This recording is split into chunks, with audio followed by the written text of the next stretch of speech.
Hey. What a week, you guys. I leave this world alone for a few minutes and then all hell fucking breaks. What the hell? There's been so much. How are we doing? Everyone okay? Did you miss me? I hope you did. I hope it was a very difficult week for you guys without me. Otherwise, what am I worth? It's only January and every day there's something. There is something. There's so many things. They said he would never come back. No, of course I was coming back. What the hell? What the hell? You guys are having box withdrawals. Listen, I'm sorry. Okay, I'm very listen. I'm not sorry. Fuck you. I do what I want. But also, yeah, I don't know. Did you find the milk? Yeah, I just went out for milk and this got a little bit led astray. I don't know. It's not been a great start to the year on my end, but it's basically all private, personal shit that I can't be fucked talking about. So sorry, guys. Whoa. Just take it as a little unannounced break, okay? The Don't worry. last hostage is returned. You can turn down your yellow lighting. Thanks for the $10. Listen, anything that looks like I have, deep performative humanitarian concern for the hostages is probably a coincidence, okay? That's not what I do. What? That's not what I do. But that's cool that they got the body back. They're also going to open the Rafah crossing because of that, because they finished with finding the hostages, so interesting. Although I'm not sure what Egypt has to say about that, because the last I checked, they had their own opinions about whether that crossing should be open. Whew. Why is Lorna starting to look more like Jeremy Clarkson? How do I look like Jeremy Clarkson? There's not even the slightest resemblance. What? Jeremy Clarkson.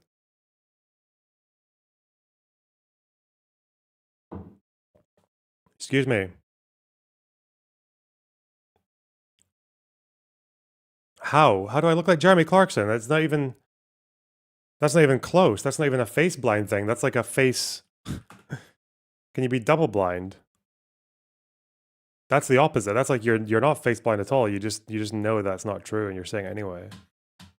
Like a scumbag. I don't even know what to start with, man. Like that ice shooting is just I know what to start with. We'll start with this simple back to basics. Ooh.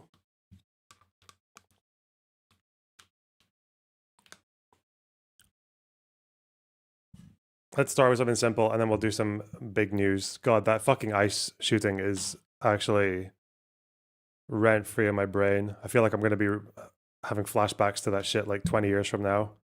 Ugh. I'm not a very emotional person, but my fucking God. I didn't even feel sad. I just felt angry. I just felt so fucking angry. Jesus Christ. Anyway, let's just settle into the day, okay? Start with some basic.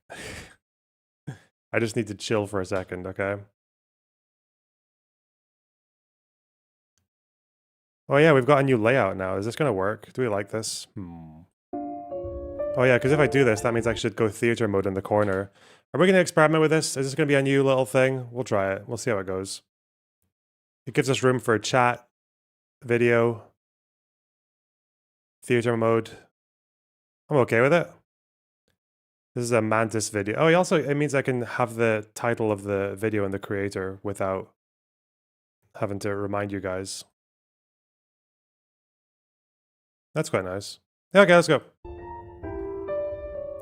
This is called Hila Klein, unironically the most evil woman alive by Princess Mantis. Okay, okay.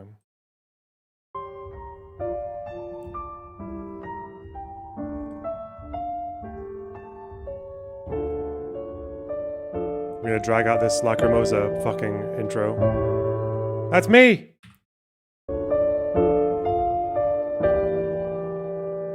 Dude.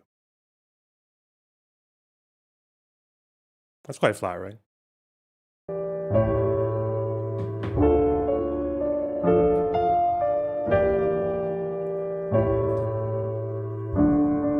Is it probably a good sign that I didn't actually know who 2 or 3 of those people were? I think it's probably okay. I think that's I think it's probably good that I didn't know who a few of those people were. I think it makes me feel slightly in touch with humanity. Okay. Make a goal. Okay.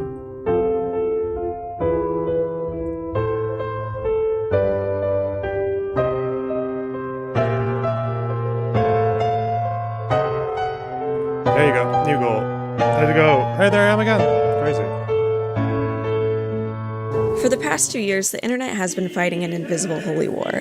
In a turn of geopolitical events that no one saw coming, YouTube's best and brightest flung themselves into a centuries-long battle that most of them were absolutely not equipped to handle. It was December 12th, 1987, in the Internal Inferno, Tel Aviv, Israel, when Ela Klein was born. Like many, Ela was a settler baby, something Hassan Piker predicted in years beyond. This dude just called babies militants. No, I understand. And there are baby settlers as well. But there are baby settlers as well. There are babies in the settlements. But to truly understand how this baby-hating, teddy bear-wearing sweetheart from hell, Ela Klein, I like bell pepper. Yeah, it's not that bad. It's actually could become entangled in the whitest, purest, whitest blonde woman and not a Jewish individual, Madison Harnish. Again, a blonde woman, not a Jewish individual. We need to go back in time. And I know there's no one on the internet to suggest that Madison is actually the whitest person alive, but she sure likes dunking on people of different ethnicities, and I think that's I don't know. Maybe it's interesting. Before we begin, I just want to thank my channel members who voted for this week's video topic. Thank you, channel members. I love you so not much. the shout-outs. God and damn if you it. want me to love you too, you can get a Get to the fucking membership point. for only $5.99 Canadian. Thank you so much $5.99, what a for bargain. contributing Wow. to my great success. Most people we've covered on this channel are relatively small players in this holy war, but to refresh you on what we've covered so far, first we covered the benevolent Mother to Researcher who blessed us with her noodly appendages, Saint Cumsler, who platformed Mother to Researcher's bizarre Mother to researcher. That's our right. anti-Semitic tirade, Pope Nicholas Diorier and his surprising allyship with Ethan and Ela during the fallout of the Leftovers podcast, the Holy War's baddest demon, AB, who went Super Saiyan. We did another Mother to Researcher video, and last but not least, Jomha of Snark, Anissa Jomha. And today we are covering one of the main characters, the gentle demonic matriarch of this holy war. And if she wasn't the devil's wife, she would have been an angel. But unfortunately, I need to clickbait people into watching my content, so now she's just like a really hot demon. But anyways, if you're not familiar, Ela Klein is one of the hosts of the H3 podcast alongside her husband, Ethan, and the rest of the H3 crew. She is known for being super sweet and laughing at all of Ethan's jokes, but she's also super stylish and she runs a clothing brand. Most people who have heard of the H3 podcast are at least semi-aware of its. Every time I see this like Teddy Fresh stuff, I feel very hit and miss. I don't know. Is it... this is all right. I think I don't really have any taste. I don't know good clothes from bad clothes. Okay, I know what I like. That's it. It looks all right. What the fuck? I'm hot and it's a fire engine. It's okay. Okay. It's like for your like autistic quirksters, isn't it? Like that's what that's for. Most people who have heard of the H3 podcast are at least semi-aware of its origins, but if you're not super familiar, let me fill you in. Ethan and Ela Klein met on a birthright trip in 2007 at a Holocaust museum, so you know where they got their love of genocide. Am I right? Good one. Got The 'em. two kept in touch and eventually started dating, got married, and started a YouTube channel, H3 Productions, in 2011. This is like the really fucking bizarre ass director's cut of 500 Days of Summer, isn't it? Ela attended the Shenkar College of Engineering, Design, and Art in Israel and put her education to use when she started Teddy Fresh, her clothing company, in 2017. Teddy Fresh has successfully carved out a niche in streetwear by leveraging creative design and marketing. Ela's designs are very 90s inspired and pastel-y, and I'm not gonna lie, this stuff is super cute, and I'd definitely wear the shit out of this. Look at this cute little dress. It's P-cute. It's P-cute. The benevolent Quam has provided us endless controversy about Teddy Fresh, specifically that it's too cute. Line reflects Hila's own personal style. While in the past, I would certainly commend Hila for having a very creative style. Often, some of the outfit ensembles that Hila chooses feels very childlike, with also Teddy Fresh teddy bear as a logo. And I guess making cute clothes slang and girl bossing is illegal now, but pop off queen. Some of the biggest Teddy Fresh controversies stem around workplace culture allegations after a wave of negative Glassdoor reviews claiming a toxic work environment surfaced, which the founders denied. It says, these employees anonymously spoke up for a reason. I think it's fair people see this. Mods are taking anything with Glassdoor in the title. By the way, it's not like, we don't have like a block on the word. I know, that cracked me up. Like, it's like a slur. Yeah, totally. As I was making this, the TF Glassdoor link stopped working on all my devices. What? Let me know if you can It's like riddled with conspiracy theory. You know what I mean? It's just written like in a fucked up way where it's like, they're taking down everything. I have to write in code. Stopped working. Like like we control the Glassdoor website? Yeah, exactly. It's all conspiracy. Design copying drama in both directions. What a way to write off critical allegations. Oh no. The best documented mainstream drama is them accusing James Charles of copying their color block hoodie, with James Charles denying it. But also, they've been accused of copying other people's designs as well. Design copying accusations are extremely common across fashion, including big retailers repeatedly accused of ripping off indie designers. I'm not like super well versed in the Teddy Fresh scandals, but I can hardly think of a creator who started their own beauty brand or clothing line or energy drink or something and not have been in. You know what I love? You know, on that note, what's fucking awesome is this Stars and Bucks cafe in Ramallah. I think they're I swear to fuck, I can't. Why is Flickr being a total dick? What? I'm saying yes to your shitty cookies. Come on, let me watch the. Hey. What? Why can't I get a final answer? Okay, here we go. I'll reject your cookies then. Fuck you. Oh my god. Allow ads. I just want to look at this one picture, man. What's wrong with you? Go on. Go on. I swear to God, there were like a few of these things that were just the exact name of the brand. Like I think they actually had like a KFC or some shit that was just called this. It had the exact same. And I was just like, oh yeah, it's probably because no one's going to actually come and try to enforce anything on these people. Stars and Bucks. Fucking banging. Look at it. Genius. Someone's not boycotting, eh? Some kind of scandal. Back in November, Hila and Ethan named their stream addressing the Teddy Glow allegations, to which they described the story of a makeup assistant who made a big, long Instagram post about how they regret working with Hila and her makeup company Teddy Glow because she supports Israel. But like it's been a while now that I kind of work with people and we don't tag people because of the harassment that everybody that works with me ends up getting. Yeah, it's been like that for a long time. So we've stopped tagging people. Almost immediately, people connected to this campaign, including a model and a makeup artist, publicly distanced themselves, basically saying, if I had known who this brand was tied to, I wouldn't have done it. Even though apparently Hila has been friendly with some of these people. And that's the part. The Ramallah KFC was famous. They had a drop-off point at the border because so many Israelis wanted to order it. Is that true? I've never heard that before. I've never heard that story. Because it wasn't actually a KFC, was it? It wasn't. It was a fucking... it was just some dude making chicken and taking the logo. Isn't that what that was? It wasn't a real KFC. Why would you... Yeah, it wasn't a real KFC. Unless there's just no KFCs in Israel? Dude, I don't even know. Is there a KFC in Israel? Is there? Bro. Shit. There's no Starbucks in Israel. Which is surprising to many people. I want to zoom into because it reveals something important about how this whole online holy war works. It's not you did a specific thing, it's you are connected to a person who was born in a place, therefore you hate babies in Gaza. So the conversation instantly becomes Israeli equals pro-Israel equals villain equals boycott equals easy brownie points for a group of psychopathic people online. No follow-ups, no nuance. Why are they canceling Starbucks for Palestine then? It's probably one of the craziest stories you'll ever hear in your entire... There's a few... I saw some articles about it, actually. It's probably one of the dumbest...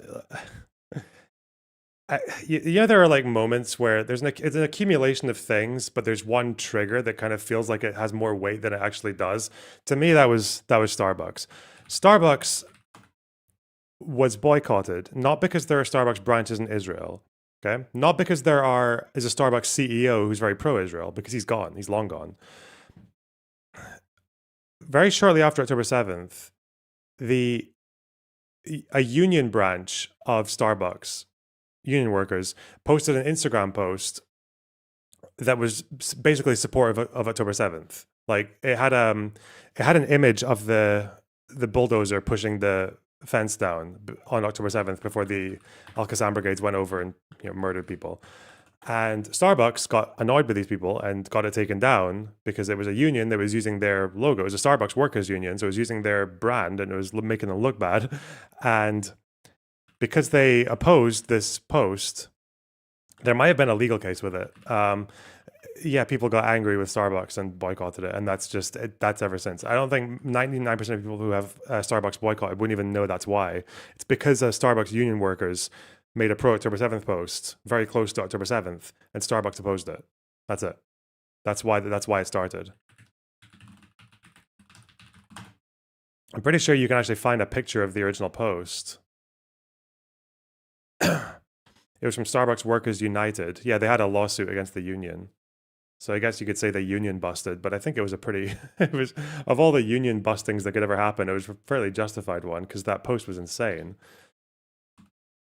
I think Fox had screenshotted the post, although other articles have definitely spoken about it. Where is it?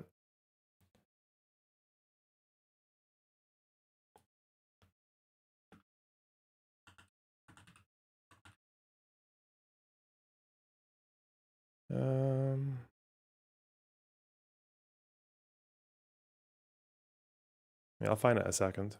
Even though, in reality, these people almost certainly support the businesses of psychopathic CEOs around the globe, okay? It's hard not to. And I'm not saying Hila Klein is a psychopathic CEO. Very far from it. If you actually look at what Hila and Ethan have said on their own platform, the story gets messier.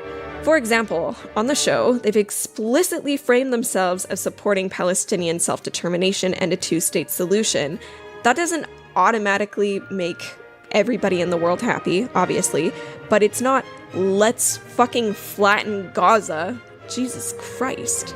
That's the issue that I have with a lot of these people. They are acting like Hila and Ethan Klein have gone in to Ramallah and just shot at random at Palestinians.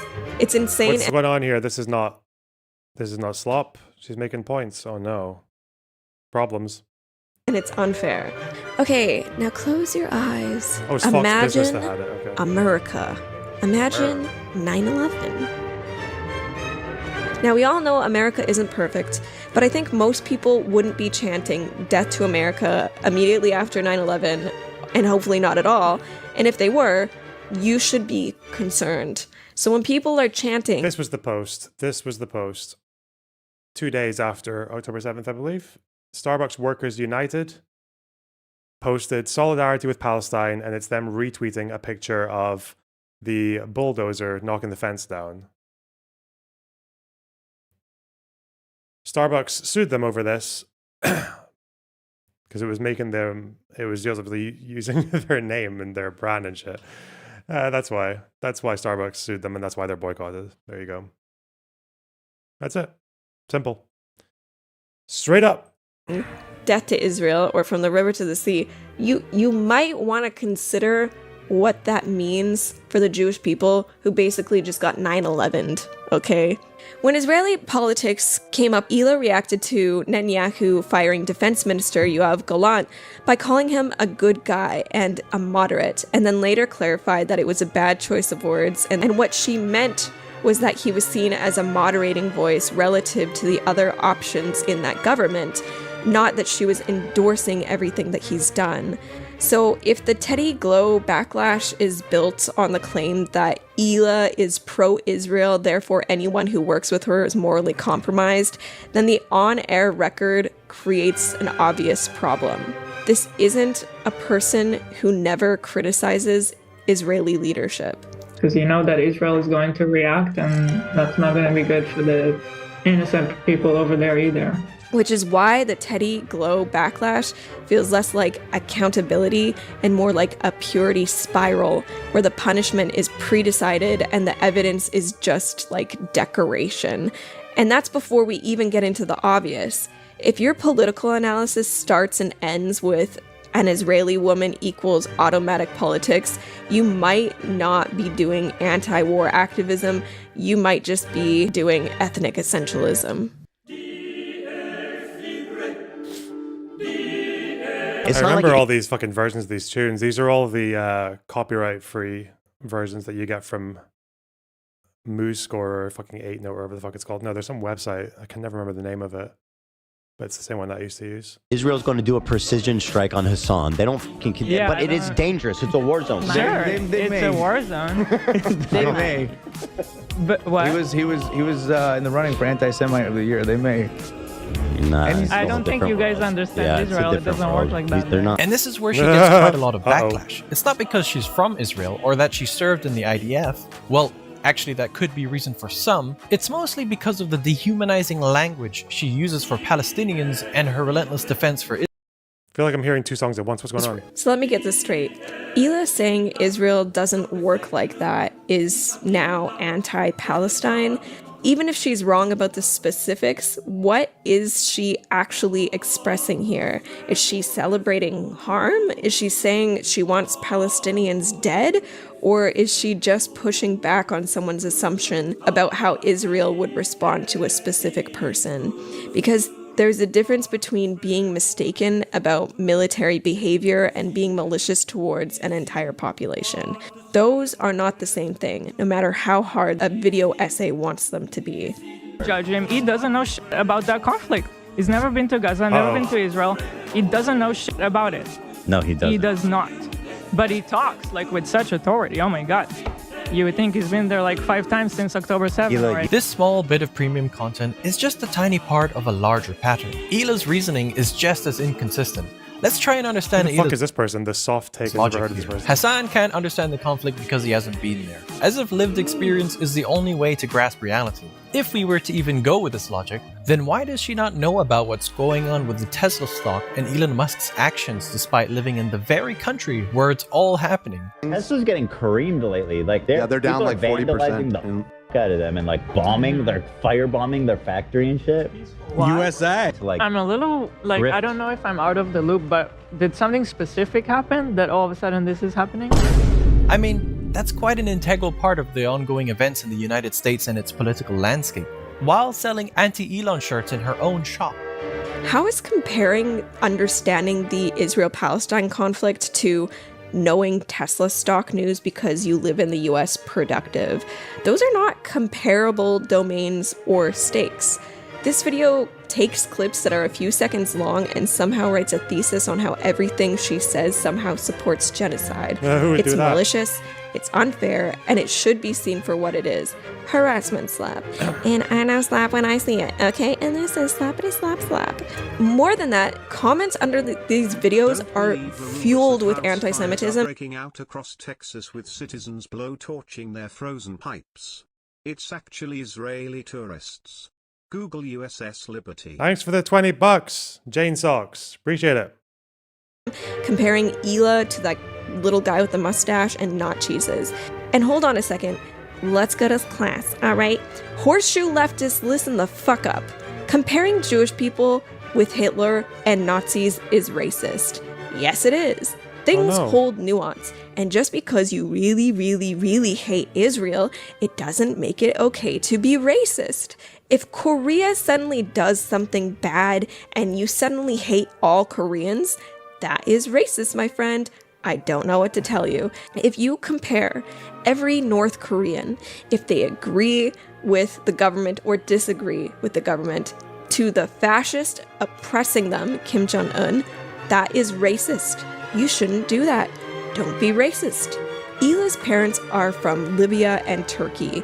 Libya is in North Africa, in case you're wondering, because a lot of you don't know where anything is. And Turkey is where Hassan Piker is from. So if you excuse Hassan Piker from everything because he's Turkish, guess who's half Turkish? That's right, me. That's right, you're hating on a half African, half Turkish woman, and I hope you sleep well at night. And I just want to point out something really quickly, okay? If you're still dead set on being racist to Israelis, I have a little surprise for you, okay? Put your big dumb head next to your big dumb phone speakers. Israel is technically in Asia. What does that make you? Racist to Asians. This is kind of missing the mark with knowing who your enemies are, because these people do not give a fuck about racism, okay? They don't care about being racist as long as it's to a group that they don't like, that falls on against their side of the campus fucking conflict. Like, that's it. They'll be racist against fucking Lebanese people. They'll be racist against Iranians. They'll even be racist against Palestinians if they're on the wrong side ideologically. They don't give a fuck. They don't care about any of that shit. That's why they don't give a fuck about the Ayatollah murdering potentially over like 10,000 or what would it, man, I think the number of deaths under investigation, even by the conservative estimates now, is like 20,000. So that happened in such a short space of time. Fuck me. Yeah, they don't care. Yeah, these people will literally sacrifice every fucking value they pretend to hold on the altar of campism or fuck the West or quote unquote anti-imperialism. Like that. So yeah, fuck. They don't care. Silly. Happy about that? Do you like being racist to Asians, you sick little freak? Anyways, we need to stop pretending like having an opinion about a place is the same as actually having lived in that place, knowing its people, history, and politics intimately, because you actually fucking lived there. This is called lived experience. And if you want to go into the nitty-gritty, I do believe that people with lived experience around a particular subject should be listened to. We should listen to Palestinians and we should listen to Israelis. Why? Because they are living through what is happening and we are not. If we are ever going to solve this holy war, we need to stop pretending like anti-Asian racism is gonna get us anywhere.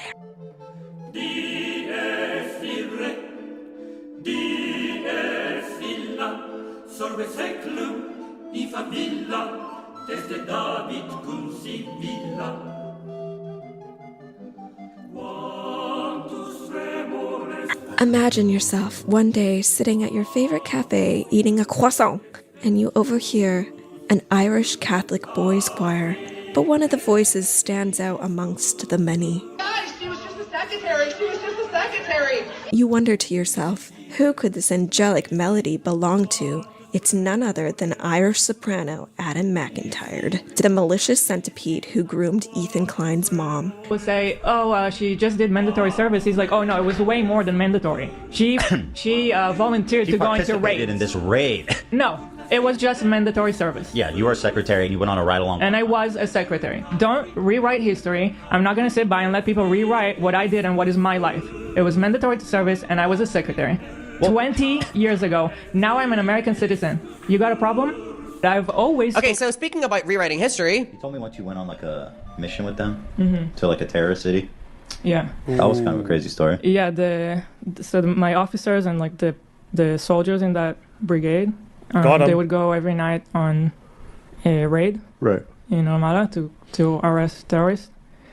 And so I always saw them preparing for it and leaving, and then I would stay in the base.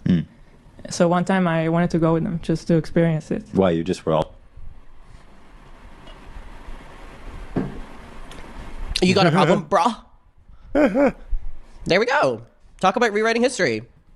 Just to experience it. From Hila Klein herself. Talk about those are not mutually contradictory. You can be a secretary and go along with one rate. That's so fucking stupid. Oh god, this person is so dumb. This is easily one of the dumbest people I've ever seen on the internet. Like, actually so fucking shagged in the brain. Writing history, honey. All of a sudden, had an urge to go with them. I just wanted to see what it's like. Right. I wanted to see it. There is so much I want to say about this person, Like, how obnoxious could a person be? He ate up shit that literal Nazis started posting on Twitter, and is probably still under the assumption that because a secretary in the IDF went on a ride-along once, that she's a valid military target. Hila Klein's in the house. Guys, she was just a secretary. She was just a secretary. Fuck Hila Klein. Imagine Adams a secretary in the IRA, but he goes on a ride-along on his little pony, his little Irish pony wagon to harass a bunch of Protestants 20 years ago. Let's all cancel him and call him scum, who should never be allowed to participate in society, even if he was really, really sorry riding in that IRA pony wagon. My people run on espresso and pure audacity. That's racism. Blowing up. What's that bit? Just fucking copyright. Quirky woman. She's designed some cute clothes. I have and no idea if it's copyright. It's probably AI or the something. internet absolutely lost its goddamn mind about her history living in Israel, being a secretary in the IDF, and saying some edgy things after she witnessed a large portion of her community turn against her for things beyond her control. This woman had CPS called on her. This woman had skulls sent to her house, being harassed on the street for no reason. From my perspective, it's really rich watching a bunch of American or UK-born people talk about settler colonialism when the reality is likely that they are benefiting from similar settler colonialism. The United States is 249 years old. Canada is 158 years old. These are relatively young countries. And listen, I am a truth and reconciliation girly. If you don't know what that is, Google it. I think we should absolutely recognize the pain and intergenerational damage caused. Mantis should debate Pisco, yes or no. It's like, you know, when whoever that philosopher was that said if a lion could speak English, you wouldn't understand what it was saying. I don't think you could ever envision a more mismatch of personalities than Pisco and this person trying to have a fucking debate. What the fuck would they argue about? How would that go? Caused by colonialism, especially to the indigenous people. Does Pisco even do Israel debates? I feel like that's not really his area, is it? I think we can do that by listening to affected voices and being radically pragmatic. Many leftists, however, think all Israelis should move back to where they came from, which is where exactly? Poland, where unspeakable atrocities occurred to their families, Iraq, Egypt, Yemen, Libya, Syria, where there was a systematic push to get them to leave. As an American or a Canadian, should you have to leave your entire life to return to wherever it is that you came from because of the colonialism that took place in North America? I am only going to listen to people from now on who have moved back to their ancestral homelands. And for those families who were chased, pogromed, or worse to get to North America, someone please tell me where it is that those people should call home, because if you go back far enough, I don't think that you're gonna like the answer. Thank you so much to all of my new channel members, which I got mostly from my last video that did pretty well, so I really appreciate the newfound community. Also check out my interview with Alex the Fiction on his channel. I make a body and face reveal, so you don't want to miss that. Also, you can donate to... Nothing more millennial than like singing fucking mid-sentence. Jesus. God. On Ko-Fi, because, I don't know, some really lovely people donated to me in my last video, and I got like $100. And like gonna use that $100 to eat fruit and grains. Yeah, the ground running. I love you so much. And also here is some funny reactions from my last video, because I love everyone and I'm just so full of love. And sorry, I'm going to be absolutely real with you here. This feels like a copy of Princess Mantis. Princess Mantis has this like weird, silly meme on all her videos, where every video she's like, "I'm 50% this." She's got fucking plagiarists. This guy's bigger channel as well. Shit. I can say that because I'm half white. And it's like silly and it's funny. Crazy brain. So far, this is the second copy. He just copied that video. I think he's just going to copy that video. and just do like a summary on it while I trying to wonder steal. how many big YouTubers do this. I always wonder this about fucking songwriters. I always wonder, because I know that Zeppelin did this, right? Like they stole from fucking support acts. And like, God knows, they also stole from a lot of black musicians, because a lot of this like blues music was just shared and usually credited, but they would give themselves credit, like for songs that were clearly not theirs. I do always wonder about some of those fucking world music sounding things, like those kind of foreign sounds like Kashmir and shit. I honestly wonder if they like just went to Marrakesh and stole it from some fucking local musicians or some shit, or like they went to India and stole some riff from like a band in a fucking temple. Oh God. Because we obviously there's the ones we know about, but what about the ones we don't know about? Like how many small artists that just got like maybe a couple of hundred fucking records pressed had their songs ripped by bigger artists like later on? Jokes from Princess Mantis. Wait, what was that? Nisa saw how much money Hassan was making. Did you hear that? Did you hear that H? Hassan was Hassan. A little bit of. Now that I think of it, got him. Is that Beatles steal songs too? Well, there's the ones that we know about. Come Together, they were sued for that. They had to share credits for it because it was like a slowed down version of a Chuck Berry song. Although Chuck Berry was a bit of an asshole. I think Come Together is different enough. Did they? I know the very first song that John Lennon ever wrote. I'm almost 100% sure that hook is just What a Wonderful World. But the song is still unique enough that I'm aware. I don't know. Did they steal any other ones, or did they get caught stealing any other ones? I'm not sure. I have to think about that. Are there any ethnicities this person hasn't claimed? She probably has said she's Jewish, hasn't she? Or Israeli. Hassan. That's why it's a smokescreen. All the Italian, Lebanese, white, black. It's all a smokescreen. Isn't that true of every artist? Not every artist did it as fucking like. Usually, when an artist takes music, takes influence, you can hear the influence. You can obviously hear the influence. Like you can hear that Blackbird is like fucking. Hang on. I don't even have my acoustic in here. Shit.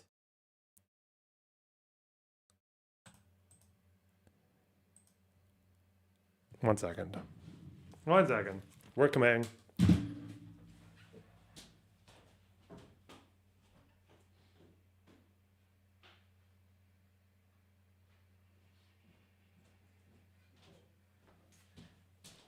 Like you can tell that Blackbird is doing this little thing that's coming from Bach, right? It's just like two notes, just like the concept, like those kind of but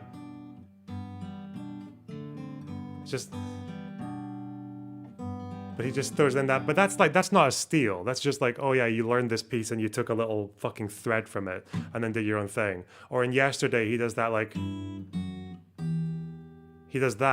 out of nowhere. He goes like, had to go, I don't know. But that's the same tune, Bach. So, but that's not really stealing. That's just you can tell where the influence is, but that's your own thing. Led Zeppelin literally fucking copied songs and gave themselves credit for it. 100%. Yeah. Not the same thing. Ugh. Anyway. Big fucking deal.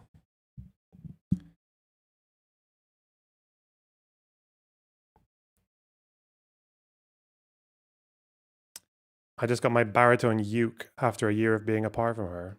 Oh. Led Zeppelin are better than the Beatles, though. Nah. Who wrote Stairway? Stairway is one of those ones that people do actually accuse them of plagiarizing, even though it's different enough that I don't think it is. But that chord structure from the opening bit is quite similar to a tune called... Fuck, what's it called? It's by a guy called Davy Graham. What's this? Crimea River. It's a cover. He's doing a cover of Crimea River, but he does this little bit. We'll find it. Why does this start there? What the fuck? That's not where it starts. It starts at bip-boo-doo-doo. Well, maybe. But that's the bit there. That's like this. Those chords are very similar. It's like the same notes as Stairway. They're just played in a different order. But that's not really. I wouldn't call that a steal. Anyway. Okay.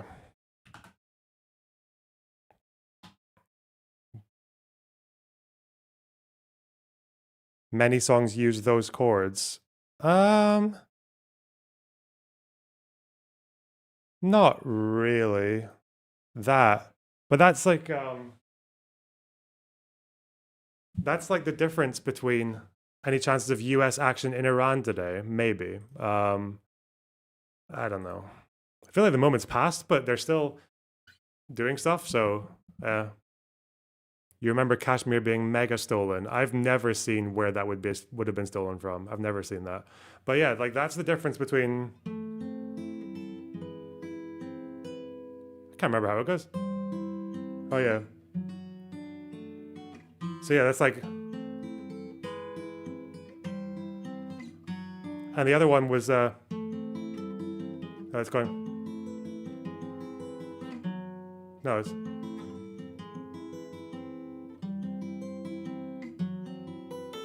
That's what he's doing. So it's not that similar.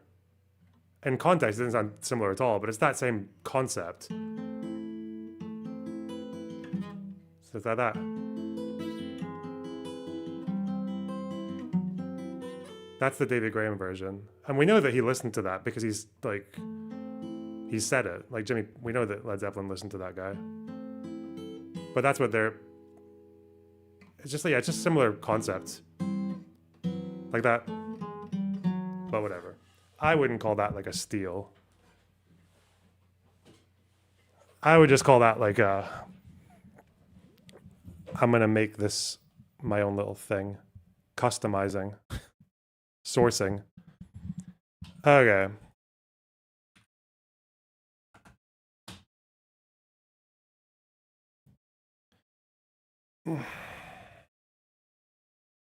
Stop the steal. Stop the steal. Jesus Christ.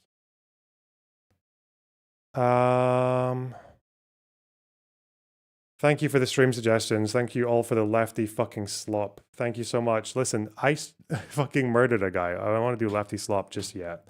We will, but my God.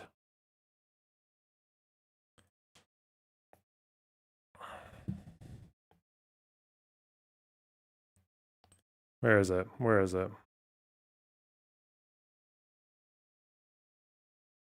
It's just such an unbelievable. At first, I was going to think like, oh well, at least we can tell that there's some kind of limit, right? Like there's some limit to people like Asmongold literally saying, yeah, this one's not justified. That's more or less what he said, right? But it shouldn't. No, I'm not. No, you don't credit people for. You don't credit people for going to that point, right? It's like crediting a fucking Holocaust denier for saying, "Oh yeah, some Jews died in the Holocaust." It's so stupid. Like,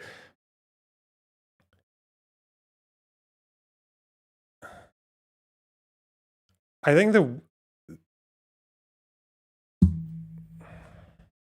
he said if ICE DHS is not accountable, they're like Gestapo SS. Let me find it. It's on LSF, isn't it?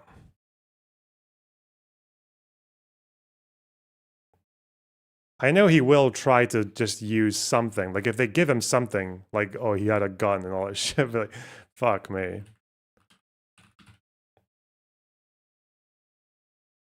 Is it this one? Well, this is on LSF. This is the top one.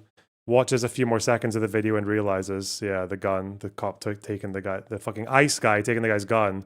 Oh, this is from a day ago. I don't know if he's changed since then. His analysis fell apart so fast.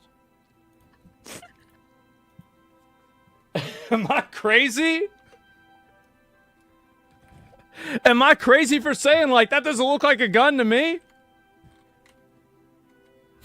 It's All obviously a 6 gun. pixels Like if of I it? zoom in, Are you serious? Oh. Aha.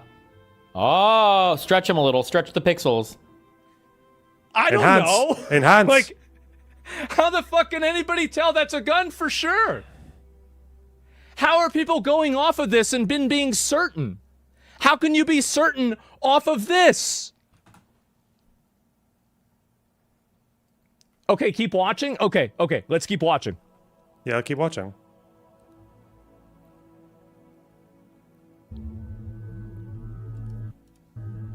He does have the gun for sure. Absolutely 100% that's the gun. He's funny, man. You fucking clown. It's so disheartening. Like, man, I wasn't like normally with the Renee shooting. I was just disheartened because I knew that people were going to use the fact that she had tried to drive away so fucking desperately, and they would cling on to it till the ends of the earth, and they would gaslight, and they would talk about, oh, a car moving towards you, like that's clearly a risk. Like, it's just, but with this one, I don't know. I just got fucking angry, right? Because it's one of those things that you would think in a just world they're going to be looking back at this most recent shooting. This, how do you say his last name? Is it Pretty? Whatever. This fucking nurse dude in his 30s who was killed point blank. Because it is just every example of people seem to think that, like, unless it's literally just that they find a random person in the street, drag them maybe out of their fucking chair as they're having a fucking coffee, and then just shoot them against the wall. And unless it's that, it's like, oh, well, that's a cop making a split-second decision. Well, yeah, cops can make bad decisions in a split second as well. They can make horrible decisions. And what we're seeing in this fucking video from 8 billion different angles is, at very, very best, is what looks like a total fucking disorganized gaggle of retards fumbling around. One guy grabs a gun, the other person hears a gun being mentioned, gets confused, and just shoots the guy in the fucking face. And the other guy just sort of like does this weird, like, random directional spin around. It's just like, even in the very best case, like, it's just such a disgusting lack of care and professionalism. But it's obviously, it's not that. Again, these are people who have been, first of all, joined this organization that has a lot of notoriety around it, with this idea that we're going to use fucking, like, fairly brutal measures against illegal immigrants, regardless of why they're in the country or how long they've been there or what they've been doing in the country or whatever else. And the fact that they are being told by their president as federal agents, not law enforcement officers, federal agents, that they're there and they're going to be coming up against left-wing extremists and radicals and paid agitators and foreign-backed domestic terrorists and Antifa, and they're armed. It's like, no wonder these, and you give them limited training. You're basically selecting for an organization of the most brain-dead, hateful, jittery, dipshit fucking brown shirts and taking them out and sending them into these areas. You're asking for people to get killed. And this guy, like, every fact about this guy is just like, he was a nurse. He was, he was only intervening because he saw a woman getting pushed. He was armed as a concealed carry, Second Amendment guy. He was just like the model example of someone who does not deserve to get shot and killed. Like, his reason for intervening was about, even if someone says, like, because again, I'm typically of the opinion that in America, you shouldn't really be fucking with law enforcement, even if it's federal enforcement. But in terms of, like, a physical sense, so you can protest all you want, and they'll still call you a domestic terrorist for that, by the way.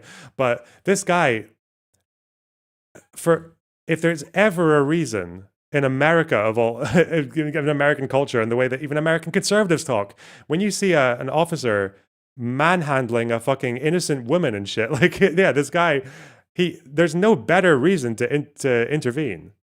He's like the one exception where even, like, a right winger who's like a fucking cop lover would probably say that if you see a cop, like, manhandling a woman, yeah, that's probably an okay time to intervene. You know, as a man, as a fucking unionized, Second Amendment loving, don't tread on me fucking medical professional. Like, come on. And now suddenly all these fucking arguments, like the fact that you're seeing people saying he had a gun, he had more than one magazine in the fucking United States. Can you imagine? He had a gun. Can you imagine this person?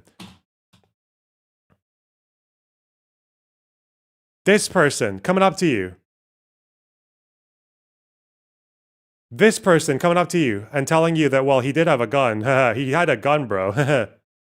Excuse me while I conveniently ignore my last fucking 20 years of internet history talking about the Second Amendment and don't tread on me. And the reason we have these guns is literally to stand up against federal tyranny. Fuck me. Federal overreach. That's why we have guns in America, right? That's why we justify Americans having their stupid fucking weapons. Oh yeah, it's so we can be prepared for the one day when the federal government decides to overstep. Okay.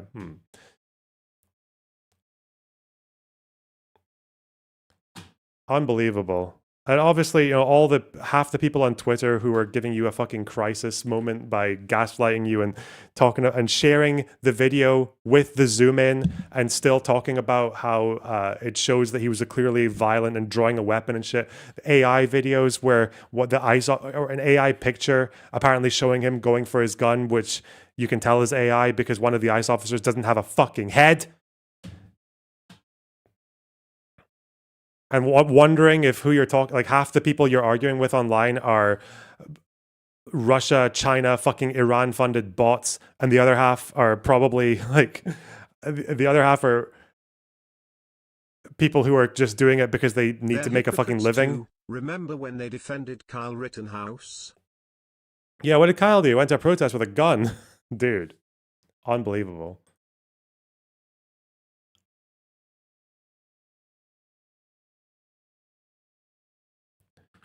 I will say I was very appreciative to see this from.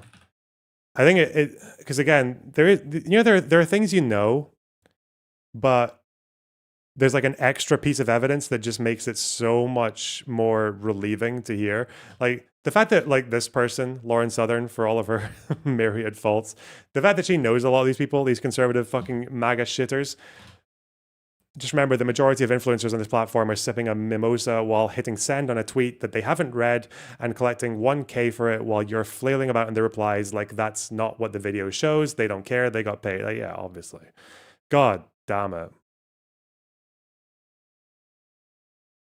I don't know. I was just angry. Like it's just making me. It's just so fucking infuriating.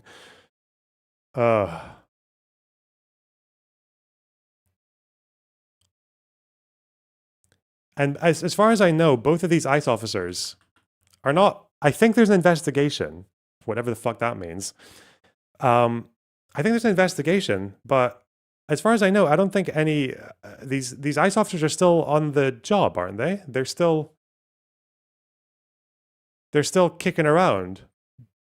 Maybe they've been assigned to a different position, but they're still there. They're still doing their thing. They're still in the field. They're still on the donuts. Bavino confirmed it, yeah.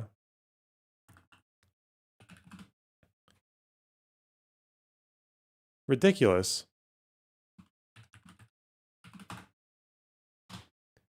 I don't know, man. Where'd you go from there? Not even a slap on the wrist. And obviously they're all masked up and shit, so yeah, let's, why not?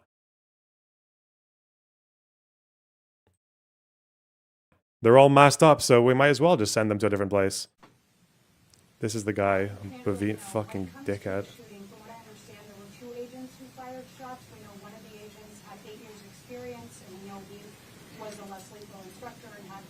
What did the other agent, what was his history, and are they both working right now, or are they on administrative leave? All agents that were involved in that scene are working, not in Minneapolis, but in other locations. That's for their safety. There's this thing called doxing, and the safety of our employees is very important to us. So we're going to keep those employees. There's this thing called doxing. God, they are such fucking fannies, man. Really? Identifying an officer. That's crazy. But now it's doxing.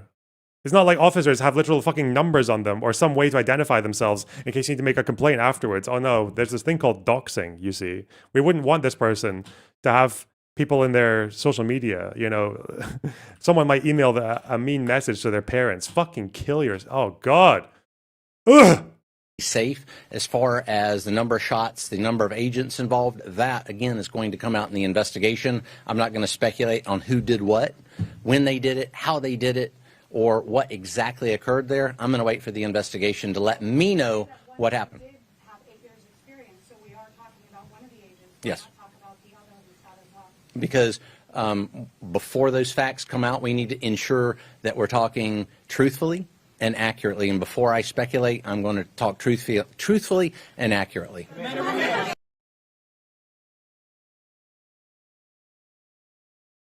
Alex Jones starting to back away. Oh, because he got community noted. I don't know why he is so boomered out that he's doing this all caps fucking... I swear to God, this is how people spoke on Bebo in like 2006. What the fuck is this? To be clear, read what I posted below. He reached for his holster. We are not saying the gun was still on him when you can see it was removed in the footage. That action alone, this is an AI video. That image of him reaching for his gun is AI. You can tell because one of the ICE officers doesn't have a head in the picture.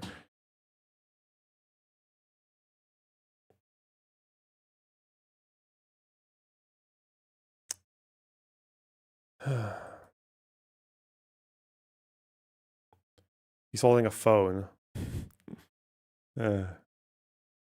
He's holding a phone because he's old and insane. He is very old and insane. Ooh. Like a boomer who types too many ellipses. Oh yes, the ellipses.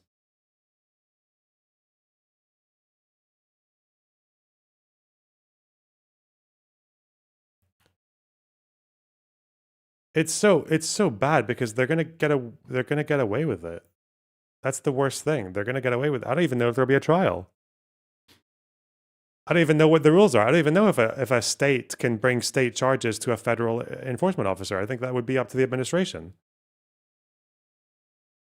I think if there is any knowledge of who these guys are and like what their names are, then at least if the administration knows who they are, then they're probably going to hide it before the next one can come in. Would you put any of that past them?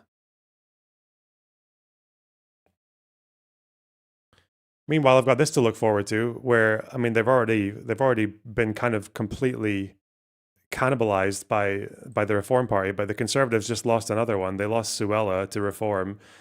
God, what's the Reform Party? I swear to God, in the next election, is just going to look like the Tories. It's just going to be all the worst Tories. So we're going to get our own version of this soon, one day. Almost inevitable at this point.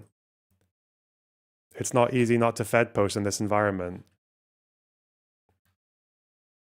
So I'm usually really, really, really cautious about this idea of saying like, you know, like encouraging people to fight with ICE or to give them shit and all that. But like at this point, I don't even know. I don't even know if I could honestly have an issue with. Stop.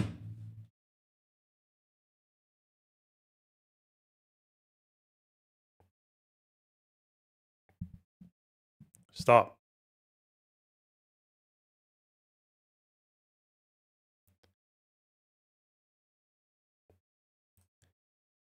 You're not going to gain anything from it. And at the end of yeah, but the fact is you apparently don't gain all that much from protesting against them peacefully as well, because they're treating you as terrorists. They're calling you a terrorist, even if you film them. Because that's, you know, there's something called doxing, apparently. You can't film fucking officers in a public space doing their duties or whatever, or doing their absence of duty, because that's people might dox them. What the fuck? The fuck, man. Unbelievable.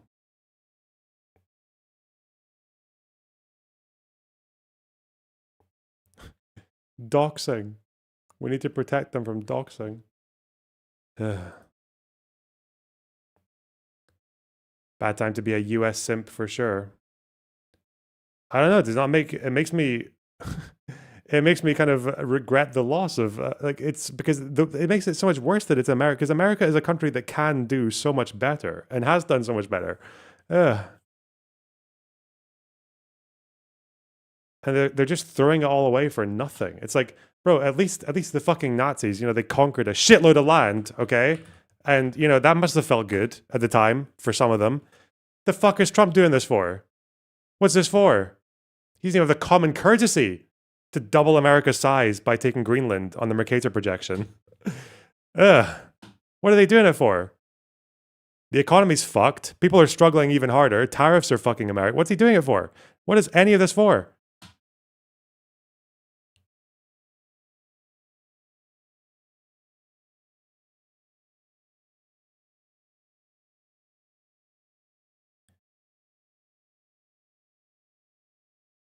This is probably more Stephen Miller, not really Trump. I don't think it's just Stephen Miller. Obviously, Stephen Miller is easily like, it's hard to tell. It's hard to tell to how much to ascribe to Stephen Miller, because he does just look like, if you were going to draw a fascist villain with no reference point, you would probably draw Stephen Miller. The fact that he does kind of have a body, that his entire being just kind of looks like a very very alternative fucking fascist sex toy. I don't know. What was it his wife said about him at the Charlie Kirk thing? He wakes up every morning and he's like telling his wife, I'm going to do it. I'm going to fight. I'm going to defeat the left. And it's like, Jesus Christ. That's your morning affirmations. I will defeat the left. And by the left, obviously, he means peaceful protesters, civil disobedience protesters, slightly fucking touchy protesters, violent protesters, Democrats, communist, like, but they're all the same to him. They're all just in the same umbrella. I mean, he is like your stereotypical ideological fascist, but I don't necessarily know if it's just him pulling Trump's incredibly heavy-duty, fat fucking strings.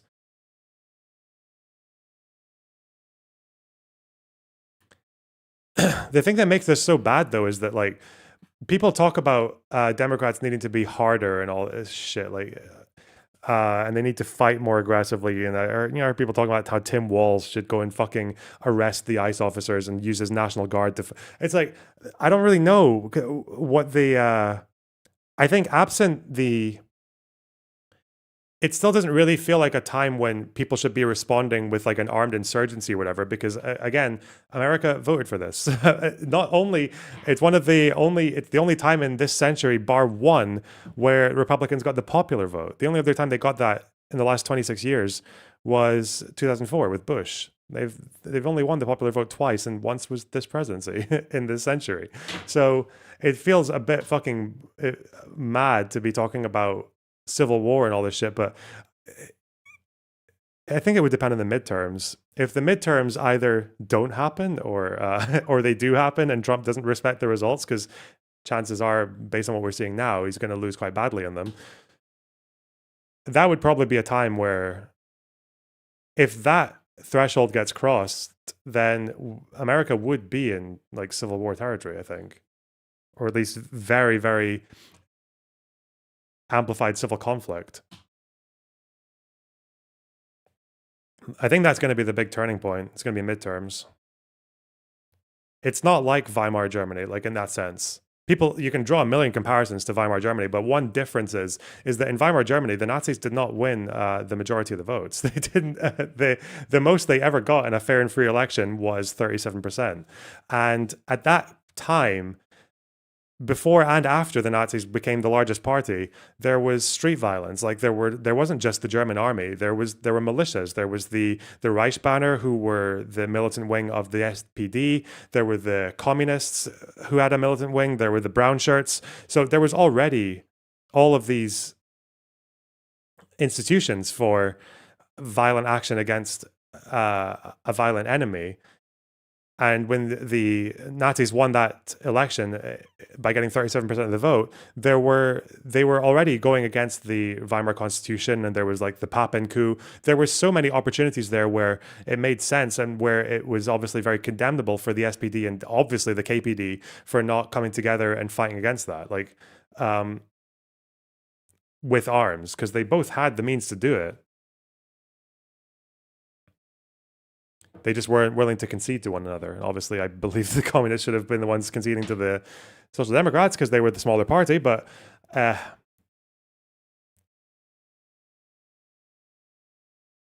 solution is not as clear-cut in America.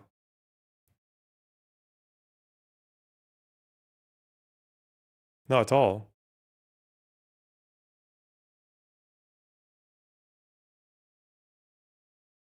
And obviously beyond that, they're using voter intimidation and they're arresting their opponents and all that shit. So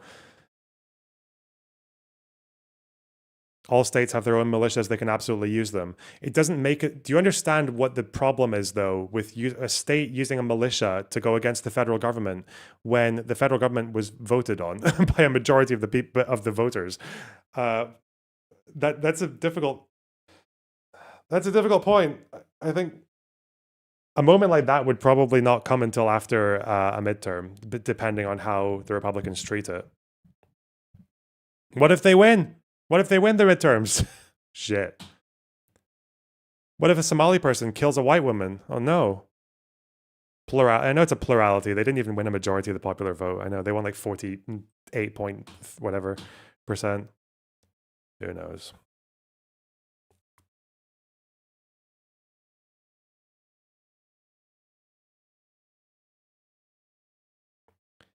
But it's a big shift now when you look at the opinion. Like the fact that you can see almost half of the American public in favor of abolishing ICE, that happened really quickly.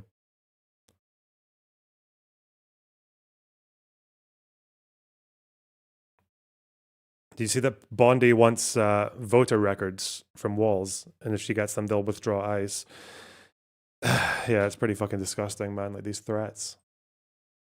That should not really be the background on which you are requesting information or having armed federal operatives in a state. That should not really be the background on which you do that.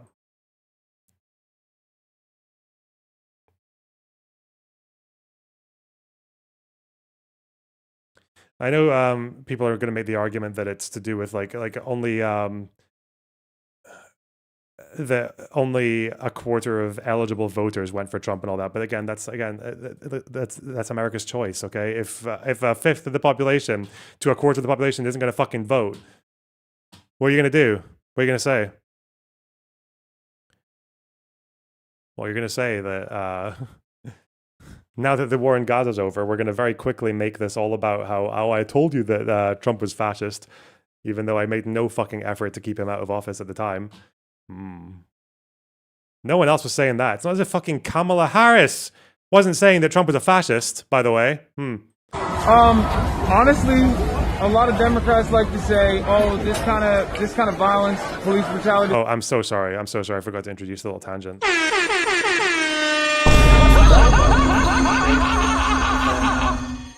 I'm so curious who is falling for this getup. Do you know what I'm seeing with this? I was going to tweet this, but then I realized that anyone who's not a millennial wouldn't understand it.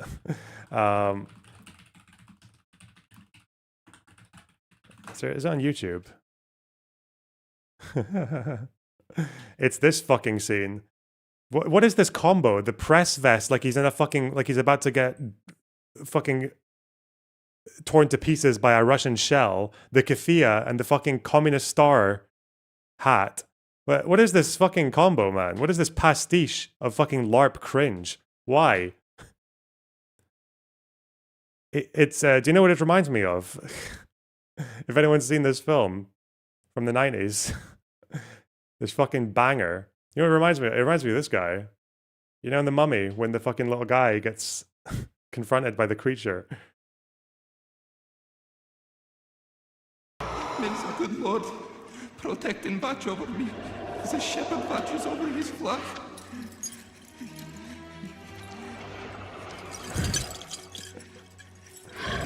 Ya ilahi, sayyidni amayis, havani. No. Okay. Chocho, Musa, Baum. Chocho, Baum. It's uncanny, man. You've never seen these two in the same room together. still connect. No, that's where the similarity ends. Hassan would never pull out a fucking. Actually, no, he definitely would. What the fuck? He would absolutely become put one of those on too. He'll dress up like a fucking Neturei Karta activist, like the Orthodox Jews who want to basically have all the goy as fucking slaves, but they want God to do it, so they hate Israel. Oh God. It would never happen if a Democrat was elected, and that's obviously not the case, considering that police violence never really stopped under the Democratic Party. I mean, people don't remember, but Black Lives Matter initially started at Ferguson, and that was under Barack Obama. And at the time, a lot of Democrats were... Yeah, and how did the fucking administration respond to Ferguson, you fucking LARPing Chinese-paid fucking retard? What did they do? Oh yeah, they investigated, you fucking cunt. What did they do? What? Fuck me. Fucking hell.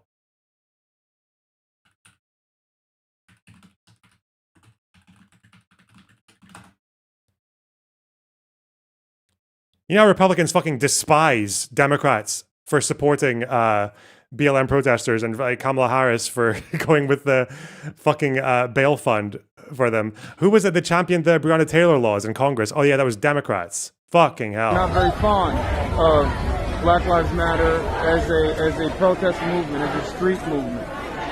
And I want to believe that sentiment, that Democrats are going to be different, but unfortunately, they're not showing that. Unfortunately, I have no idea what I'm talking about because I'm too busy fucking slurping quotes from the fucking little red book.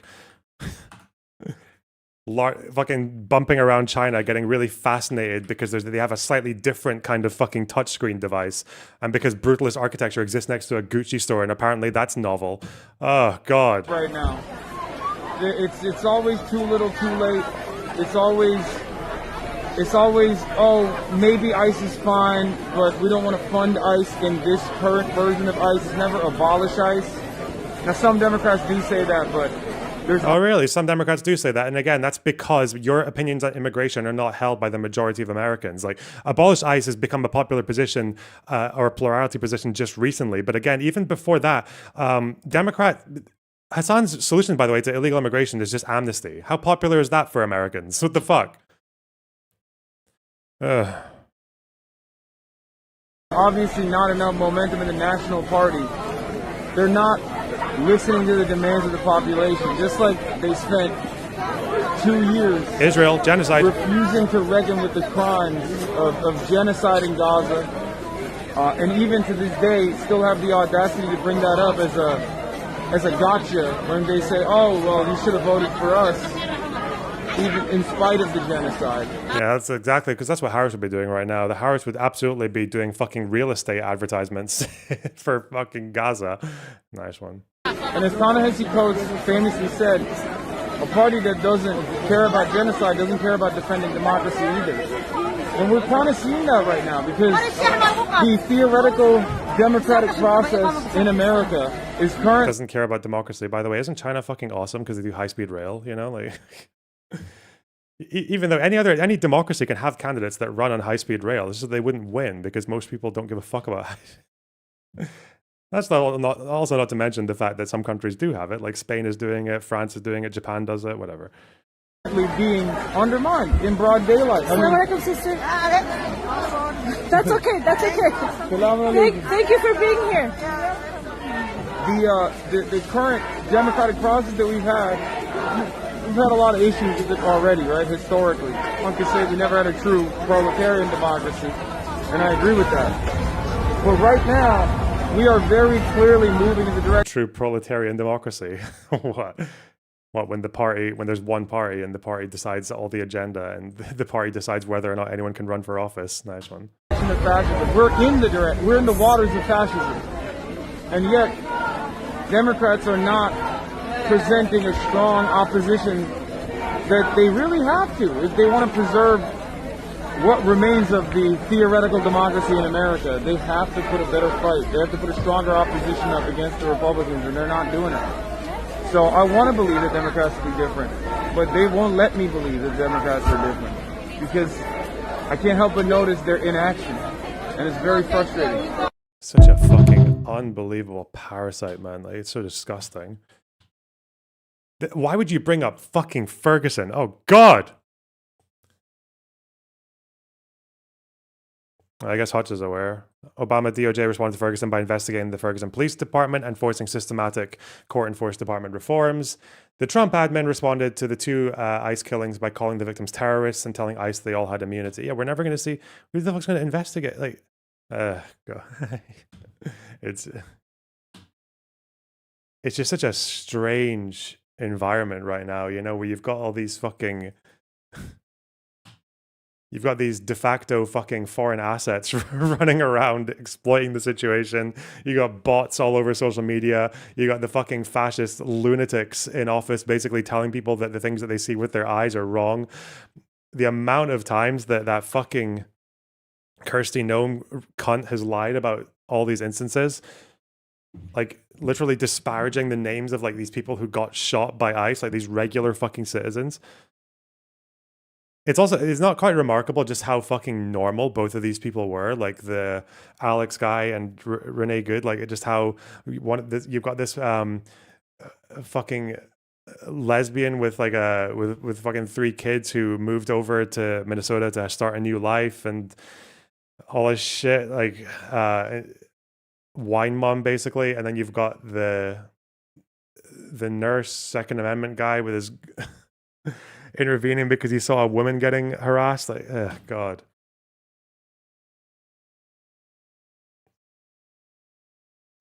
Yeah, this. What the fuck is...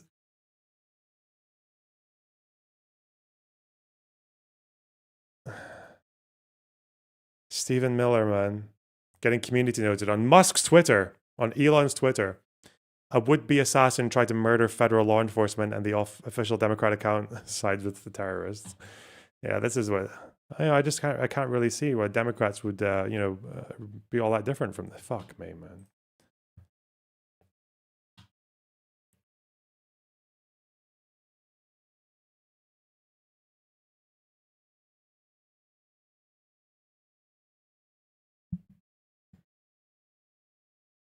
Saw Lookner read a comment the other day. He should have been saving people in the hospital instead of being a domestic terrorist. It's so disgusting, man. And the fact is that even though there are all these bots and people who are paid or people who have all this material benefit by saying this shit, there are people who believe it. There are people who want to believe it. Like they will literally they'll just say that 2 and 2 is 5 and believe it. I don't know. Fuck, 1984. Wow, so real. Oh, it's not supposed to be a handbook. Yeah, unironically, true. I'm there. Someone in the community managed to community note Ted Cruz. Well done. Well done.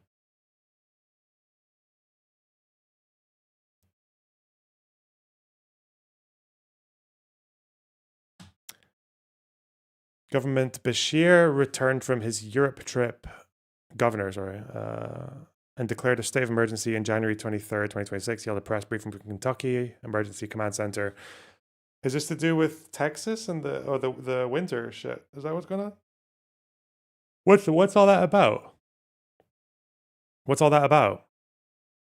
Is that about it's just getting cold in Texas or some shit? What? And those guys don't know how to handle it. It's a shame. Oh, there was a storm as well, though, isn't there? It's a big old storm going on.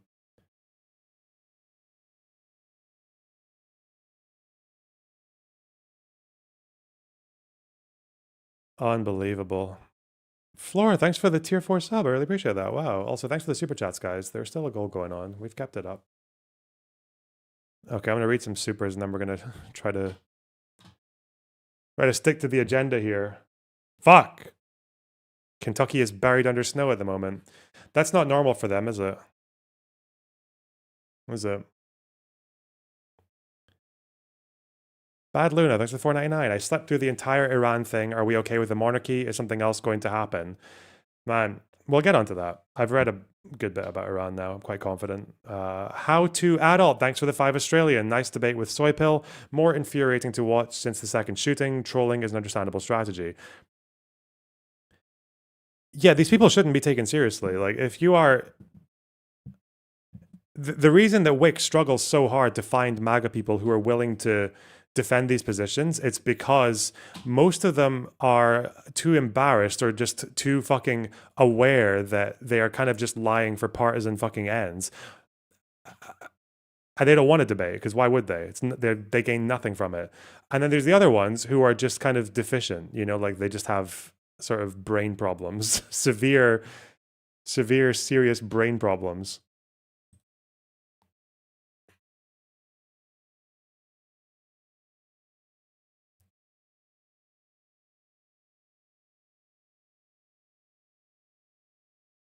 Did you see the Destiny Drew debate? I saw clips of it. Maybe I'll watch it. That sounds like fun.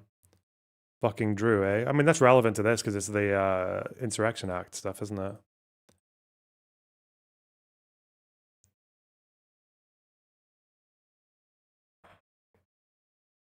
Purik, thanks for the £5. I wonder if that guy has told that to his boss. Trump and Vance don't seem to care about truthfully. Really? Tukan Marsh, thanks for the tier 1 sub. Appreciate it. What is this? Hey! Why is the thing not responding? Prick. All right, hang on. Less of a debate and more like a roasting of Drew. Okay. I mean, Drew deserves it. He's a grifter. He's an obvious grifter. He's just there to fucking pretend that he believes all these newly held beliefs and to be a stupid fuck. I don't know.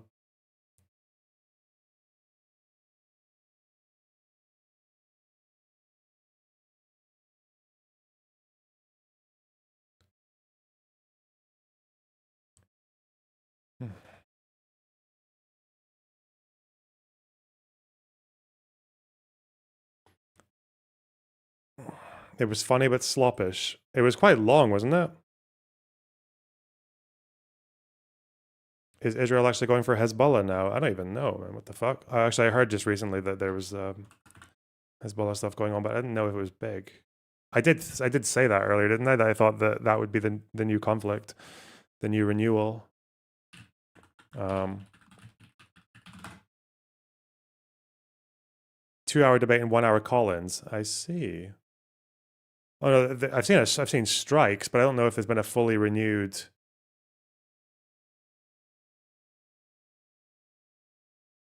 Wave. Maybe these are more strikes than usual. I don't know. Flop Girly, thanks for the $2. Did you see the story with Ice and the 5-year-old? Nope. Ew, thanks for the $9.99 redacted Fed post. God bless you, loner. Hell yeah. Okay.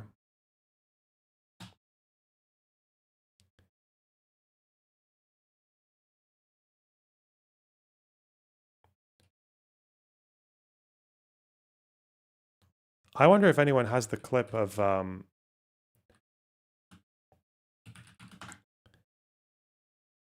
does anyone have the clip of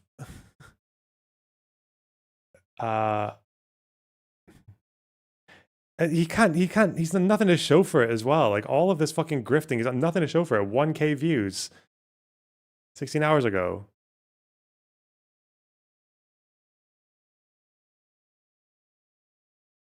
IRL debate with Pisco. It's just the rage bait Australia edit. Oh, it's about how brown everyone is. Nice. Great.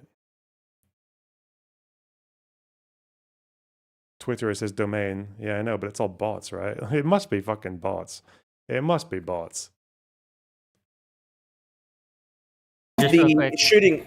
Sorry, I don't know where that came from. My bad. I was just coming through. My bad. Go ahead. Every time he talks, it just happens sometimes. Sorry, go ahead. And I'm going to need the birth certificate of the guy, and it's got to be better than Obama's because we didn't trust that one either. Remember, it is retarded. Thank you. Yes, I agree, King. They're not as organized, for example.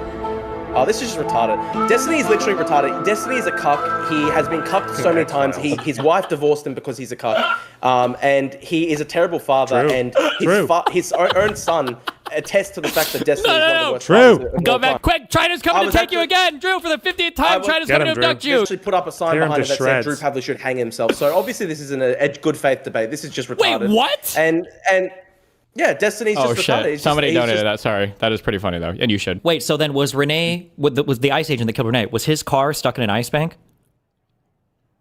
Exactly. Oh yeah, you see how unfortunate that is? How fucking retarded you are? How called the fuck out you just were? What does net mean? Drew, what does net mean? What is net? Net. N-E-T, net. You're extremely obnoxious. You can't even have because you're extremely retarded. Welcome, one and all, to yet another episode of Where's Drew? Hey, get fucking Drew in here. For the safety of everybody involved, right? For the safety of these, in my view, misguided protesters, for the safe, peacefully, boring. I'm don't like you.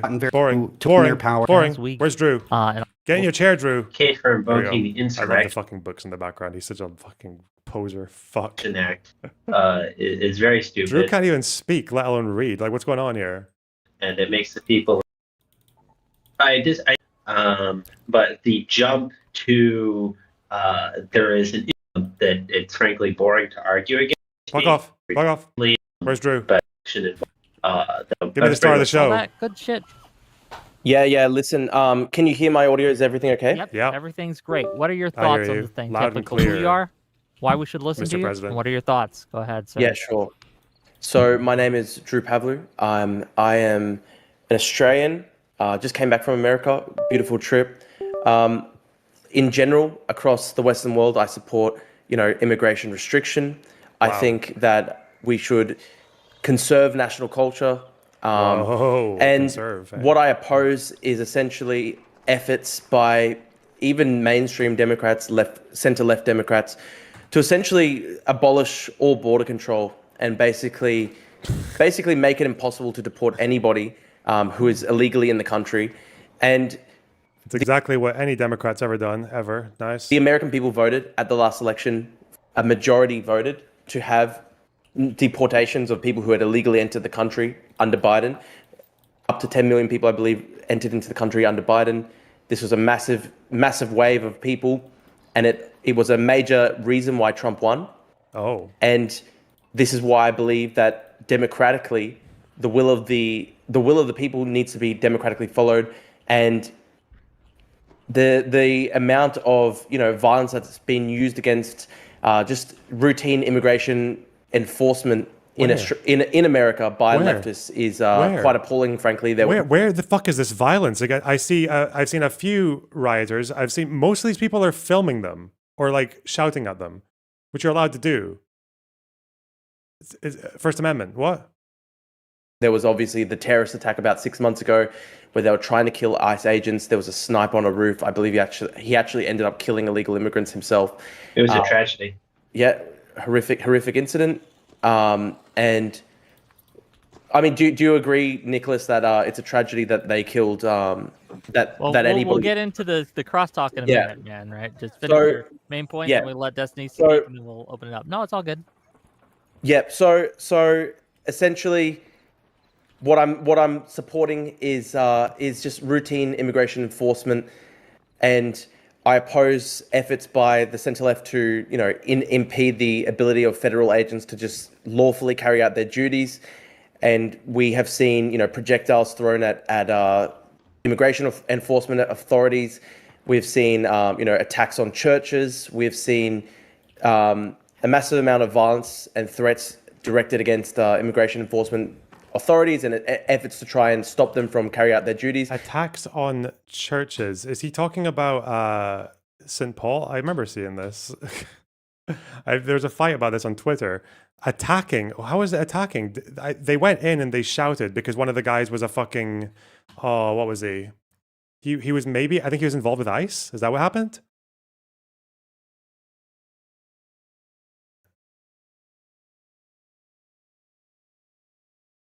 This is from Fox. This is how they portray this. This is obviously like the least charitable footage of them. No, wait, why is that fucking...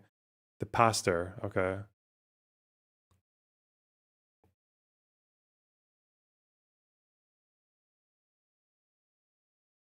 Oh yeah, Don Lemon was involved. Okay. I can't find the footage though. That's the Fox footage, but it's going to a bad gateway. What the hell? What's this? This is going to be a podcaster yapping his fucking trap, isn't it? That's years lunch. Don't care. Whatever. And the American people voted for this. And I simply say that the will of the people should be heard democratically, and people who are in the country illegally need to be deported. And I wonder whether, anybody on this panel representing the left-wing position even agrees in principle that people illegally in the country should be deported. Well, we'll get to it as we go. Destiny, what are your thoughts? And then we'll open it up and get to the crosstalk and all these things. Go ahead, Destiny. Yeah, I actually don't really care about the substance of the conversation at all. I think that, unfortunately, regardless of what your position is, the fact that Kristi Noem and Donald Trump can't seem to speak honestly about anything happening on the ground, the fact that both of them found it necessary to lie about the situation involving the killing of the one driver lady in Minnesota means that they've kind of completely and totally ceded all grounds to do any kind of insurrection act or any kind of mass enforcement. I think that when your federal government is lying to you and lying about things that all of us can see on video, there's absolutely no reason why we should trust them to deploy any type of National Guard or to invoke any kind of insurrection act, because who's to say that they won't lie about other stuff or any details of it in the future. So I think that they just... Oh, let me stop you right there, because what he's going to do is he's going to ask the people whether or not, if he's bringing up that, he's going to ask them whether or not Bondi or Kristi Noem or Trump have actually lied about the people who were killed by ICE or about Renee Good, right? Or about the reasons for invoking the Insurrection Act. He's going to ask if they lied, and then neither of them are going to say that it was a lie. They're going to reluctantly be like, I don't know, that's not technically a lie to say that she was trying to kill him. And that's what's going to happen, okay? Just wait for it. It's ready. Completely lost the ground on that. They should probably just get the fuck out of Minnesota, respect states' rights, and then go back to trying to govern like a real president. I hear this thrown around a lot. I've heard it thrown around on this panel. I don't know what the level of government understanding is, but in the United States of America, just because you win an election doesn't give you carte blanche to always appreciated. Thanks to $10. Appreciate it. Do literally whatever you want for the rest of your 4 years. There's a reason why ICE is historically hated more now than they have been in all of U.S. history. I think 42% of Americans support the abolition of ICE right now, so it's obviously not going in the direction they want it to. Yeah. Okay, we will open it up, and you guys can ask each other questions, have talks. If I have questions, I'll jump in, but otherwise, floor is open. Go ahead. Can we, real quick, can we all acknowledge that Kristi Noem and Donald Trump lied about the conditions relating to the slain Minnesota driver? No, absolutely we cannot. Like, there it is. We've all seen. Let's go. Let's go. Seen the video, right? And everybody walks away from the video absolutely. Okay, wait. First thing, their pre-existing position. Was the ICE driver stuck in ice? Was his car trapped in a snowbank? I don't know. Okay, can we wait and bring up the video and then go and watch it? There's less than 10 minutes of video for this. This is probably going to be one of the most important things to finding the... No, I think that's a complete waste of time. No. What's a waste of time? I don't want to look at the evidence and see if they actually said something that was incorrect about this day. Oh, no, I don't want to do that. I don't know about that. Fuck me, man. Yeah, why? This isn't discourse, man. This is not good faith discourse. Just because they say it calmly or because they might attach some fucking... They might make it sound like they're trying to be reasonable. Like, it's not. They're not reasonable people. Just fucking... Is having an argument about whether it's already not a serious conversation. They've both made it very clear that it's not. Now we should invoke the Insurrection Act. You haven't bothered to watch the 5 to 10 minutes of footage available on this. I don't even know why you're here right now. You should mute for 10 minutes. You should just go watch all the available footage. It's going to take you less than 10 minutes to watch it, and then come back when you can have a fully formed opinion on like the inciting moment that would be why the Insurrection Act. It is a typical leftist liberals like to derail with facts all the time. I know it's really agonizing, but yeah, unfortunately the facts are kind of important. Oh no! All of you, please. Speed it up. Like, I understand that it's going to be a passionate panel. I get it, but we can't just talk over each other. So we gotta go one at a time. Renee, I'm sorry, not Renee. Wick likes measured Hunter, discourse. It sounded like two people on drum solos at the same time. Hunter, if you want to give us your response to that, do you want me to bring up the footage, or should we just skip that part? What do you think? You can if you want to. I don't think it's particularly relevant to the substance of any debate. Like, I don't think anyone's position on anything that's happened would change based on whether or not the car was caught in a snowbank. Right? True, because every position are never fact reliant. That is absolutely true. I do agree with that. The issue, I don't think anybody is. Right? I think the issue is that like the question with regard to the Renee Good situation was whether it's a good shoot. We can argue about that forever, but frankly, that wasn't the question that I posed at all. Their own mind. What I'm a bit confused about is it seems that Destiny is basically arguing that if the ICE agent was unjustified in shooting... No, that's not what I argued. I didn't argue that at all. Do we have... I know you have an Australian accent. Can you speak English? Hello?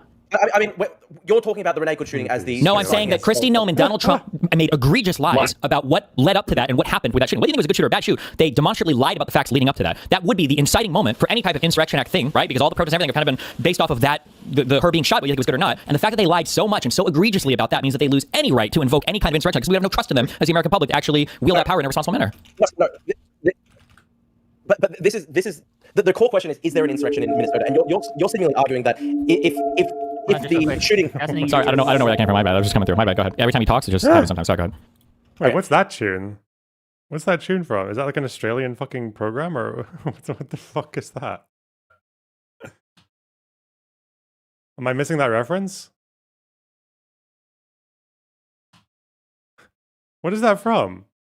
Silent Hill. Why is he doing Silent Hill? Oh, because Drew's like a conspiracy tard, or like he doesn't. Yeah. Okay. It's only heard in memes. Oh, okay. Okay. The core question is I'm not a Zoomer. Can't do it. A state of insurrection in the state of Minnesota. You're almost arguing that if the shooting of Renee Good was unjustified, then potentially the resultant unrest would be justified. No, that's not what I said. I don't have Steven's fucking baby phrenology. I can't identify. So maybe this will help. Destiny, you claim that Kristi Noem and Donald Trump have lied about the shooting, and therefore it doesn't matter what they say, they've lied to the American public, so they cede ground. Can you give us an example of a lie that maybe we could talk about? Silent Hills. No, but it's you said it's a TikTok thing. You said it's a TikTok thing to do that fucking sound because of memes, because it's a meme sound. TikTok is not 2003, is it? Excuse me. Maybe we can go forward from there? Yeah, the way that they both characterize it, we can find the exact words if you want. Pretty sure it's still up on Trump's Truth Social. Kristi might have made a tweet. I know she's made multiple statements about it. Their claims were that Renee tried to viciously run over the guy with her car, that the ICE vehicle was stuck, and that multiple ICE agents were trying to get it out of the like an ice bank or a snow bank or whatever when she was trying to run them over. There was one other statement, but they lied. They completely mischaracterized. I wouldn't even say mischaracterized. They just told factual lies that anybody that's seen the footage knows that these are just total lies, regardless of whether it was a good or bad shoot. Even if you think it was a good shoot, they lied about all of the circumstances surrounding the event.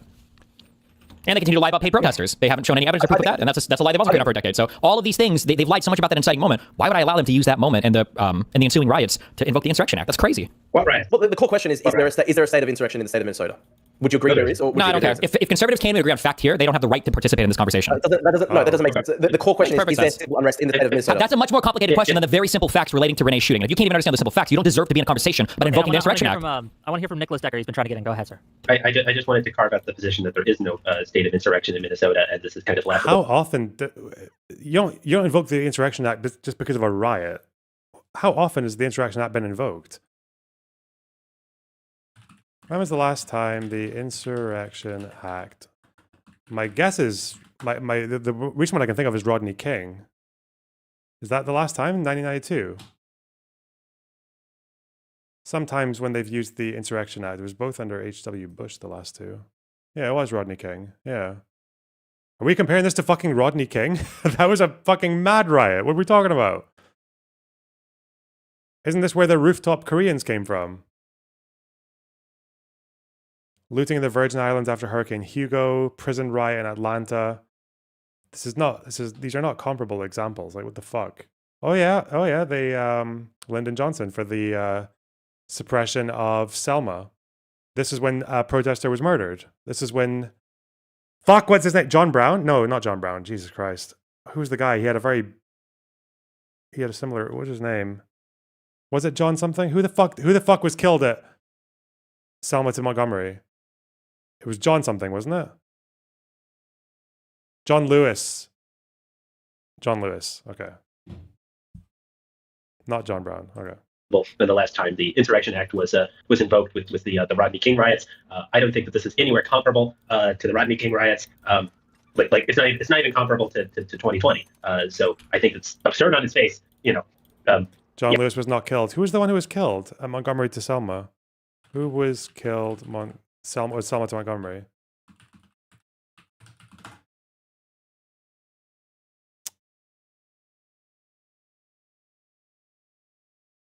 Was it Jimmy Lee Jackson?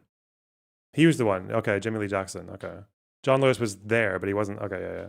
It was Jimmy Lee Jackson who was beaten and shot during a peaceful march. And obviously they had a federal go ahead to go and do that march. So yeah, it was a Bloody Sunday. Yeah, okay. Yeah, I just wanted to put that on the record, I guess. Carry on. I guess well, let's start with there. And I want to ask Hunter and I want to ask Drew. Like, we can get to the question of the insurrection in a minute, but I am just curious. Do you think enough with the audio things? Okay. It's like if you said that someone's lying because, like, they said someone's like a really, really evil bad person when they're only a moderately bad person. Like, that's not. There's no way to adjudicate that. Okay, Nicholas. I would like to offer the counter position that Hunter F is a pedophile. So this is not, in fact, a matter of opinion, but attested to by their own statements. And that I think if somebody made the characterization that apparently this guy in the top left was visited by the Secret Service because of Fed posting. Is that true? That's pretty based. Was a pedophile or domestic terrorist or any other sort of insult like that, making it, if it were totally groundless, would in fact be lying about them. Now, it isn't lying in this case, but although I do feel bad about holding it against you because it's not something anyone can control, so I kind of I apologize for dirty tricks, but yeah. What? Okay, well, that's ridiculously false. Yeah. But I think I would much rather have the conversation, Decker, that you wanted to have at the beginning, which is a substantive conversation on immigration, because I think if we're just endlessly haggling about like the minute details of what exactly one video shows or another, we're not addressing anything that could actually change anyone's deep substantive position, right? Wait, okay, I agree people's with that. Do you views, agree? No, people's views on ICE operations in Minnesota are entirely predictable based on their views about immigration. True. Visited by the base department immediately after. I think that's true. Hold on, so wait, just curious. Do you agree that 30 million... Let Hunter finish. Yeah, Houston, do you think 30 million people came in illegally under Biden, like Trump has said over and over again? We probably don't know exactly how many people came in. Oh my fucking God. Like, you can't have a serious conversation with these people if they can't say that's obviously not true. It is obviously made up. It is obviously not referencing anything substantive. What's the point? Like, why do you deserve a fucking civil conversation, you fucking piece of shit? Like, it's such an easy yes, he lied. Yes, it's not true. Yeah. There's no evidence for it. We can't possibly know how many. Oh, what? So it's okay to just make it up? Like, what the fuck? You think it could be a billion people? You think it could be a billion people? Could it be? I mean, do you think it could be a billion people? Obviously, we can put ranges around it. Do you think it could be 500 million people? No. Could it be 50 million people? No, that's probably unlikely. Okay, 30 million though? More likely. More likely. Okay. More likely. It's more likely than 500 million. That's true. There's no getting around that. It's on the spectrum. If it's more likely than something, then that might mean it's likely. Yeah, no, these people don't deserve any fucking, like, you realize that this guy is derailing the conversation, right? This guy is basically saying, I'm not here for an honest conversation. I'm not here to treat you like another human being. I'm not here to be respectful. I'm not here to, like, just because he's saying it quietly or because he's a fucking chronically boring cunt, like, that doesn't mean that he's engaging in a good conversation. It doesn't mean he's engaging in a good faith interaction. No, you can't do that. You can't just waltz into a fucking conversation with you can't just wander into a fucking conversation about like the Holocaust or whatever and just be like, okay, so we all agree that like it was more than 200,000 Jews died in the Holocaust. Okay, that claim from the neo-Nazis is bullshit, right? And then it's like, well, I don't know. How can we really know the exact number? Even some estimates actually range between 5 and 7 million to begin with. Like, sorry, what? Like, it doesn't matter how fucking politely you say that. Like, you don't belong in the conversation.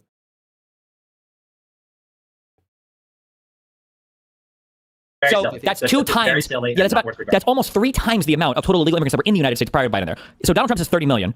Does it bother you that he's given no proof of that number? You're saying it's on a distribution. Donald Trump doesn't say it's on a distribution. He says this is the upper end of a normal distribution, that this is a... Yeah, obviously he's a politician, and like if they spoke like that, almost nobody would understand. Sure. I rest my case saying he shouldn't invoke the Insurrection Act. He's a politician. He's going to lie about everything. I can't trust him, so no Insurrection Act. That's my position. Strictly speaking, the normal distribution is unbounded in any direction, so a billion would also be equally true under the standard. And in fact, any number would be equally true. Well, not equally. It's weighted by... This guy's good. Whoa. Logic, bro. The likelihood of it having happened. So you're saying that he, like, 90% lied. He mostly lied. It's not a 100% lie. It's just a He's getting a relatively exaggerated, improbable figure. Yeah. Oh my God. Okay. Relatively inaccurate, improbable figures that are much higher than what actually happened to the best of our knowledge. But also, we don't know exactly. Like, how could we possibly know how many illegal immigrants are actually in the country with any degree of reliability? Like, this is the guy that I'm supposed to trust to use the Insurrection Act, right? And to trust to deploy troops and federal agents against U.S. citizens. This is the guy who lies as a politician. You keep on using ancillary points. The core question is there civil unrest in the state of Minnesota right now? There is. We can't even agree on what happens. There's civil unrest, Drew. That's not synonymous with Insurrection Act. You fucking retard. God, he's so stupid. He's so fucking stupid. With the shooting, we can't agree on how many illegal immigrants came to the United States. How can we agree on a state of insurrection? Do you see the problem? The shooting isn't even the core thing here. The core thing is there civil unrest in the state of Minnesota? And yes, there is civil unrest. There are people who are violently attacking ICE. I don't know if I can trust that, because apparently Renee Goodman was a paid agitator terrorist. So how do I know there are people assaulting ICE officers? How do you know she wasn't a paid agitator? You know, how do you know that no one's been paid? Of course, someone's been paid by someone. It's covert. We wouldn't know if they were paid. Oh, we even know. How do you know? Got him. How do you know? How? The Renee Good thing is completely ancillary to the point. Is there a state of civil unrest in the state of Minnesota right now? Yes, there is. How do you know? How do you know there are attacks on ICE? How do you know there are attacks on ICE agents? Because there are videos of this everywhere. It's very easy to see. So? Wait, I don't know who those people are. They could be deepfake AI. Maybe he's just a politician exaggerating. Drew. Send me a clip of one of the videos and we'll watch it on screen. And you have to prove that it's not a deepfake AI as well. Also, how many of these people are bought? Drew's reasoning seems a little bit too motivated. Drew is Drew is a warrior, okay?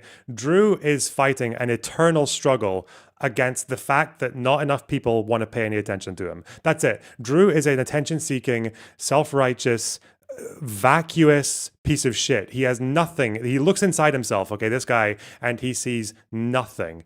All he does is he just waltzes around and fucking leapfrogs and ping pongs from one social justice fucking cause to another, from one political thing to another, from one LARP to another, to try and get people to pay attention for him, and so that he can act like a fucking tool in public to get people to like him and sympathize with him. He did it in university when he was doing all the fucking China rage bait shit. He did it with the fucking blank sign, which wasn't actually a blank sign, while he was literally fucking political advertising for his party in Australia. He did it when he tried to fucking frivolously appeal his lawsuit so that the fine of $1,000 turned into fucking $26,000 so he could solicit funds for it. He did it when he was trying to be a big fucking liberal about Ukraine and Israel. And then he went and did it when he was trying to be, and now he's doing it when he's trying to be a fucking right-winger, because he's realized that the only way that anyone will ever be of a standard to like him is if he kowtows to Elon Musk's fucking bot-infested Twitter. The one place where Drew is able to get the affirmation that he so craves is from bots on Elon's Twitter. That's it. And occasionally Elon himself will retweet him, because Elon is also a bot, right? That's it. That's Drew's entire fucking story. Not 1 year ago was Drew Pavlou trying to fucking worm his way into the Destiny community. He was trying to get on the Bridges podcast. He was trying to get conversations with Destiny and trying to be like an ally of his. Obviously, Destiny never bit on that because he realized that Drew is a fucking retard. Drew did it with me. He did it with the liberal sphere. He tried to do that and no one was interested in him. But again, liberals have standards. Republicans don't. So that's where he is. This is from barely a year ago. This was January last year. He got into a Twitter spat with Pisco. Back and forth. And then he comes and apologizes to Pisco because he realized that Pisco was a Destiny associate.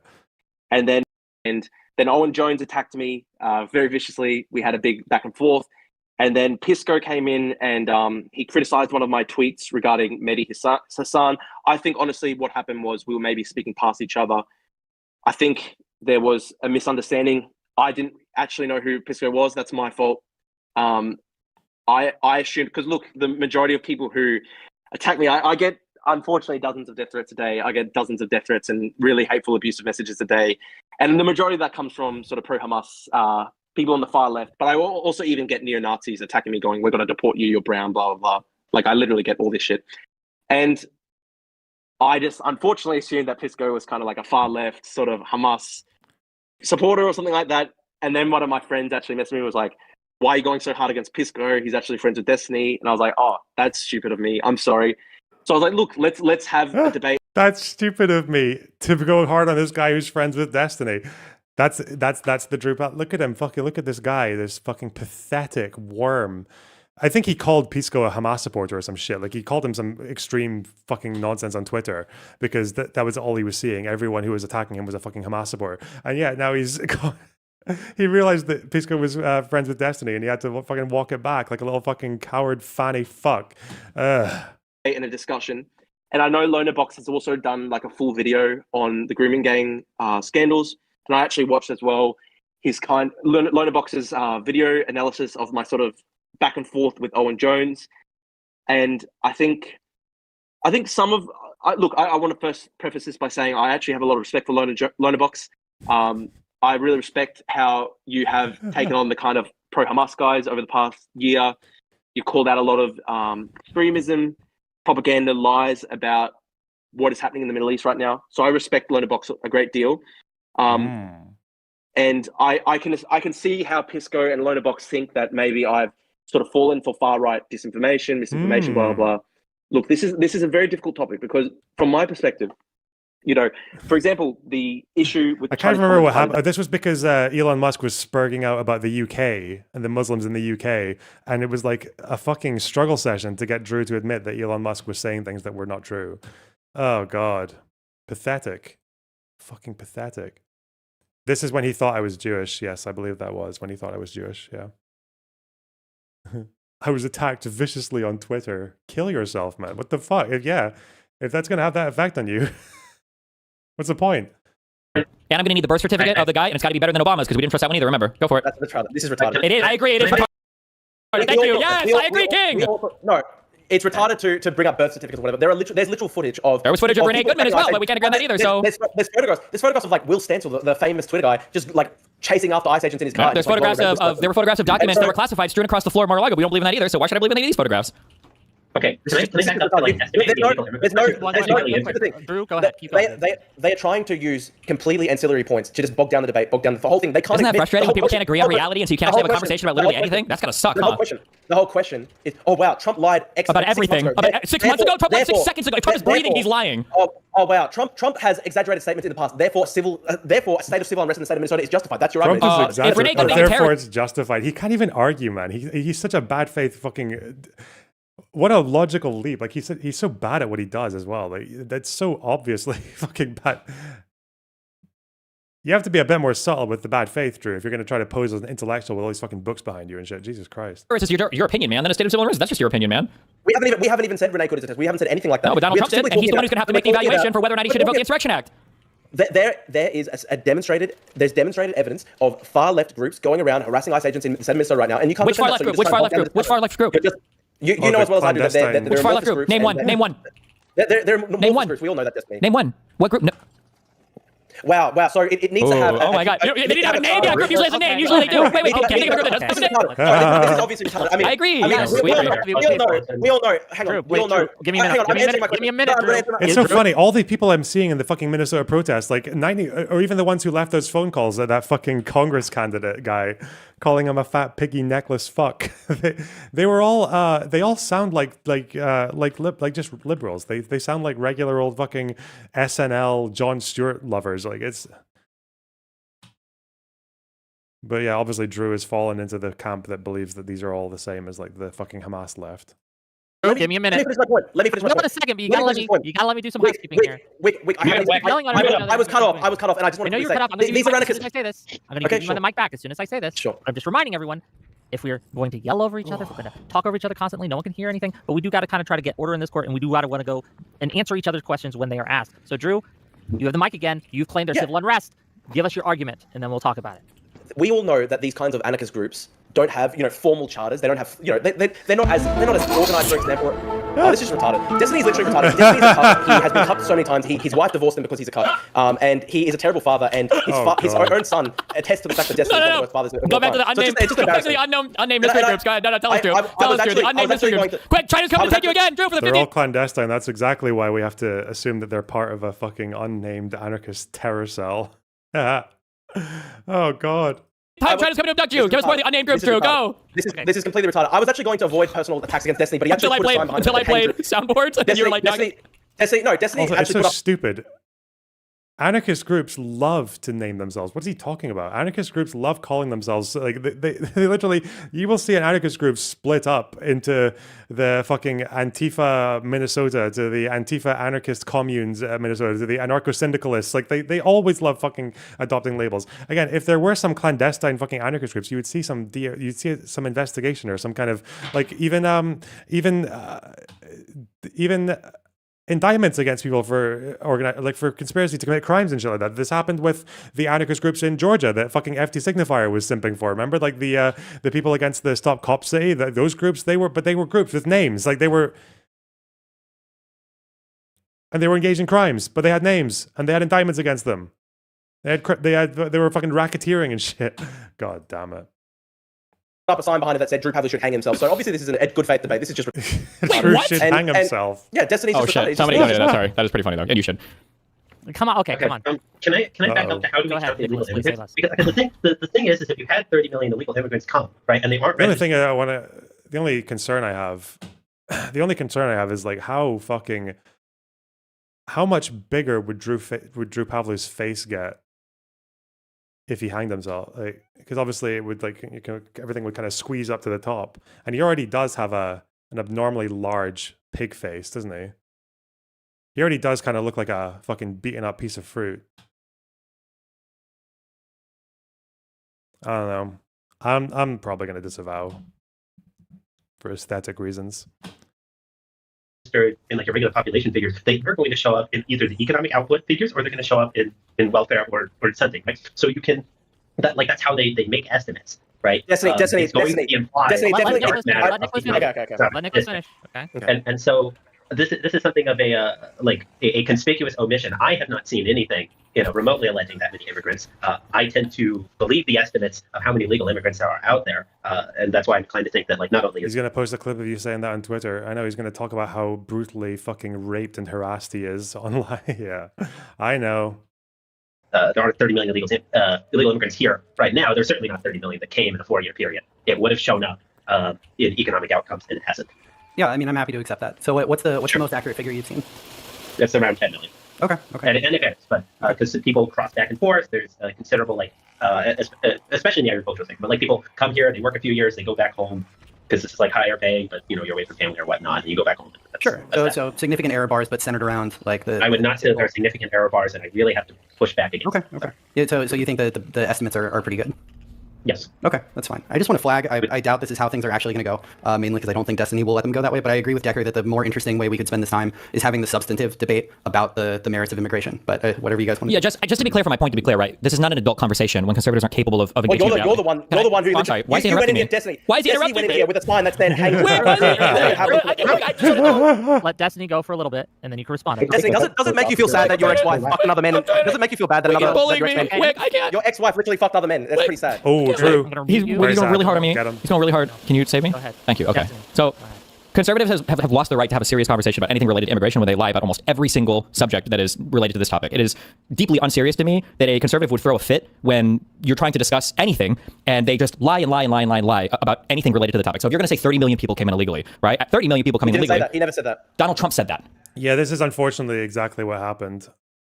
Only the yeah, Drew did try. He tried to be a lib, realized that no libs fucking like him, and then he ends up, yeah, that's more or less what happened, yeah.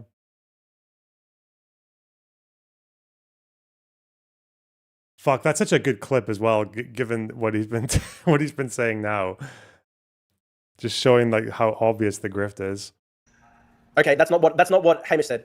You're debating us right now, not Donald Trump. I'm talking about the United States of America, okay? The country that you prayed every day that you were from, okay? I know you're mad that you have to be in your fucking shithole Australia, but so I'm talking about the United States. In the United States of America right now, Donald Trump is the president. You're debating us, so what I'm saying is, that's fine, I don't care. Whether I'm debating Donald Trump or his cum socks, I'm having a conversation about U.S. policy right now. Donald Trump's the president, okay? So for Donald Trump and the conservatives to lie about every single topic peripheral to immigration, and then to try to come to the table and say, well, now we need to have a serious fact-based discussion related to whether or not we can invoke the Insurrection Act, there's no reason to trust this administration to responsibly wield any kind of power like that, irrespective of the fact that they've already lost in multiple court cases. Why didn't you like him? Oh, because he is terminally fucking retarded, because just because you can overlap on a couple of opinions, the way that someone gets to those conclusions matters. And Drew Pavlou has always been stupid. He's always been a troll. He's always been fucking desperate to shoehorn people into being fucking terrorist fucking Hamas supporters or whatever else. He's a publicity stunt fucking freak. Yeah, he's just dumb. He's a bad person. He's embarrassing. Yeah, it's just many reasons. Cases with their forcible deployment of the National Guard to other states, with their deployment of the Marines to California, with their inability to accept any of the states' autonomies with how they want to do any of their local policing. Why would I trust this administration? The lies are just one part of it. Why would I trust this administration when they can't engage with the fact of the matter, literally anything, to responsibly wield any kind of federal deployment related to the Insurrection Act? It's just nonsense to me. It's not a serious conversation. And to translate that a little bit, and this is to Hunter and to Drew, how can the public trust this administration to wield their power? And let me wait, and then they can both answer. But just to add to that, so it seemed like a joke earlier when I was asking what groups. Donald Trump and the rest of the conservatives have said for a decade that there are mass paid agitators and paid protesters, and they claim that Renee Good was part of one of these paid groups. If these groups are fictitious and they don't even exist, and if Donald Trump has taken the exceptional step to use an executive order for the first time that I'm aware of in U.S. history to label a domestic group a terrorist organization, Antifa or whatever, why would I trust him to send in any kind of insurrection acted authorities to go after who? I know he's going to go after the Democratic Party, liberals in general, or who? Yeah. You got to let him answer. Yeah, go for it. Get to Hunter, then we'll get to Drew, and then we'll see what they have to say. Go ahead, Hunter. Yeah, so on the groups issue, this is from Reuters. This is with respect to Renee Good. Good was active as a volunteer in a network of neighborhood patrols comprising hundreds of community members and organized by local activists to track, monitor, and record ICE operations in Minneapolis. According to Michelle Gross, president of the Minnesota-based Community United Against Police Brutality, and she was that famous neighborhood watch anarchist organization. Brilliant. For the National Lawyers Guild, which is effectively a leftist activist organization. You can think it's a legitimate one, but it is one. So yes, there absolutely are groups, and her job was to work for one of these, so she was paid. One of the organizers just, of these were terrorist groups? organizers of the church storming, right? That happened. Don't go to the church. I'm just focusing on was Justice also, Renee. A paid member of an activist nonprofit. So yes, absolutely, these people are being paid as members of these NGOs, and these are organizing the anti-ICE activities that are interfering with federal law enforcement very intentionally. So yes, I mean, if you want to, you can argue about whether the term terrorist is appropriate for an organized group of people who do have paid members who disrupt federal law enforcement, but the substance is there. Yeah, absolutely. So the claim is that they are being. Oh, sorry, go ahead. I just wanted to submit that I think to be a terrorist, one should have to commit terrorism, which generally involves, terrorism. So what's your definition of terrorism? Some kind of armed attack against a civilian population that's designed to incite terror in the civilian population. Kind of like what ICE is doing. No, but don't you understand? There's a thing called doxing, and some people who might get that information about where ICE are might have arms. Ooh, terror. Whistles, not terrorism. Well, attacking churches instills terror in a civilian population. Right. I mean, the case is reasonable for the church invasion, and also, as we established earlier, there have been snipers, right? Like this is. They're literally having sniper attacks, literally sniper attacks on ICE across the country. The one who killed the 2 immigrants? Yeah, accidentally. Does that make it better? That was a terrorist attack. He was trying to kill ICE agents. It was a very foolish idea to shoot into a car with tinted windows. You never know what you're going to hit. Yes, he was trying to kill ICE agents, obviously. I love the way that Decker is very carefully walking right up to the edge of the things he can say. I appreciate that. Yeah, because it's obvious that Nicholas Decker wants to say that the ICE agent should have been shot. Is that hold on, Nicholas? Is that what you want to say?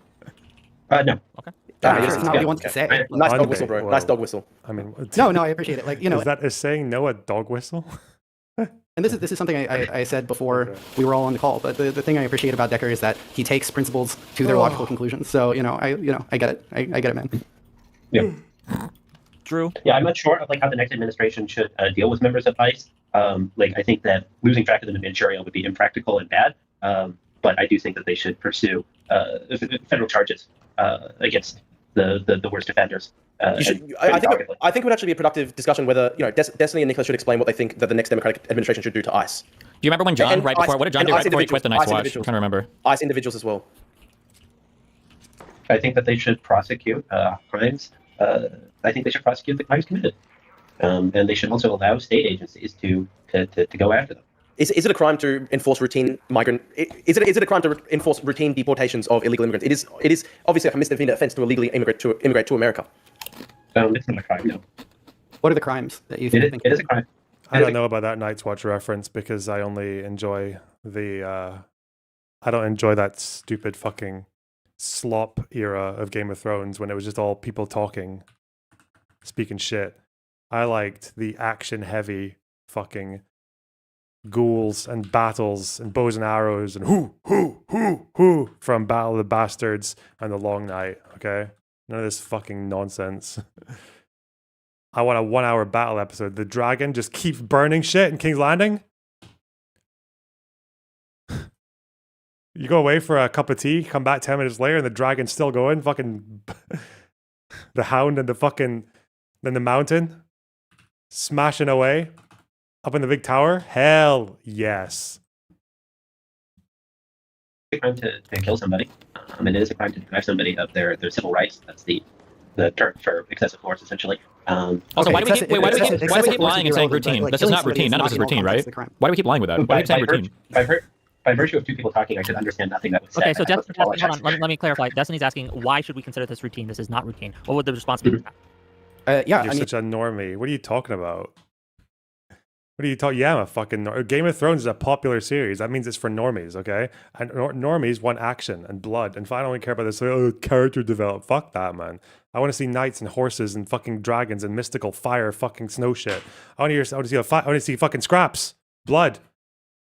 I want a battle scene so long that you can go in the other room for a fucking little wank and a sleep and come back and they're still fighting. Most okay? Pathetic, servile bullshit. It's usually just a cover for some baser motivation, like when Elon became right-wing just before the sex misconduct. Thanks for the $10. Yes, it's very much that. In the wave of illegal immigration that happened under Biden was also not routine, and it's going to take something equally non-routine to reverse it. How's that working out? Pretty well. I mean, America has net negative immigration for the first time in, I don't know what, decades. Wasn't it net negative for the first time under the last 4 years of Obama? The number of illegal immigrants here did drop, starting through Obama. Yeah, so that was wrong. But another fact on your guys' To be clear, net this would not be net immigration. this is not due to enforcement policy, but it was due to the Great Recession. The best way to lower illegal immigration is to make the United States poorer, so that people don't want to come here and work. But it hasn't become poorer. It's actually growing at a pretty fast clip right now. No, it's not. That's the thing. GDP growth is amazing right now. So yeah, and our currency is devalued by like 10 to 15%. I mean, okay, no stupid shit about currency devaluations. Sorry. Okay, sorry. No, go ahead. Go ahead. Okay. That was all. I do want to ask. This is to Destiny and to Nicholas. Do you both think that it was appropriate for the ICE protesters to go into that church and disrupt the services there? So Nicholas says no. Absolutely not. It was worse than a crime. It was a mistake. As Talleyrand would say. But that's basically my view on it. Would you support them being prosecuted for that? Yes, I mean, it would depend on the crimes they're being charged with. I think there are some crimes that would be definitely too excessive. I think that hate crimes or like conspiracy to commit hate crimes would be a stretch. I'm not a lawyer though. At a minimum, trespassing is like a very easy thing here, and it's like very obviously trespassing. So should evict them soon. What do you think, Destiny? If Don Lemon and the protesters going into the church, do you think that they were wrong to do so? Do you support them in doing so? What are your thoughts on the different styles of protest? Don Lemon went into a church? So not him personally. Yes. About 20 different protesters. They went into a church. I don't know. I'm hearing this for the first time. I don't have an opinion on it. Sorry. Oh, fair enough. No opinion on it and things like that. I guess overall, do you think that the protesters have gone too far at all from what you've seen? No, I haven't heard any examples of that, so I'm not sure. They attacked the church. I don't know about all that. I haven't heard anything about that. Attacked the church. I haven't heard anything about that, so I'm not sure. I can't really have an opinion on it. It would be quite good to take one of these events actually and actually sincerely feign not knowing about it. I don't convincingly feign not knowing about it, because I want to see how someone like Drew describes it when they think they've kind of got you where they want you, like where they think they can just get away with making up whatever the fuck. Because Drew keeps saying they attacked the church. You can say they trespassed. They didn't attack the church. That's not. That's a very intentional use of words there from Mr. Pavlou. And Drew knows lots of words, okay, because all these books are behind him, and that also means they're in his brain. That's how that works. One of the most high-profile incidents of civil unrest in Australia. I haven't heard anything about that. No, I haven't heard anything about that. We're debating civil unrest. Sorry, I haven't heard anything about that. I'm sorry, unfortunately.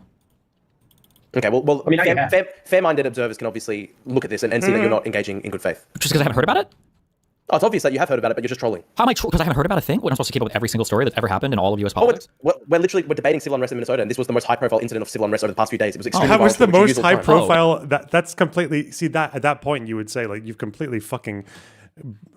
You're raping your own point as we speak, Drew. If that's the pinnacle example of civil unrest in Minnesota, that means there's not civil unrest in Minnesota. Certainly not Insurrection Act worthy. Oh, what? Some people walked into a church when they weren't supposed to. They trespassed and they chanted and then they fucked up. Like, did anyone get attacked? Did anyone fucking fight? What happened? Did they break anything? What? Not interesting. Wait, so then was Renee? Was the ice agent that killed Renee? Was his car stuck in an ice bank? Exactly. Oh, yeah. You see how unfortunate that is? How fucking retarded you are? How called the fuck out you just were? Because you have no idea what the fuck you're talking about. Your memory selective. You want to get to the facts. Isn't that frustrating right there? The honest take on the church thing is here's my questions. One, because I did watch the videos on this. Did anybody ever call the cops to get the people removed or tell them to leave? I don't remember seeing or hearing it. If they told them to leave and they didn't leave, my understanding is churches are private property, so you can arrest for trespassing. I hope that if they do get arrested for trespassing, the governor pardons every single one of them, like Donald Trump pardoned every single one of the fucking insurrectionists on January 6th, so that they can walk free and go and fucking do it again with no consequence. But if they were asked to leave and they didn't, then they would have broken a crime and they should be charged for it. And then the governor should pardon them immediately after, so they could do it again. Just like a place of worship is not a place of protest. No, I don't think people disagree with it. You shouldn't trespass on a fucking church to do a protest. That's not a good idea. But him saying that that's like the peak example of civil unrest in Minnesota is fucking bullshit. Like people trespassing in a church, there was no fighting, there was nothing broken. I don't even. I'm guessing at some point they were asked to leave and then they left. But that's not that doesn't mean it's justified. It just means it's a really bad example. It shows you just how fucking desperate they are to make these protesters look bad. The problem with Drew, obviously, is that Drew does not give a fuck about this. Like, Drew would never have an issue with people going to protest in a mosque if, like, one person who attended there got radicalized and fucking did a suicide bombing or whatever the fuck. Like, or if a groomer maybe visited the mosque. Oh, no. I don't think the governor should pardon them. Okay, listen. I don't know how to engage. In 2026. I'm no longer engaging with this. This isn't as bad as you're making it out to be. Does not mean this thing is okay. Fuck. For starters, it's like at most community service. At most, generally trespassing is you can't go. Drew is trying to say that they should invoke the Insurrection Act. You do not invoke the Insurrection Act because a fucking crowd of dipshits walked into a church. That is not me saying that walking into the church and trespassing is okay. Fuck me, fucking God. To this place, you know, if you do go back to this place, you will like actually get arrested and actually possibly have consequences. But a first-time trespassing is basically never any consequences at all. Frankly, nor should it be, because the point of trespassing is we need you to leave. You know, this is your very serious warning. Go away. Do you have any thoughts on this, Hunter? Otherwise, I have another question for the panel. Oh no, it's you know, I I think I don't feel much of a need to respond to most of the things Destiny says because I think it's just very obvious to everybody who's going to be watching that he is not a good faith conversation participant. And one of my followers, when this conversation was announced, was like, "Oh God, get Destiny out of it." And for the record, this follower of mine agrees more with Decker's position and their position than I feel like we can actually debate Decker. You know, yeah, absolutely. I think we could, again, as I've said multiple times, have an interesting conversation. I think we can have a civil discussion with the guy who just lets us lie about things and lets us not acknowledge that anything that the Trump administration said is a lie. Oh, yeah, I love it that we can just gaslight calmly. You know, I like someone who lets us do that. Yeah, these fucking psychos, man. Ugh. The merits of immigration, both legal and illegal. But yeah, you can't. How can you have that when you guys? You can't even have. You don't agree on any of the facts. I know what you're going to do. Yeah, I know. But yeah, you can go ahead and ask me. Okay, wait. Here's a question on the merits of immigration. Regardless of how you feel about immigrants coming to the country or not, do you acknowledge that it's not really factually disputed that immigrants coming to your country, even illegal immigrants, are both a net fiscal benefit or neutral at worst, and then an economic boon for the area where the illegal immigrant to? Do you guys acknowledge that? Not no, there are plenty of examples where immigrants are not examples? Like a net fiscal benefit. Yes. Hold on. Wait. Hold on. This is a simple IQ check. Wait. This is a simple IQ check. If I were to tell you most women are shorter than most men, would your response be, well, that's crazy because I know a tall woman? Why would you say something so obviously fucking stupid? I'm saying on the net, even illegal immigrants tend to be a fiscal benefit to neutral effect, and they're an economic boon. On net, I'm not asking you about a specific illegal immigrant that you know or a specific example. Just on net. Immigrants from first world countries are typically. Yeah, but not all illegal migrants have nets. Very productive. No, immigrants from that's not. Some of them labor at land, not at sea. What? That's unproductive. No, that's not even true. You don't even know what productive or unproductive. You have no fucking idea. Very obviously, I mean, the fiscal impact obviously depends on like the broad category of immigrants. So immigrants with a high school education or less. Wait, what did Drew say there? I didn't completely fucking. On the net, even illegal immigrants tend to be a fiscal benefit to neutral effect, and they're an economic boon. On net, I'm not asking you about a specific illegal immigrant that you know or a specific example. Just on net. Immigrants from first world countries are typically very productive. No, immigrants from third world countries are typically unproductive. No, that's not even true. You don't even. Immigrants are not a net fiscal benefit. The only stats that say this don't take into account huge costs like public schooling. The fact that you're even saying that it's like a one way or the other, definitely, at least in the it's different in America, but in the UK, it's never going to be agreed upon whether or not they're a net benefit because people will focus on whether on short term versus long term. Like if a migrant family comes over, then they might be a net negative because their education is not being financed, but then obviously those kids get older and then they become net contributors when they get older, and they also contribute to bringing the average age of the population down, which is obviously a good thing because aging population is one of the biggest problems with people having to fund fucking old people surviving through the health system. On the net, that it's also not to mention that it's not just fiscal benefit, there's also economic growth as well, and job opportunities or organizations that might start hiring or small businesses that might open that wouldn't otherwise had they not had immigrants there. So that's at best, if you consider things like that, like migrants bringing their kids, that's when it gets a bit fucking murky. But on the whole, I think they are still seen as there's still a net positive for legal migration, even in the UK. I think it's just a dispute over like in short-term cases, sometimes they're not because they bring their kids. Even know what productive or unproductive. You have no fucking idea. Very obviously, yes, I mean, in the UK they pay a surcharge for the NHS. Yeah, I don't know if it's enormous. It's like $1,000 a year, but it's enough given the fact that they're young and they never use the NHS. Yeah. Fiscal impact obviously depends on like the broad category of immigrants. So immigrants with a high school education or less into the United States specifically, if we just want to look at the U.S. context, are somewhat of a net fiscal negative, right? How?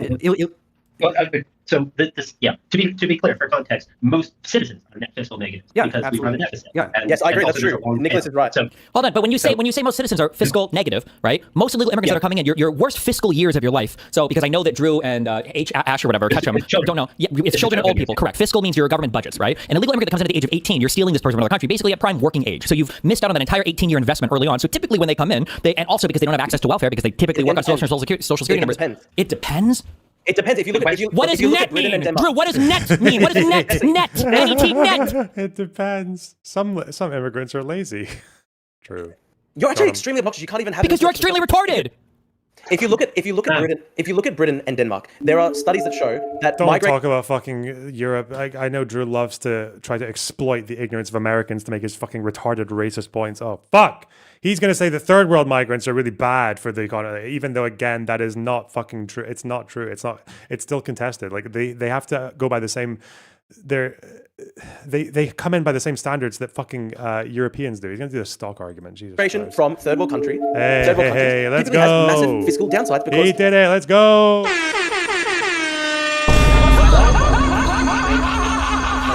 Well done for the fucking slop migration debate. Let's go. On the whole, they have fiscal burdens on the state. And we look at, for example, the Somali community in Minnesota is 100% a fiscal net negative. That is not true. What, because of the fucking fraud? Are you serious? Like, 60 people who were charged by fuck off. In the United States.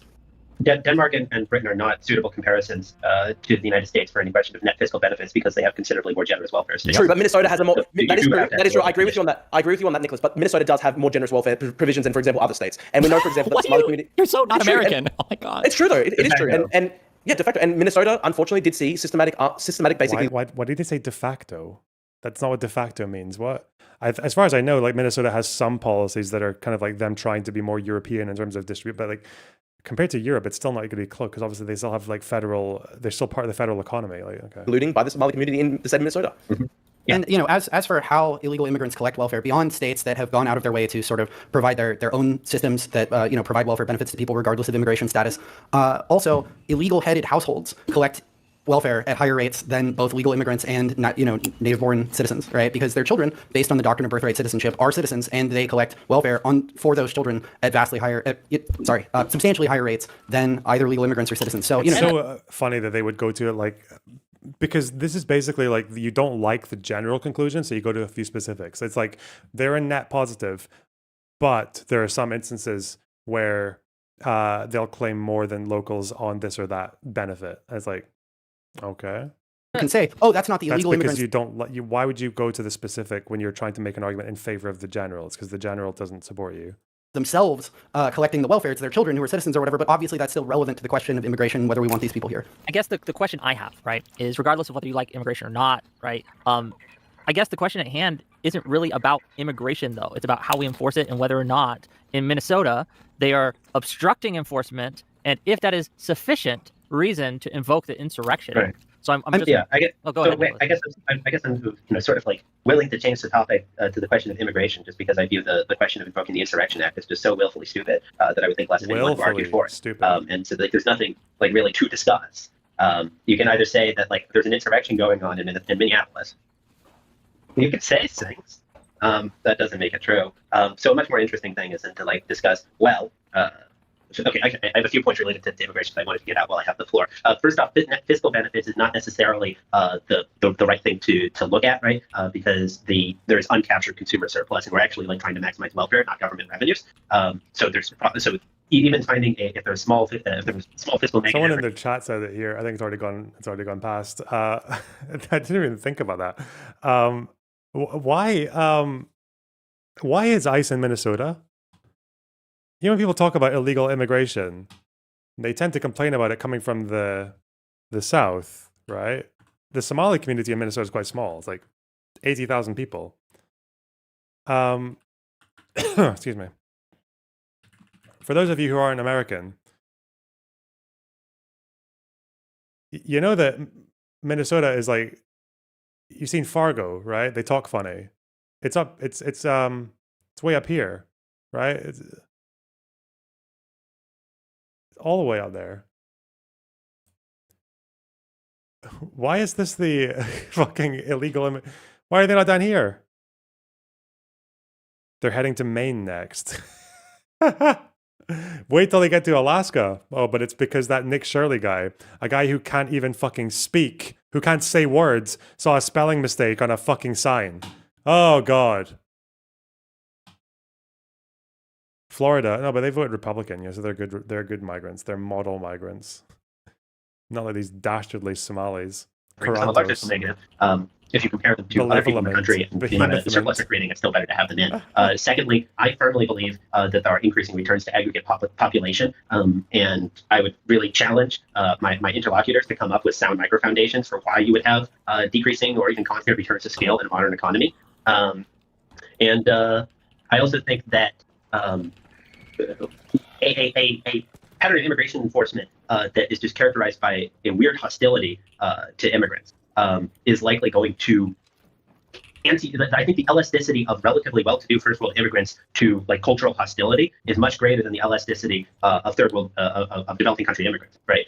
So I think that if you like have a much more rhetorically hostile environment for immigrants, I think that is going to deter the English-speaking immigrants, and it's going to do much less deterrence of non-English-speaking immigrants. So I think this is, in fact, a self-defeating policy to be extremely hostile. Hey, and we've lost people because of this. Yeah, I want to deserves, you know? Yeah, I want to give a chance for Drew and Hunter to respond to that. So go ahead. Go ahead. Sure. So if you don't mind if I go first, like these are substantive points that, you know, can be responded to. And so, yes, you're correct. First of all, no contest on the claim of, superlinear returns of population, all else held equal. And that's sort of a big caveat. But yeah, I don't have any objection to that. You're also right that somebody's impact on state budgets does not capture their entire economic impact. But even if you show that essentially that subsidizing these people has had some sort of like pro-growth effect, you would have to go further and show that this is the most effective way for the state to, deficit spend even more to grow the economy, since that's essentially what we're doing. If we bring somebody in and then subsidize, net subsidize their existence here, that is a form of, government deficit spending that, to grow the economy, and you would have to argue that this is the most effective way to do that. But I do want to get to this really quick.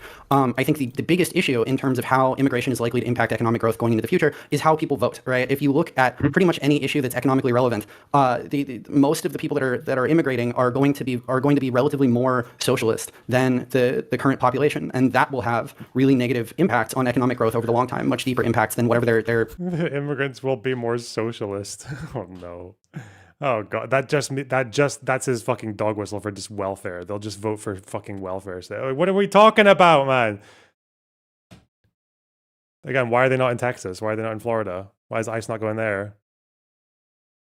Personal contribution is, and that is my biggest issue with immigration. I have a question. Let's see Destiny's response to that. Destiny was shaking his head, so I'd like to see his response. No, that was just such a retarded point. I don't know.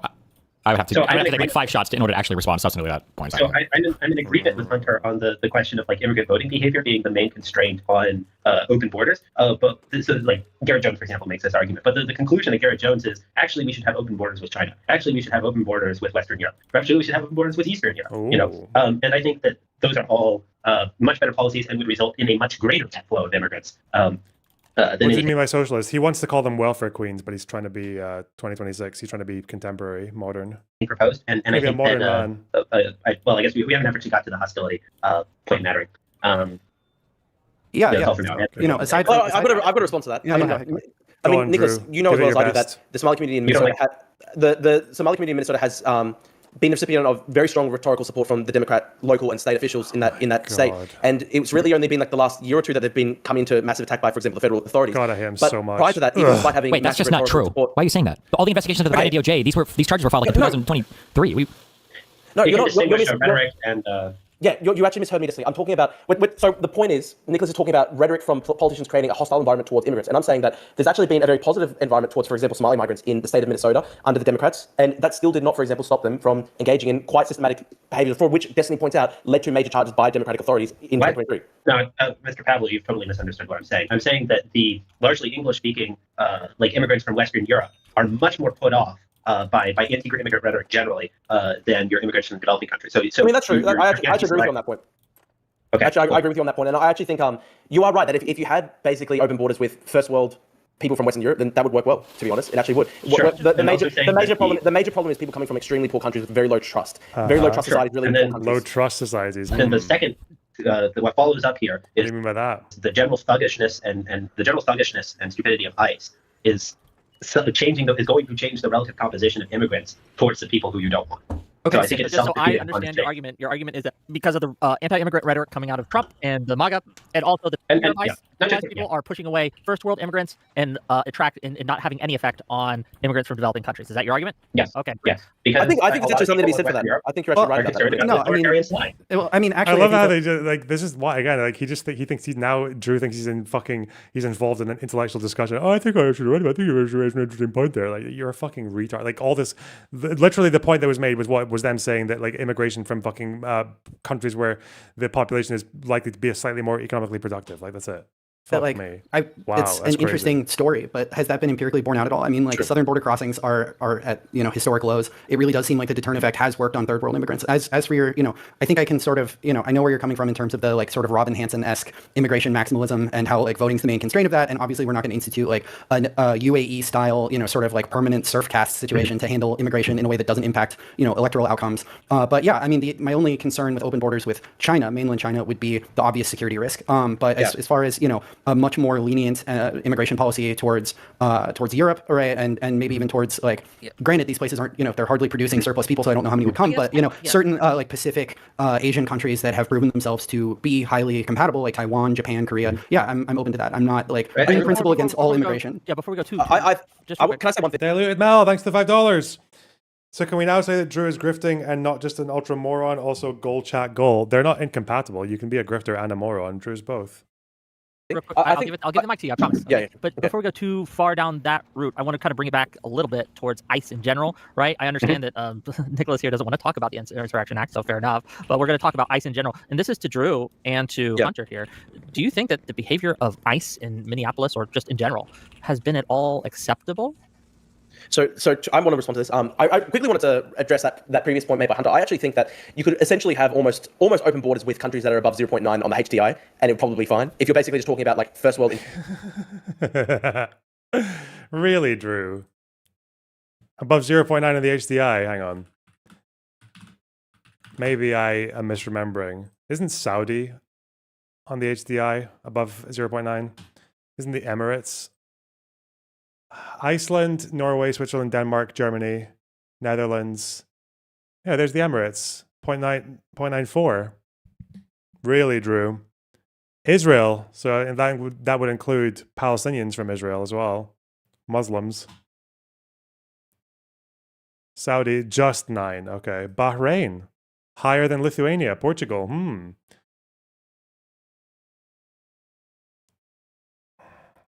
Qatar, higher than Bulgaria and Romania. Really, Drew, this is your criteria. Just say fucking white, you racist, fucking fat, disgusting, hollowed out shell of a human being, pig, cunt.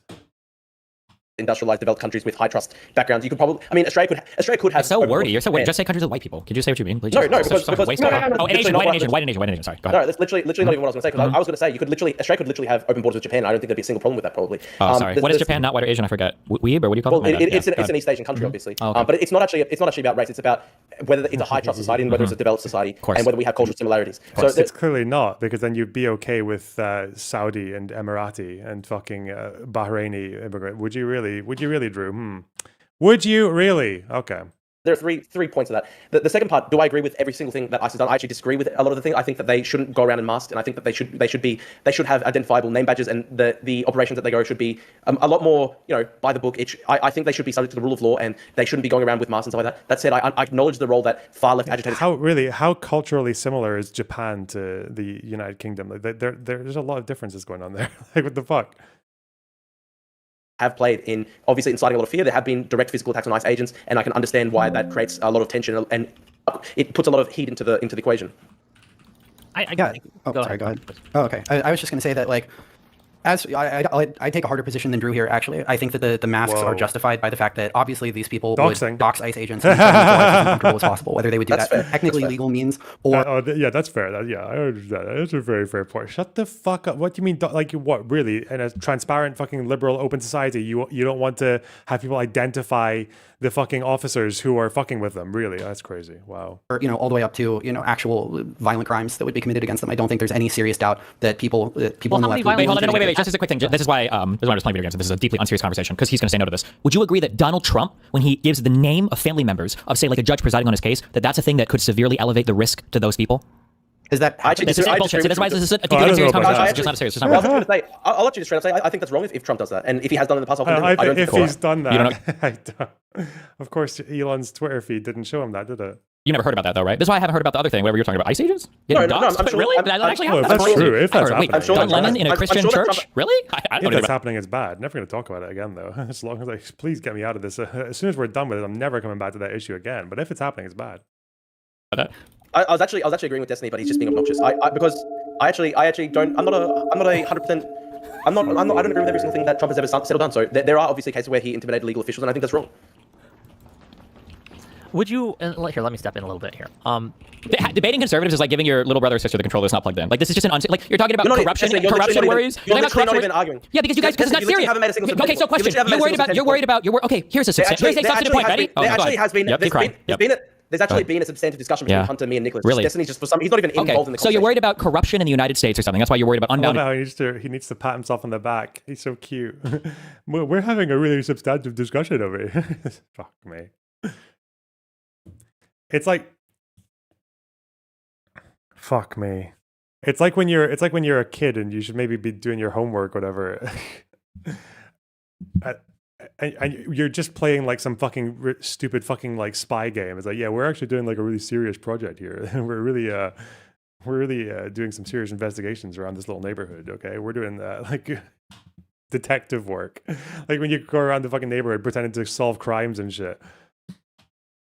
Me and Johnny are actually having a really we're in the middle of a serious investigation right now. Shut the fuck up, man. No, you're not. You're not a serious person. The HDI. Oh, that's plus 0.9 on the HDI, which you do not believe, but you don't fucking believe that criteria at all.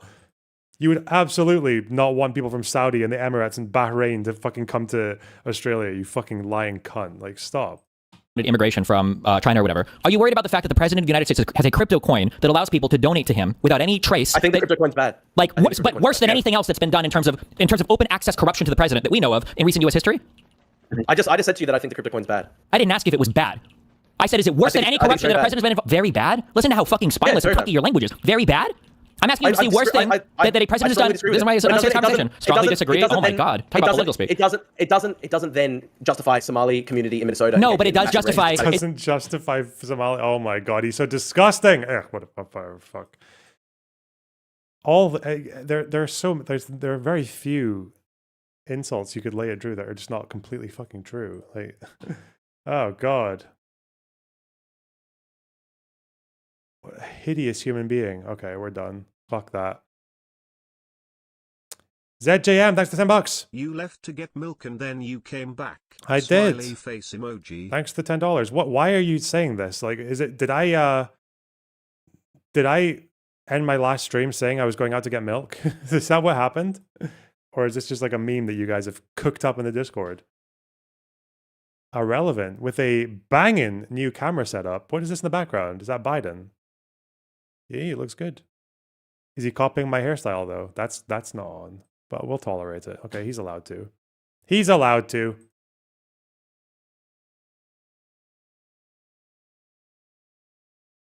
Democrats are not presenting a strong opposition that they really have to. Well done, Spider. Thanks for the audio. What should they be doing? By his argumentation, number one. And we're not going to talk about that, are we? Prove that we wouldn't be swimming in the waters of fascism, or that we would be just the same if Kamala Harris was president, which you can't do. Like, he can't keep selling this lie. He is identical to Trump. He's literally Trump. After he makes a statement, he has to double, quadruple, sextuple down on it, no matter the material condition. What tuple? Stop. Every single individual with eyes looks at the situation and goes, Kamala Harris would obviously, she could literally not be politically relevant if she kept this up. She would be impeached if she did this. If she prevented the accountability for Jonathan Ross, first of all, it wouldn't happen. That's first and foremost. Do you actually believe, I wish somebody asked him this question. Do you believe Kamala Harris would have deployed fucking thousands of ICE agents to Minneapolis? What? Cop Mala? Cop Mala?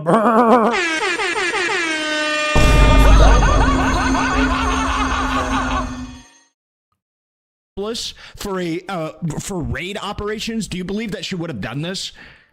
Do you believe she would have done targeted raids in Democrat-run cities specifically to antagonize migrant communities? Do you believe that would have been politically popular, or do you think we would have instantly impeached her? She would have been instantly impeached. Okay, thanks so much for the super chats, guys. Thanks so much. We've got a new one. These goals are doing very well. Hey, thanks for the 50 Swedish. Bottom left panel guy looks like a worse rose wrist. Oh, Fumbongo, thanks for $5. Holding ICE accountable via video recording terrifies ICE agents, so that's a kind of terrorism if you think about it. True. Yes, we are going to redefine, and they're doing that as well. You're saying that as a joke, but I've literally seen people making these fucking comparisons. It's so stupid. It's so bad. It's that whole thing, though. Let's just change the meaning of every word to suit our fucking political agenda. Words are just there to be fucking contorted and shagged out of recognition to suit our political ends. And it is bad. Bad. Very bad. I wonder, do I want to move on to... I've got on my little list here, we've got Iran, we've got a very small bit about Gaza because of the last hostage, and maybe Board of Peace. That'll be another day. We've got Iran, death tolls mostly, and we've also got Lakari and Tectone, Rape Tone. We have to do it's been a while since we've had a good fucking honest nonce bashing, and the Lakari thing is quite ouch. Iran is important. Yeah, but we also need to have a nonce bashing, don't we? You look beautiful today, Lunar. Oh, thank you. Thank you so much. I appreciate that. Wow. That's very nice. Nonce tent. Like, there are things to say. There's a few... There's quite a lot of the nonce bashing. Lakari the streamer, yeah. I mean, if you don't know, I'm very sorry, but my God. Ouch.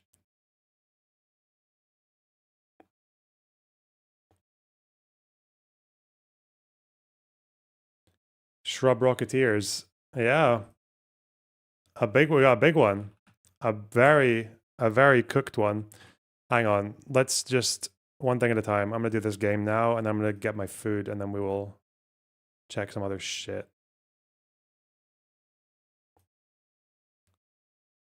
Where is my thing that I need to hide the chat? Where the fuck? Chud did a deep dive. Oh, I know that we've got some. Well, I don't have the deep dive. We've got the clips though.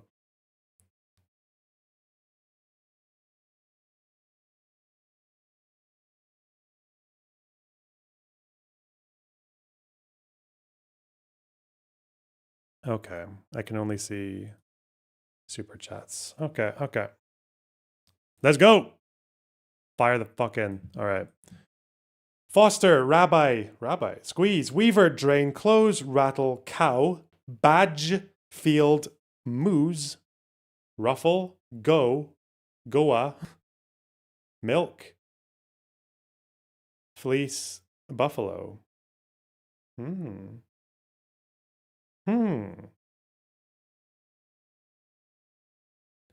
You can drain and you can squeeze.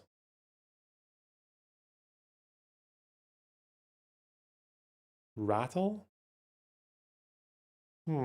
Fleece. Okay. Cow, milk. There's like cows, goat. There's like incomplete words. Moose, goat, cow. But for what? Fucking. Oh, is it just. But no, cow wouldn't really. Oh, badger. Okay, I see. Rabbit. Okay, it's animals with one letter missing. Hey, let's go. Get fucked. I got the purple one first. Well done. You can fleece someone, you can squeeze someone, you can drain someone. Drain. Milk.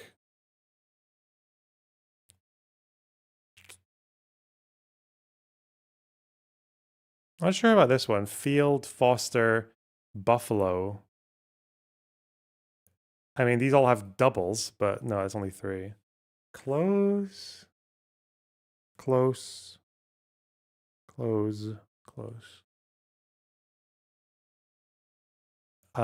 Foster and field, like I kind of.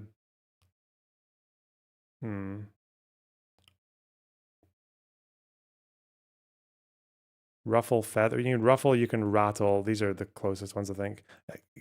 Is cow? Is that a thing? I think cow might be a thing. But cow and buffalo, but no, there's not like enough things there for bovine creatures. Weaver.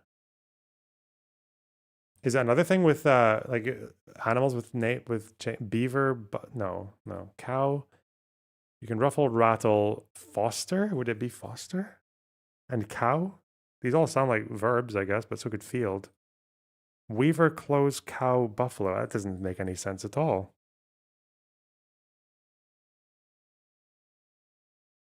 Foster parent. I mean, I've got fucking 4 goes. I can give it a try. No, wait. Not even close. Okay. Ruffle, rattle, cow, close? Weaver. Weave. Oh, wait. No, again, because rattle is like something that a baby can use, but what else? Rattle, foster, like a foster parent, a rattle, a weaver. Rattle, ruffle, weaver.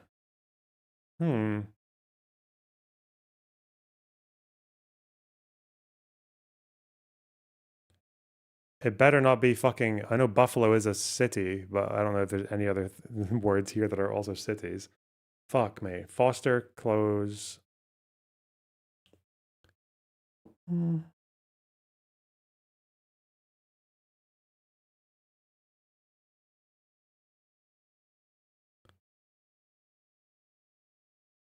A close can also be like an area where you have animals, right? Like a field, a close. But what else would go with that? Don't think there's anything else there. Rough rat.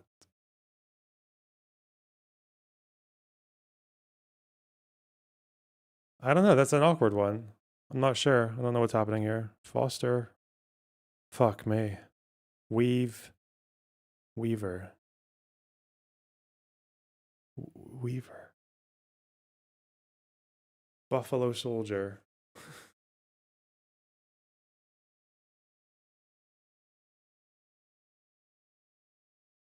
Like, is there something here?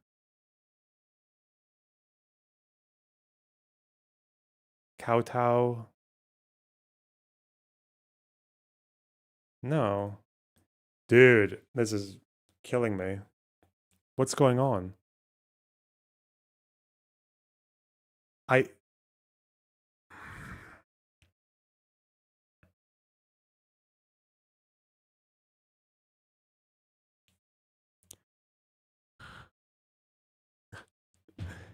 What's going on? ZJM, thanks for the $5.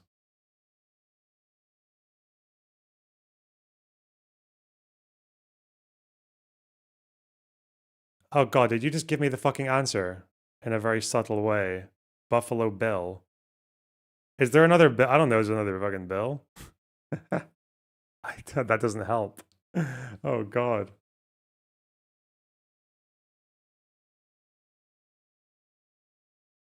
Foster Bill? Cow Bill?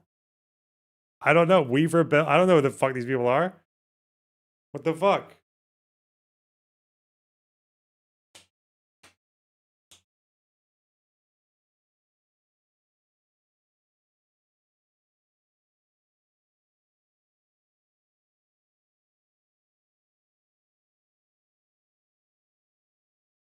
Oh, wait.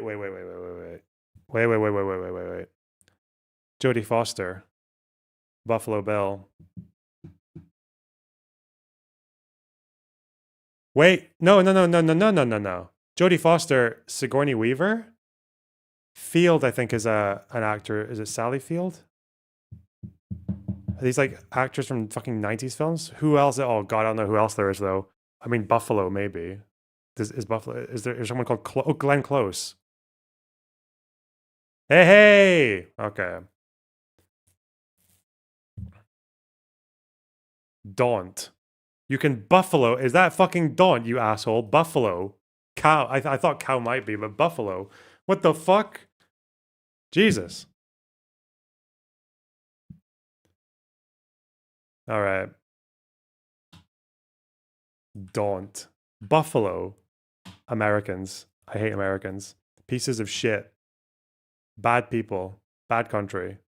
You deserve to get taken over by fucking fascists.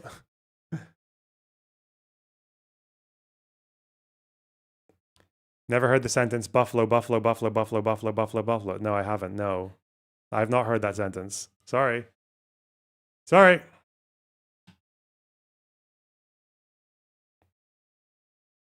Okay. We have Farage coming up. I know, and maybe we deserve it too, okay? For not having our own version of fucking connections.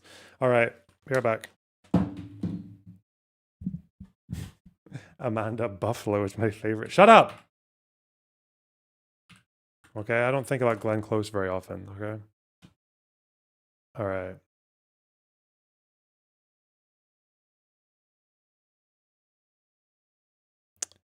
Be right back.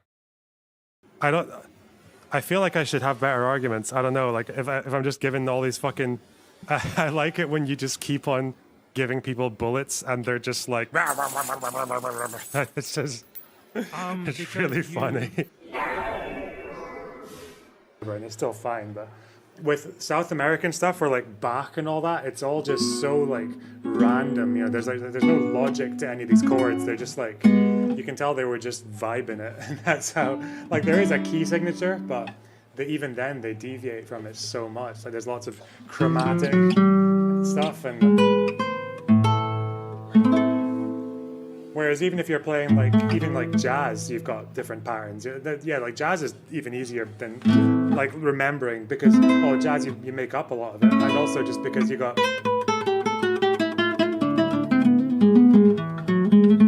like there's still a few like scales and patterns that you remember.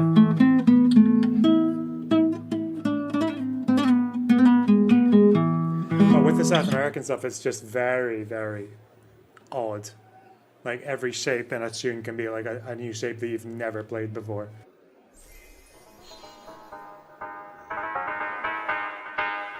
אבי, תעמוד רגיל כאזרח רגיל, לא כמאבטח.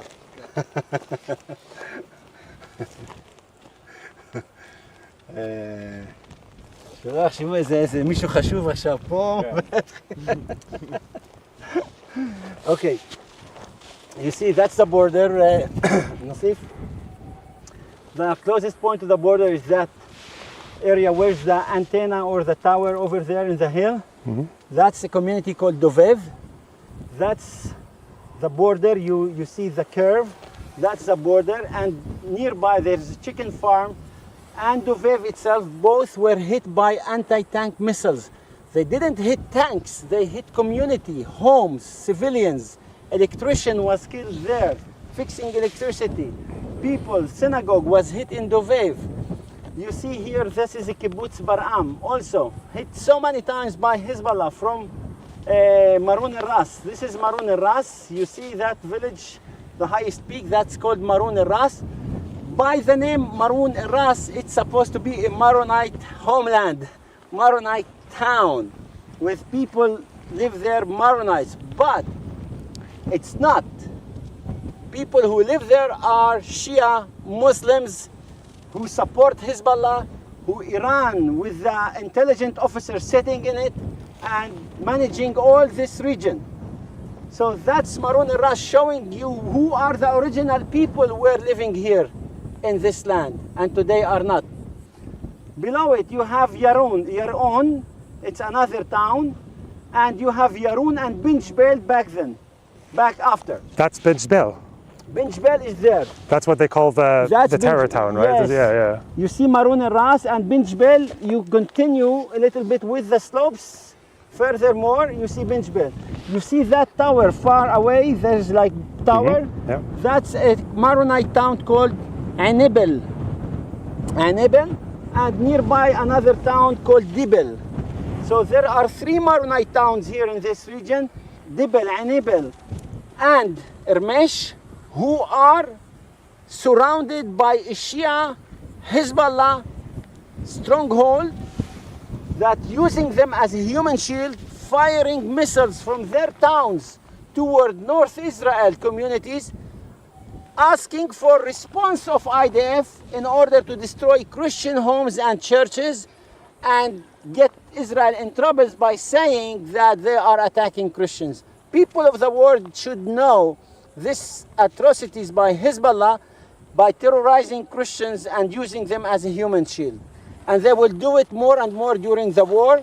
They already infiltrated Mount Lebanon. They dig tunnels in Mount Lebanon, storehouses of ballistic missiles to fire from nearby Anaya of Saint Charbel in order to actually make all of us here stand with them against Israel. If you don't, as Maronite, get rid of this threat in your area, in Mount Lebanon, your area will be hit also. I ask my Maronite brothers to act now before it's too late. There is here another town called Avivim. And there is the Hermon Mountain in front of you. You maybe see the peak of it. That's the Hermon Mountain. Syria front start there. So all this region, from the west to the east, all of it together about 72 kilometer distance or long. And this is what we call the northern front. Iran, Hezbollah, and Syrian, like Iranian Syrian proxies, Shia proxies are in Syria. They call it what we call Ring of Fire and One Front Iran. Today, you think we are bordering with Lebanon. I don't see it Lebanon. I see Iran here. I see Hezbollah, which is Iran. There's no difference. So it's all Iranian who are planning that. And I hope if people of the world want peace and the Arabs want peace and the Arabs are threatened by Iran too, they should stand with Israel in order to defeat Iranian evil regime and make peace in the Middle East. That's what we should act and how we should act in the future. If you have questions, let me know in this front and I will explain it. The question is, you said we're exposed to Lebanon. Yeah, Lebanon is in front of you. This mountain, all this front is Lebanon. When you say exposed, all the barren land is Lebanon. The green is Israel, the barren land, the brown is Lebanon. This is a really stupid question. When you say exposed, can people see us with yes, they see you and they now asking themselves who this guy. Yeah. Is it the Maronite who ran away in the 80s? He's wanted or not? You know. They're not the first people to say that, right? Bin Jbeil's where they fought that really hard battle in 2006, right? Bin Jbeil, yeah. Yeah. You see, all these homes are serving Hezbollah as intelligence bases, deceiving people, saying like they gave money from 2006 war, after 2006, to build these homes in the slopes close to the border in order to collect intelligence on our side, under civilian cover. All those homes were not there before 2006. So, just for you to know. Okay, last week all this region was on fire. I think it's better to... Yeah, that was my other question is, can we go down? Oh, God. Let's go now before it's too dangerous for us. Yeah. Okay.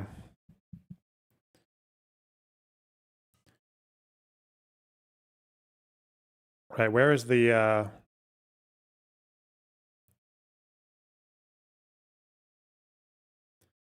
what was I looking for?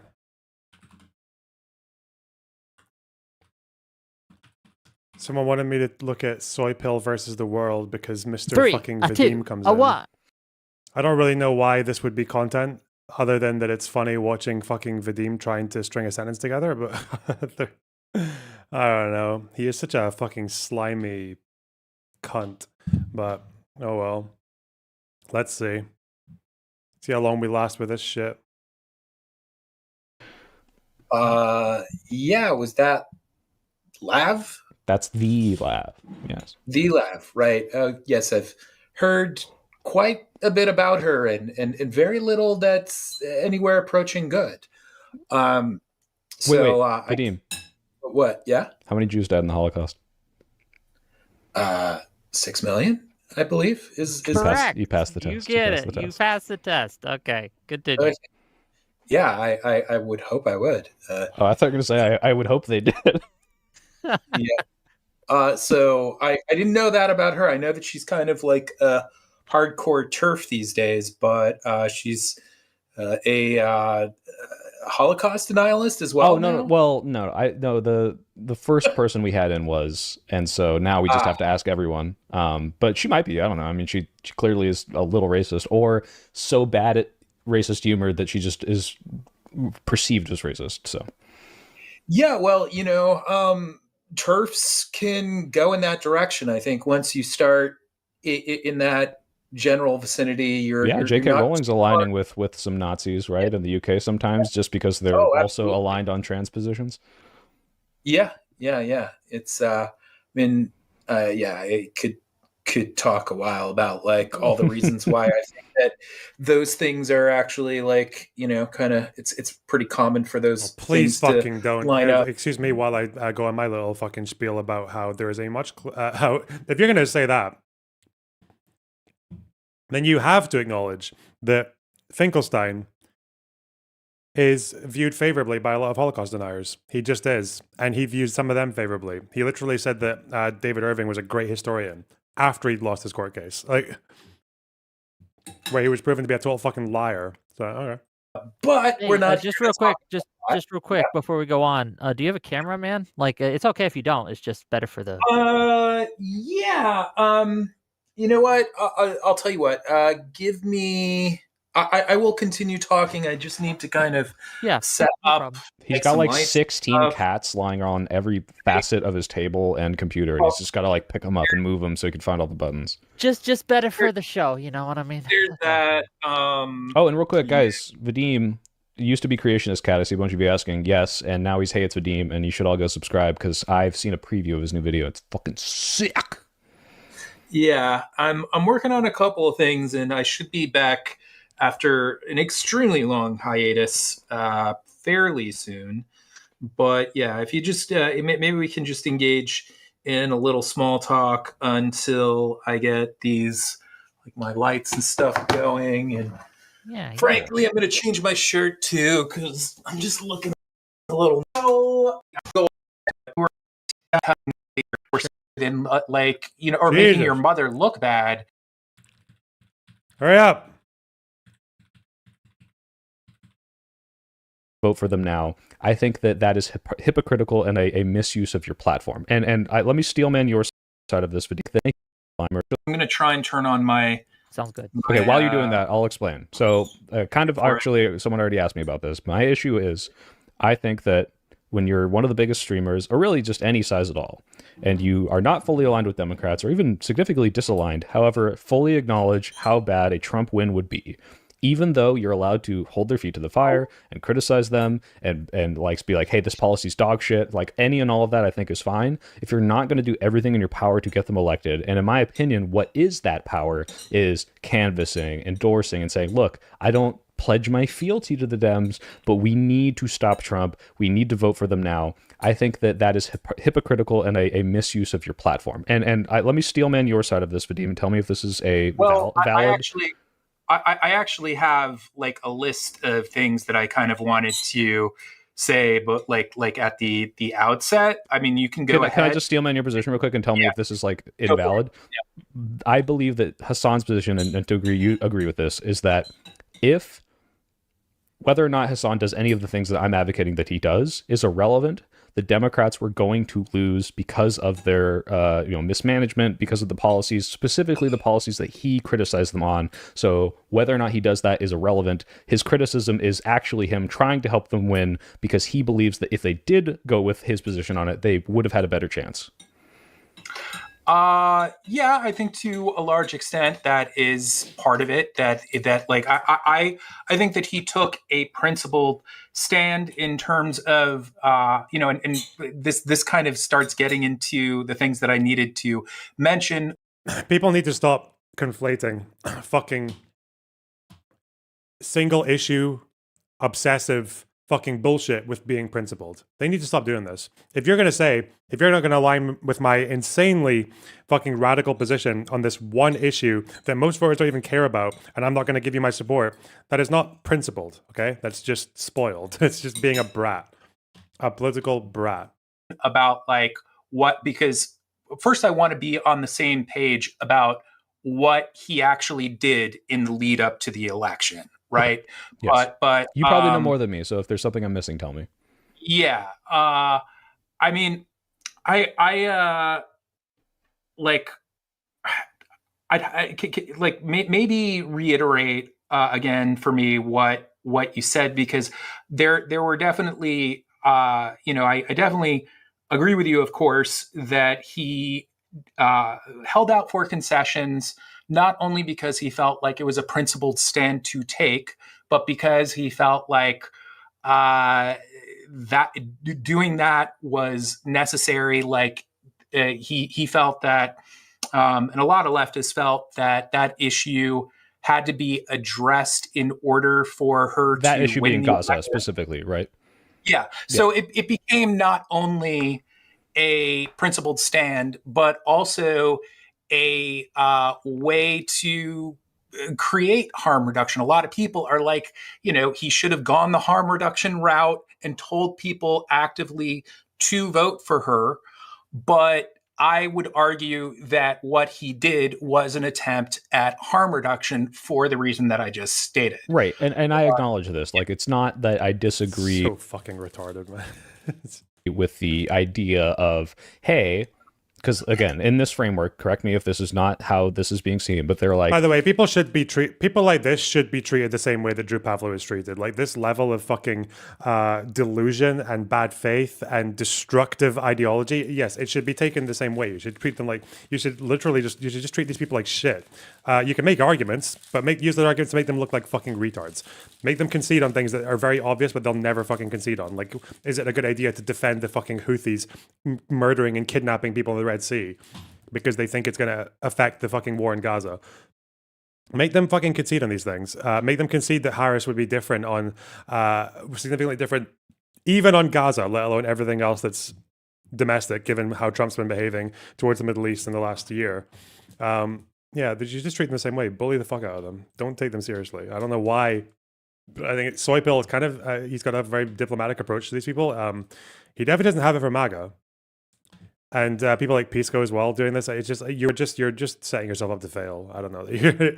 Because these people actually, they hate you. If you're a liberal, these people don't like you. They just see you as they maybe like you insofar as that you're like a bit more of a fucking useful asset to them as compared to other ones. But that's it.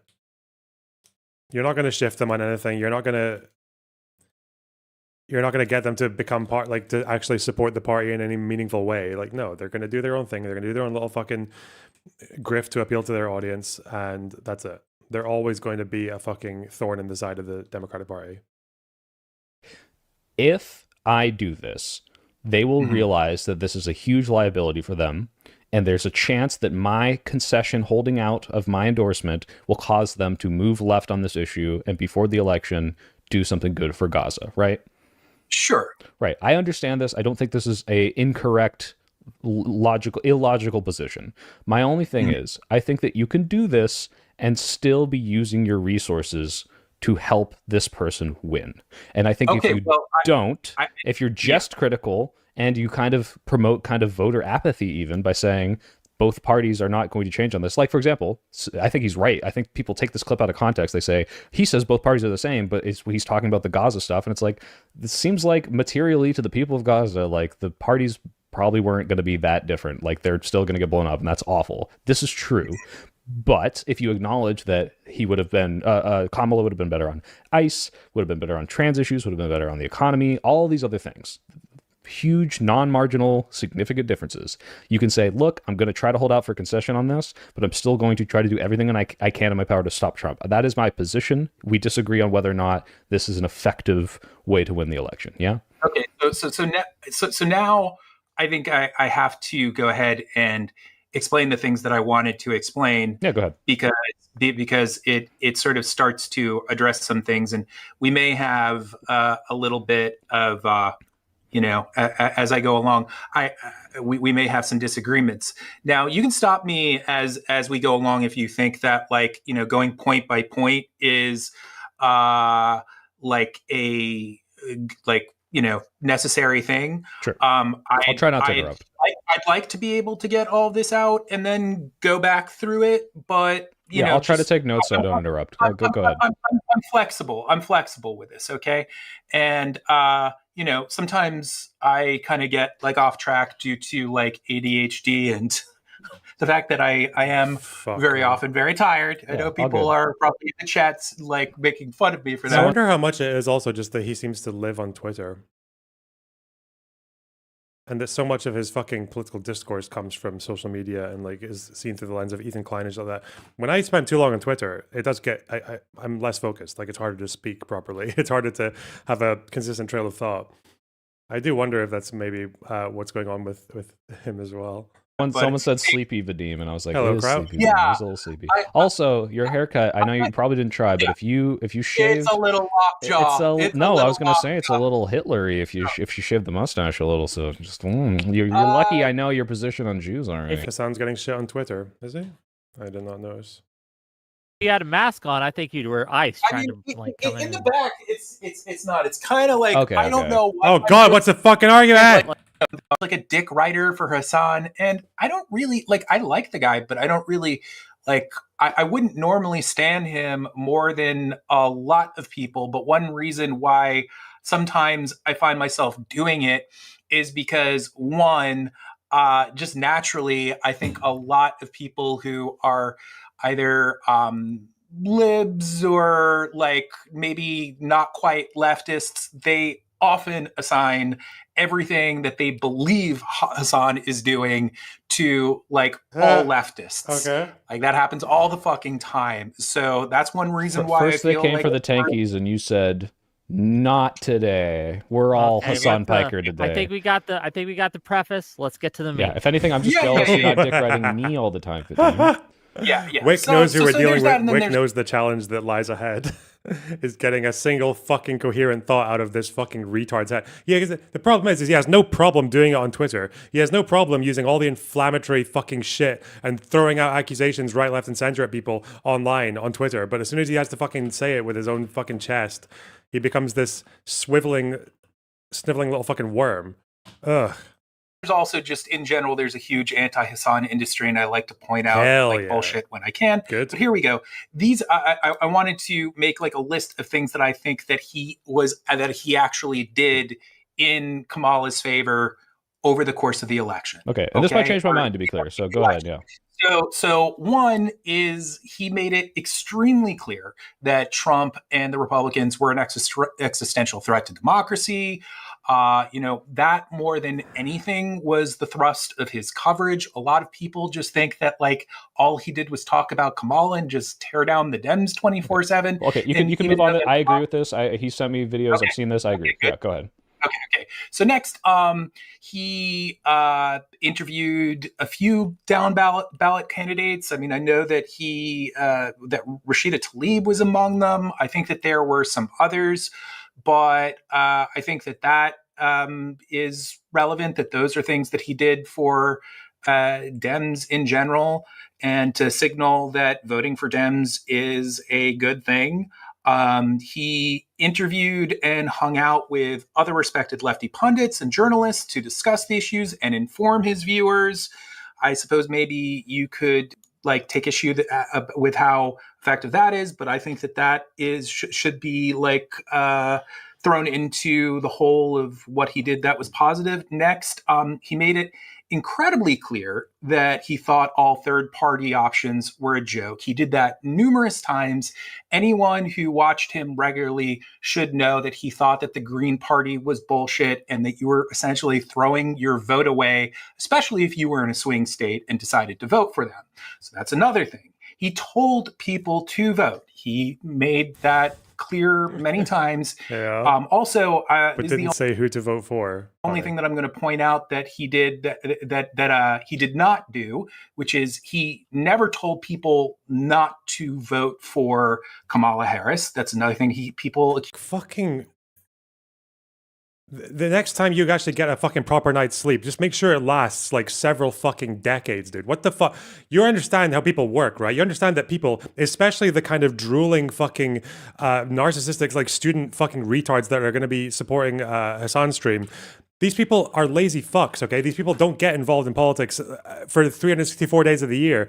If you want to tell someone to vote, even someone who's on social media, even someone who's active on TikTok and all that, or fucking Twitter, or arguing about politics, like even someone who's into politics, like even then, they sometimes won't vote on the day because they're not inspired to. You actually need to give people a push to vote. You don't get to say, oh yeah, well, Trump's really bad, fascist. Okay, Harris is a Holocaust Harris, that, which is also fascist. But third party is not going to get you anywhere. I'm not, but yeah, you should vote. Okay, make up your own conclusions. I'm not going to tell you who to vote for, but voting's probably good. It's a good right.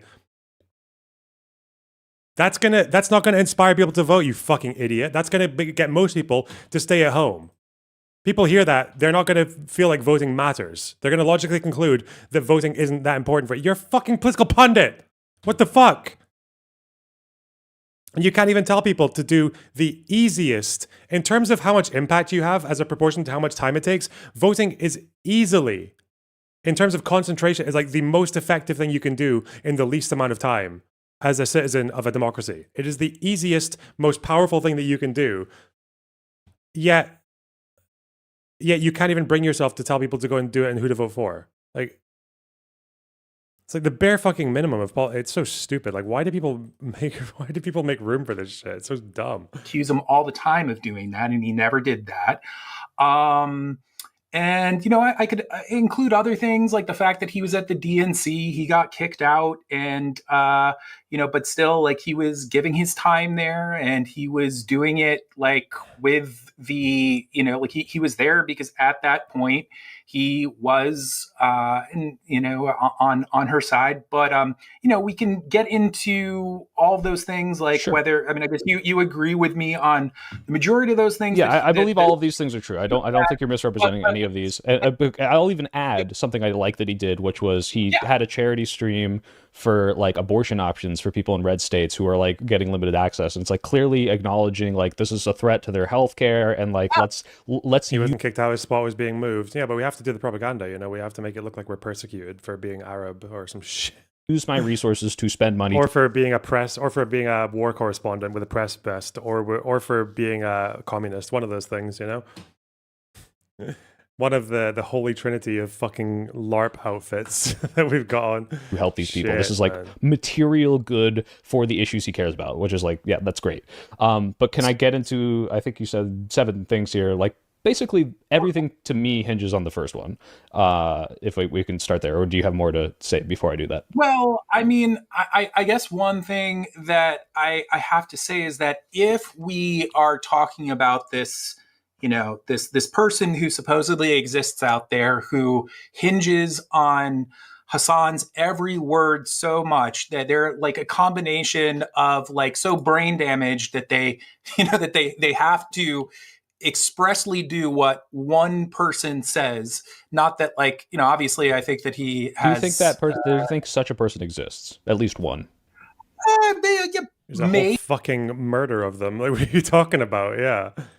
Probably. Why the fuck are you really? You don't think streamers attract fucking cultist audience members? What the fuck? Like almost definitely, right? Like everyone has sycophants. I have brown nosers. I'm your brown noser, so like I don't do literally everything you say, but like damn near, if you told me to endorse someone, I'd probably do it. So like there's some portion where this will happen for sure. Yes. And what I'm saying is that given that he made it incredibly clear that third-party options were a joke, that the Republicans and especially Trump were a fucking like just enormous threat to in every way possible, and that you should vote. What would the person out there who is going to like do what would Hasan do at the ballot box? What is that person going to do? They would probably think it doesn't even matter if I don't want to go to the ballot box. Maybe I'll just sleep in and fucking have a wank and eat some crisps like I do every other fucking day. Like these fucking sweaty, disgusting, tanky fucking losers. Like, yeah, that's probably what else they would do as well. What are we talking about? What? Other than vote for her. And the last thing that I'll say in all of that is that, like, let's also remember that he did let people know why he was not explicitly endorsing her. Like, he did all those things except for explicitly endorse her, and he told people why he was doing that. Mm-hmm. So, like, I just think that in the event that we're talking about these people who had to It's a shame, though, because I feel like the problem with people like, I don't know if Soypill's in the same position, but I think the problem with a lot of these fucking... Even like a lot of the libs, like I think they just because they are more interested in domestic politics, they just defer to like the popular opinion on things like Israel. So they probably do believe a lot of what these guys say about the war, and that's why like they sympathize with that position more. But I think if they knew how stupid it was, like what they say about Israel is as well, and what the difference in American president would be, and what it has been in the past, like I don't know, maybe that would change things. What he supposedly wanted them to do, they would be voting for Kamala at the ballot box anyway, because they would be able to piece all that together. This is the fundamental point I disagree with, right? So yes, I agree that he did all these things. One, if he's going to say that Trump is an existential threat, that third parties are a joke, and telling people to vote, logically, anyone who's going to vote and is in his audience would vote for Kamala. I don't disagree with this. However, what he is doing by criticizing the Dems to the extent he does without saying, but also you all need to go vote for them to stop Trump, which he acknowledges is an existential threat, and not using his resources to get as many people to the ballot box, to bust people in, to canvass, to advocate for this, is that he's promoting voter apathy, saying voting doesn't matter. And I can prove this to you if you go to any of the videos that you link to show that, oh, he voted for Kamala, or hey, he's advocating for voting in general. You go to the bottom and every single person saying voting doesn't matter. If voting made a difference, they wouldn't let us do it. You're not voting hard enough. These people don't think voting matters. They don't think that voting can stop Trump. They're not voting hard enough. That's because there is a level of frustration with the fact that we don't have enough avenues to get them to make a principled decision. I agree, but I'm just saying. Yeah, but you're upset because you're a fucking minority group of deranged fucking animals who conduct yourselves like animals, and you can't sway the party on away from what is now decades and decades of American norms and precedent. Yeah, really, you're surprised that you can't do that. I know you guys people like Vadim get really excited because not long after the election, the number of Americans who supported boycotting or arms embargo on Israel went higher than the ones who oppose, even though that big shift happened generally after the election. They get excited about that. But at the end of the day, that's not the only thing that matters. What also matters is how much people put that issue on their priority of reasons for voting for who they do. And foreign policy is always very fucking low on the list. Most people don't put foreign policy as the top 10 reasons that they vote, let alone the first reason or the second or third. And that's been shown through basically all of living memory in America. Yeah, of course most people don't care that much about foreign policy for voting. Unless America is actually fucking getting invaded or is doing an invasion, which they weren't doing, so... Eugh. That frustration and the way that he expresses it and the way that so there's two things here. One is you're saying that logically his supporters deduce that if they vote, they should vote for Kamala, which I think is true to an extent, but withholding your concession is at least going to cause, withholding your endorsement is at least going to cause a significant portion of your audience to just not vote for her. This is just demonstrative to you. I don't know what portion that is. I don't have data on this, but you must acknowledge that this would happen. More people would vote if he said, hey, I don't like this person. I'm not enthusiastic about it. I want them to concede on Gaza, but I absolutely think you should go and vote to stop Trump. Yes. I think those people are already going to, those people are not going to respond. These people are, I think, informed enough and smart enough to make their own decisions when it comes to when it comes to this. If that's true, Vadim, then why would withholding his endorsement help push the Dems in the right spot? If he doesn't have the power to sway these people because they otherwise are informed enough either way, and he doesn't have the influence to tell them to vote for Kamala, then why does he think by not telling people to go for Kamala, by not spending money to go on canvas, by not door knocking or whatever, doing everything he can, that this would somehow change? Because, well, for one, obviously he doesn't look at he looks at it as though he is and it's not just how he looks at it. What he's doing is that he is joining a large group of people who are holding out for the same reason, and the uncommitted movement, right? You would have a whole bunch of people who are kind of giving her a much more vigorous what's the word? Holding your feet to the fire or whatever. Yeah, endorsement. They would be so it's not just him, and let's also go into why. But before you do that, I do have a quick question. Do you think that it would have helped Kamala? Do you think more people would have voted for Kamala from Hassan's audience if Hassan told them to vote for Kamala? Do you think it would have happened? If he had come out and said, hey, you should vote for Kamala. I think that if he had enthusiastic, if he'd endorsed, if he had encouraged phone banking and got involved with canvassing, yeah, of course more people would have fucking voted. Jesus Christ. Said or not even what I said, which is I'm not enthusiastic about this. I have all the same criticisms. These people are promoting genocide. However, we need to stop Trump. You should vote for her. Do you think that would have caused at least a non-zero, somewhat significant number of people to vote for her? I think that you'd have to be so fucking stupid that you couldn't tie your shoes to put two and two together, to not be able to put two and two together, his stance was you should go out and do this. He said, I am not endorsing her explicitly for this reason, because this is not only something that I feel strongly about, but I think that if this issue is ignored, it's going to lead to an election loss. So well, there's two things happening. I need to jump in here. Can I jump in here? He was also talking about the danger of what was likely to occur and telling people to go out and vote. So it's just sort of like, so what if he, first of all, I disagree with this idea that like you'd have to specifically be stupid to not make this connection. One, because I think if you look at any of the comments on this video, the way that people express it is, I don't think voting matters. I think both parties are the same. I don't want to vote for this person. And literally he talks about this in one of these videos of like, you should just vote where, I think it's like a trans person or like there's other people. It's like, don't you care about these things? And he's like, I acknowledge the harm reduction argument, but, and then goes on to explain why ultimately this is going to lead to bad things regardless. So one, I think that you can be a smart person. He's even doing this now because he tried to compare Democrat attitudes to policing to what Trump's doing with ICE. He's doing that for domestic policy. And still, because of the lack of his endorsement, decide maybe this won't matter or be apathetic about it. But two, even if I grant you, only the so this is just a debate about Hassan. Okay, I understand. Good. Cool. I also heard that Pisco and the Vanguard were having a little fucking tussle. I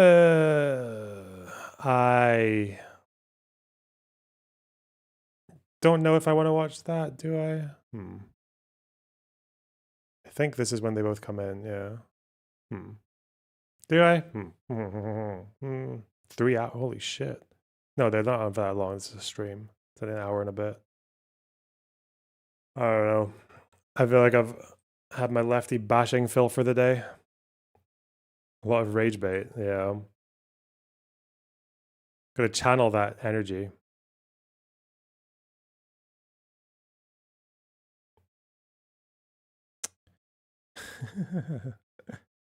There is one more. ICE uses Israeli spyware and is actively trying to deport green card holders and students for speaking out against Israel. But of course, this fucking shill is running cover for the ultra-Zionist pedophile admin. It's so fucking funny, man.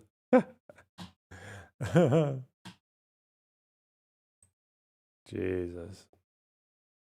I saw the United States of ICE reel. Really, is there not any other country you can think of that's been particularly harsh on civil disobedience and on protesters domestically?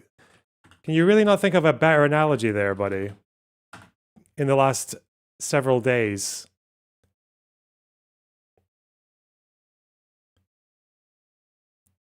Is that really difficult?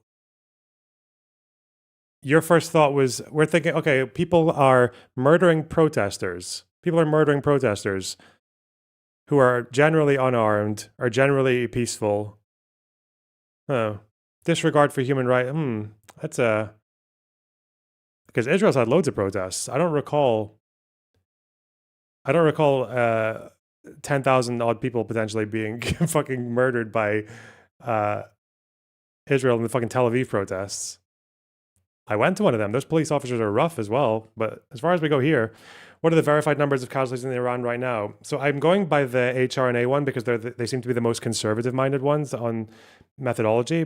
They've fully confirmed 5,000, as in by name, by hospital, by confirmation through family members or doctors, whatever. There are about 15,000 that are under investigation by that organization, same group. As in people reported missing or people unaccounted for. So yeah, it's massive. It's really, really big. It's huge. Also, the reason that he keeps doing this, that he keeps trying to shoehorn fucking Israel in, is because I think Hassan's kind of realized that this was the one issue that actually did him a bit of good in the discourse. Like, it's one place where liberals actually are more inclined to agree with him, because Israel has done such a horrible job at at any kind of, like, they just haven't even bothered really, or like they've done such a horrible job at winning the propaganda war that it's just been hijacked by Hamas or their sympathizers, or by the fucking, like, by the anti-Zionist crowd in general, and that obviously means that Hassan has realized that this issue is one where he thinks he's got some kind of, like, moral clarity. Like, he fucked up completely on Ukraine, he fucked up completely on even capitalism versus socialism. Like, he couldn't even talk to a fucking normie like Ethan Klein for 5 minutes without saying yes to re-education as a concept. Yeah, he's fucked on China. No one cares about that, even after his fucking retarded propaganda tour. Like, but he does seem to realize that this is the one place where he thinks he can have some kind of intellectual or moral authority. It's so stupid, and that's why he desperately tries to fucking shoehorn it into everything. It's also where he knows that he can like kind of hoodwink a lot of liberals because they just don't know enough about the topic, and he can just lie to them and appear a lot more informed than he is. Kind of gross. All right.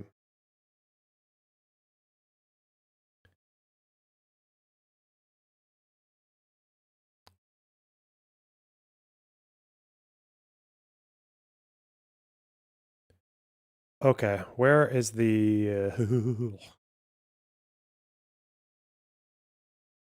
I am.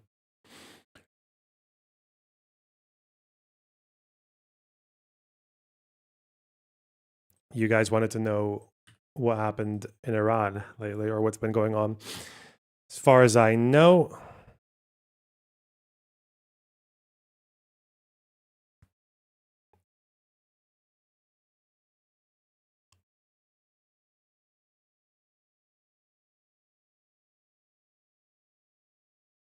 Let's see.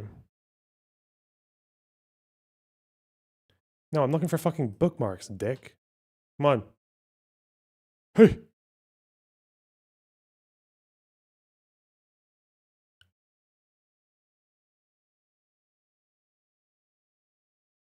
Oh, it's this website.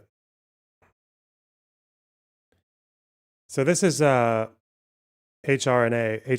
sorry. I always forget that A. It's like a human rights group that is known to be the more careful and more cautious when it comes to adding to the death tolls in the Iran protests. This was from January 24th, so 2 days ago. They have totaled the number of arrests to 40,000 and the number of confirmed deaths to 5,459. Almost all of whom are protesters, 60 children. The rest are non-protesters or civilians or government-affiliated forces. But they're also investigating, and this is where the ones that are not as fully confirmed, but people are being reported missing, or people have assumed their deaths, but they haven't confirmed it because they haven't got like a death certificate or the anything from the morgue or from hospital data or from a confirmation from a family member. It's 17,000 being investigated. So even if we go by and again, the number of investigations these guys were doing was only like 8,000 not that long ago. So 5,400 something confirmed dead. The crackdown in Iran didn't start until like a couple of weeks into the protest as well. The protest, they're saying, are 28 days, but obviously they started protesting on December 28th. But the response didn't come in. The crackdown didn't come in until the Ayatollah gave that speech, until he spoke, but he didn't speak until I think up to just under 2 weeks before after the first day. So before then, the authorities were holding back. They didn't know what to do. They were hoping dialogue would work. They gave that $7 payout to Americans to help ease the inflation stress, but obviously it didn't work. And then they resorted to crackdown afterwards. It's insane that they've done this with protesters, with urban, mostly unarmed protesters, mostly peaceful protesters, right? That is such an ungodly number of people to get killed under those circumstances in such a small space of time. It's unbelievable. And the fact that these ones under investigation, I don't know, maybe because so many people have been arrested, they don't know if they're dead. I don't know if that's why they're under investigation, or they're just trying to confirm names and all that. But because I haven't looked at I know their methodology for confirming fatalities, but I don't know for number of deaths under investigation. But even this number here is absolutely fucking, it's baffling. It's so unbelievable. Are they still assessing their numbers? Yes. They're still investigating 17,000 potential deaths. Yes. In the protests. Yeah.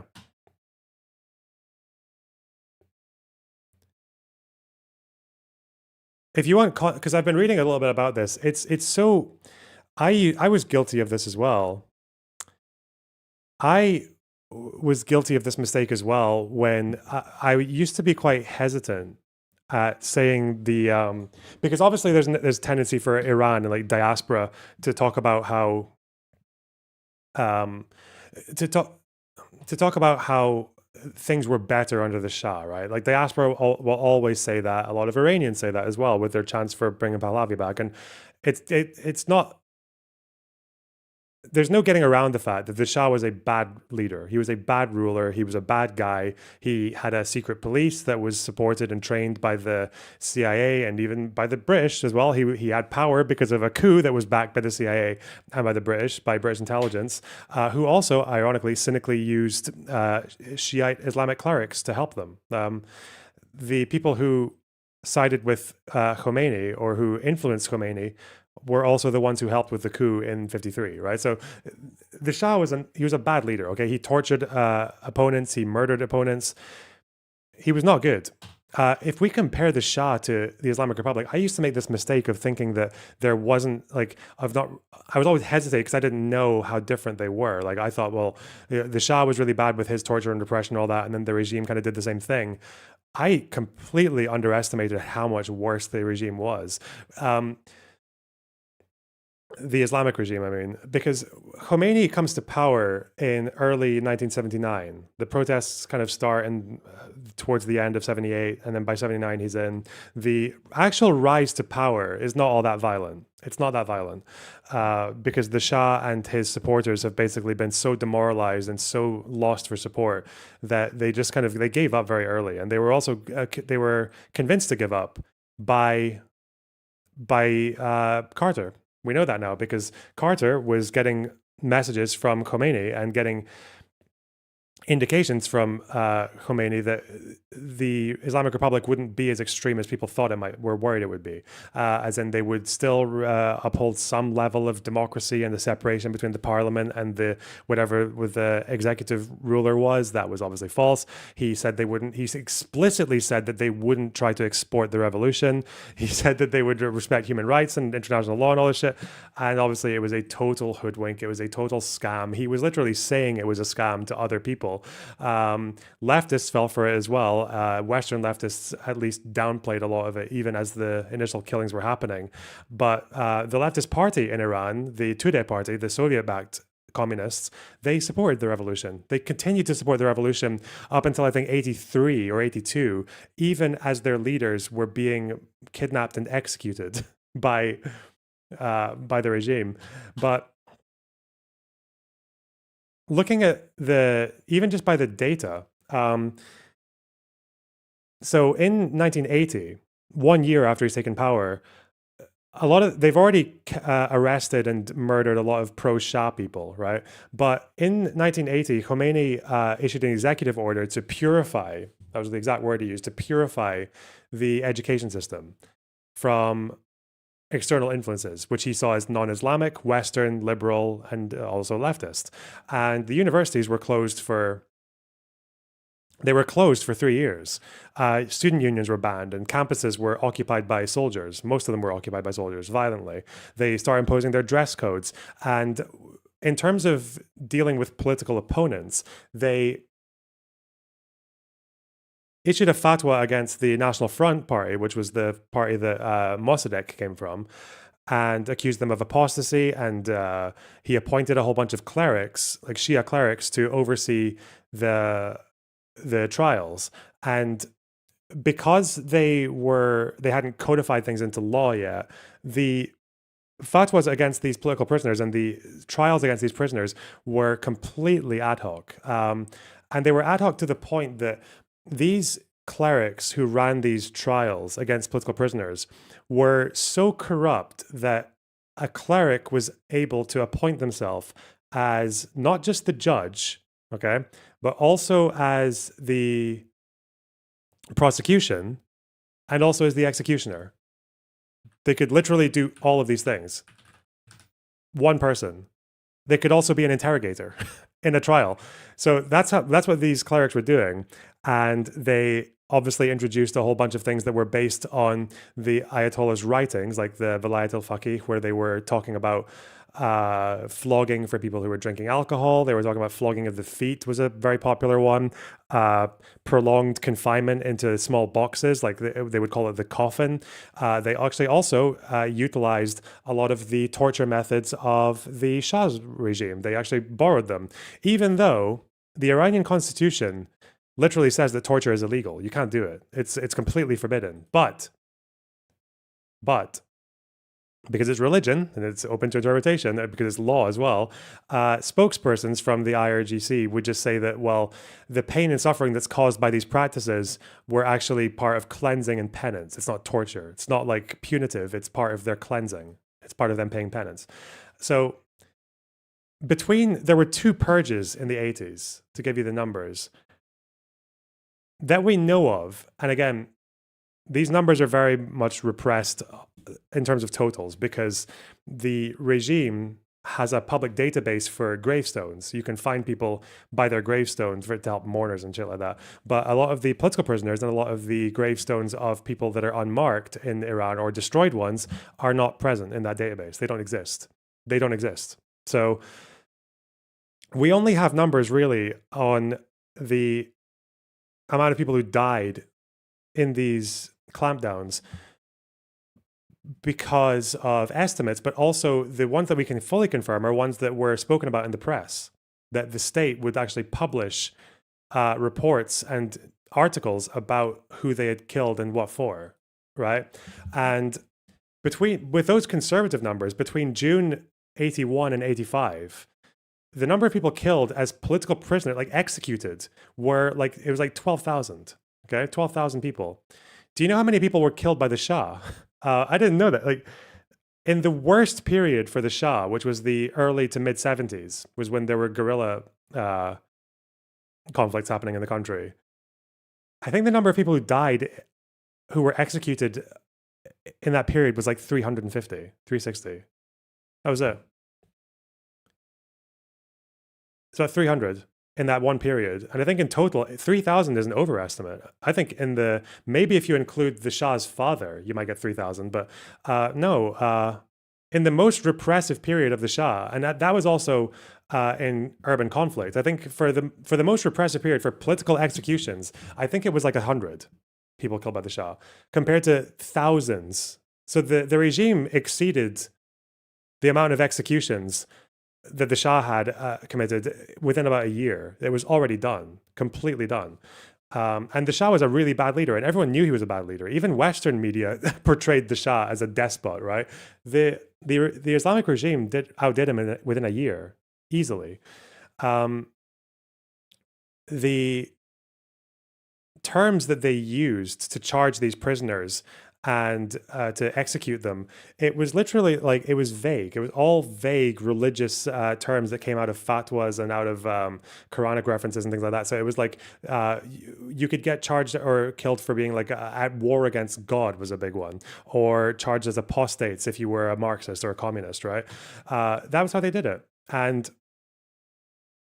what's kind of interesting about that is another thing that went with it that I also didn't know, and also, if you want to see the guy if you want to see the boy just completely fucking point blank confessing to this, this is from the New York Times, an interview in 1979, actually. Oriana Fallaci, she's an Italian journalist who was talking to him. Where is it that he says... Here, because this also unearthed something that I wasn't sure about either. If your fingers... Okay, this is here. All right, but I did not necessarily mean the torturers and the Savat killers, Imam. I meant those who were executed and had nothing to do with the regime. The people who are still being shot today for adultery or prostitution or homosexuality. Is it right to shoot the poor prostitute or a woman who is unfaithful to her husband or a man who loves another man? Remember, she knows about this because the press is talking about it in Iran. The press, which is being controlled by the regime. They're announcing this. Khomeini, if your finger suffers from gangrene, what do? Do you let the whole hand and then the body become filled with gangrene? Or do you cut the finger off? What brings corruption to an entire country and its people must be pulled like the weeds that infest a field of wheat. I know there are societies where women are permitted to give themselves to satisfy the desire of men who are not their husband, and where men are permitted to give themselves to satisfy other men's desires. But the society that we want to build does not permit such things. In Islam, we want to implement a policy to purify society. And in order to achieve this aim, we must punish those who bring evil to our youth. Don't you do the same? When a thief is a thief, don't you throw him in jail? He's always like this. He is such a he's a debate bro. He's a really obnoxious debate bro. It's so stupid. Like, what? Why are you why are you executing gays? Oh, do you not put people in jail for stealing? Oh, excuse me, what the fuck? It's like sending your brain on a 360 fucking carousel. Oh, okay. In many countries, don't you even execute murderers? Don't you use that system? Because if they were to remain free and alive, they would contaminate others and spread their stain of wickedness. Imam, how is it possible to compare a Sabak murderer to a torturer with a citizen and torturer to a citizen who exercises his sexual freedom? Take the example of the boy they shot yesterday for sodomy. Corruption, corruption. We have to eliminate corruption.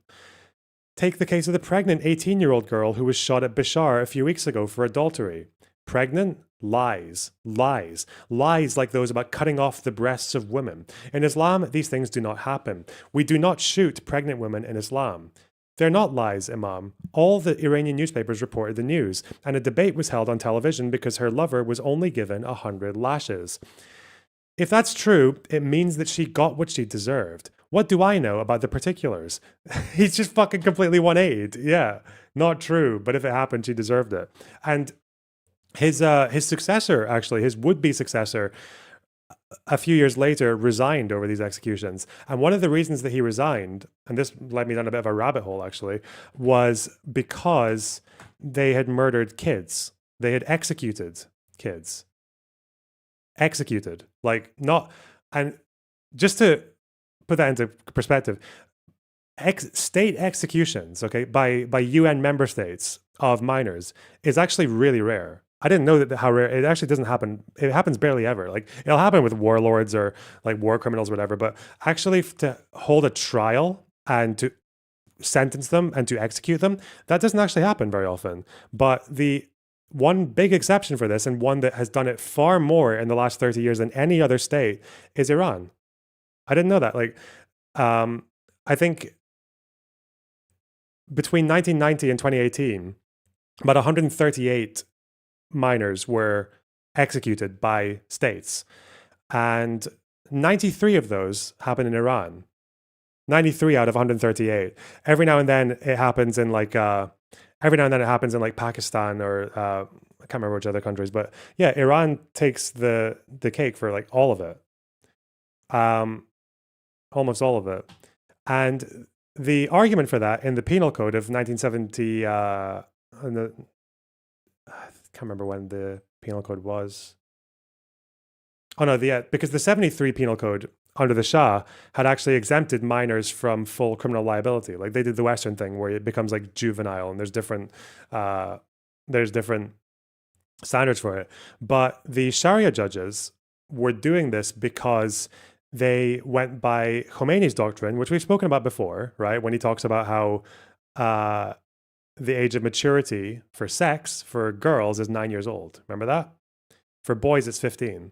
He wrote that. He published that in his own, and the Iranian state has an English translation of that you could actually look at right now had Iran's internet not still been taken down. So right now the government website's not there, but yeah, like the Ayatollah was open about this. Khomeini was completely open with this, and they used the same rule to justify the executions. So in the purges of their political opponents, the youngest people who were killed were 11 and 15. The 11-year-old was a boy and the 15-year-old was a girl. And they were executed both on charges of waging war on God. I think it's called Moharabe, or whatever the fuck you say that. I know it's maybe derived from harb, which is war. Anyway. Yeah. And actually, even most of the adults that they executed were students. They were like university student age. They were really young. In Tehran, about 38% of the female dissidents were teenagers who were executed. And that's not even to mention the tens of thousands who were imprisoned. So yeah, who cares why they do it? You're right. I actually don't. who cares why someone would get the death penalty, right? Who cares what the charges are? That definitely, killing someone for rape is totally the same. Is totally indistinct from killing someone for stealing their sister's biscuits. Muharib means one who does war. Okay. But in this context, they mean war against God, because that's the one that... Anyway. Impressive. What a state. So yeah, there is no shame at all, it turns out, in saying that the Islamic Republic is other worlds in terms of how bad they are compared to even the Shah. And the Shah was bad. The Shah was really bad. And but man, they were Islamic Republic. Fuck me. Fuck me. Unbelievable.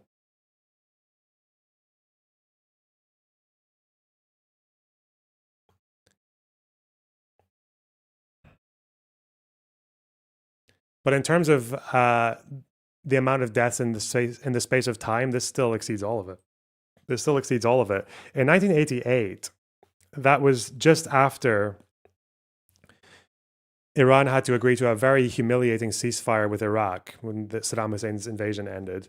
Khomeini issued another fatwa which appointed a special commission which would decide the fate of any remaining political prisoners. And it was no mystery that he basically wanted them dead. A bunch of political prisoners had stayed alive in Iranian jails at that time, and they were just languishing. But the Ayatollah basically decided that he was going to have most of them killed. And even in that period, the estimates go all the way from about 2,000 to 12,000 in one go. But basically, the entire population of political prisoners in Iran in that year were just killed. They were just executed. It was just a complete clean sweep. And then after that, once they completely crushed all of their political opposition, all the leftists, all the liberals, all the moderates, all the left-wing Muslims as well, don't forget them, once they were all eliminated, then they went on to a general amnesty. They actually published a general amnesty, and they stopped doing these like televised recantations that they would force people to give. But it seems that also might have been a bit of a ruse, because in the mid-90s, it still seemed that there were at least 10 or 20,000 political prisoners remaining in the country. And it also seems that based on survivors or based on family members, confessions were still being extracted through torture, but they just weren't published on TV. They were just filmed for the state's records.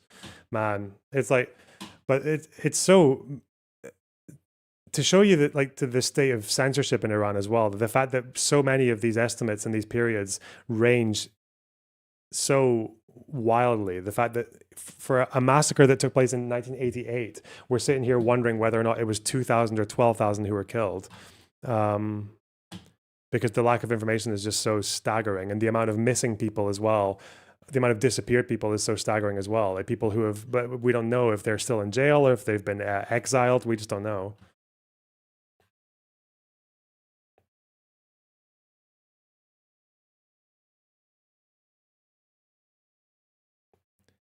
As for today, Trump has announced that he is sending an armada to Iran. He said this a couple of days ago. Which, I mean, he is sending a lot of, there's a lot going on there. I think this actually just arrived in the Middle East today. The USS, what was it? Abraham Lincoln, which is carrying, it's got your F-35s and your F-16s, and they've got guided missile destroyers, and they've got air defense systems of various sorts. Yeah, they are sending more assets to the area, and Trump is basically saying just in case, whether they're going to do something with regards to Iran or whether it's to prepare for another resumption with Hezbollah, because we know Israel has done a few strikes against Hezbollah in the last 24 hours. We don't know. But in Iran, the internet is still down, I think, right? And apparently, I don't know if this is true, but one state official seems to have implied that those executions that Trump thinks he halted actually didn't halt. So who knows? Who knows? Apparently some people are getting back online as of yesterday. Yeah, 8th of January. Yeah, this was, so bearing in mind that most of these killings, these 5,500 killings, didn't happen across the entire month. They mostly happened in the space of 2 weeks. It's an extraordinary number of people killed for protesting. It's crazy.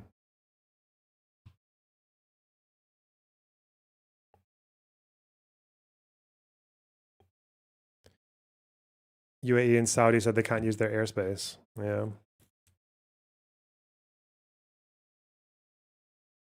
In 2 days, 8th to 9th of January. I think it went on for more than 2 days. But yeah, you're right in the sense that between the 8th of January and now, the protesters largely died down. So actually, yeah, quite a lot of deaths would have happened in the space of less than those 2 weeks, most likely. But again, maybe not if you count executions, though. People who are arrested and then executed later. Let's see what our correspondent has to say. Hello, Changal. Hello. How's it going? Hi, how are you? I'm doing fine. How does it feel? I don't even know. Like, obviously America is up in arms because 2 or 3 protesters, whatever, have been murdered by ICE agents. Do you ever feel yourself comparing the Iranian situation to that, or does it just not really matter? I mean, I see that the media coverage of it has been atrocious. Like, they are not at all giving it the time that it needs. I don't compare stuff because everyone is like worrying about their own situation. Like, I understand it, but there are these like, it's just fringe, but you see it on social media that people like do cringe shit. You've seen it, right? Like there are protests and they're like they're comparing these two, like they're even remotely the same. But yeah, I mean, it's very heartbreaking that it's being overshadowed by everything that's happening. But in general, I don't know if that matters that much in the end. Yeah, it's quite frustrating on my end because I just feel like so much of the anti-regime discourse the only people who seem to be interested in it as a group are like right-wingers, and I really don't understand that. Like, you would think if you're like even a liberal or a left-winger, like you would obviously be quite interested in the fact that this is like one of the most brutal fucking despotic regimes in the fucking world, and its people are begging this country and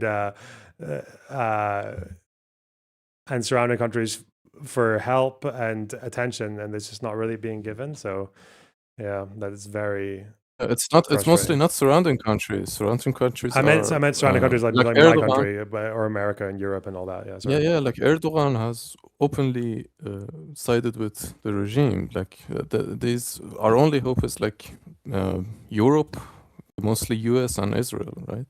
But I mean, I think more less retarded leftists are still gonna like, they exist, right? But the most that we see are on social media, and sadly, yeah, I mean, the right wingers of the world are the ones that have our voice, and I mean, it doesn't matter in the end, right? Like, there is the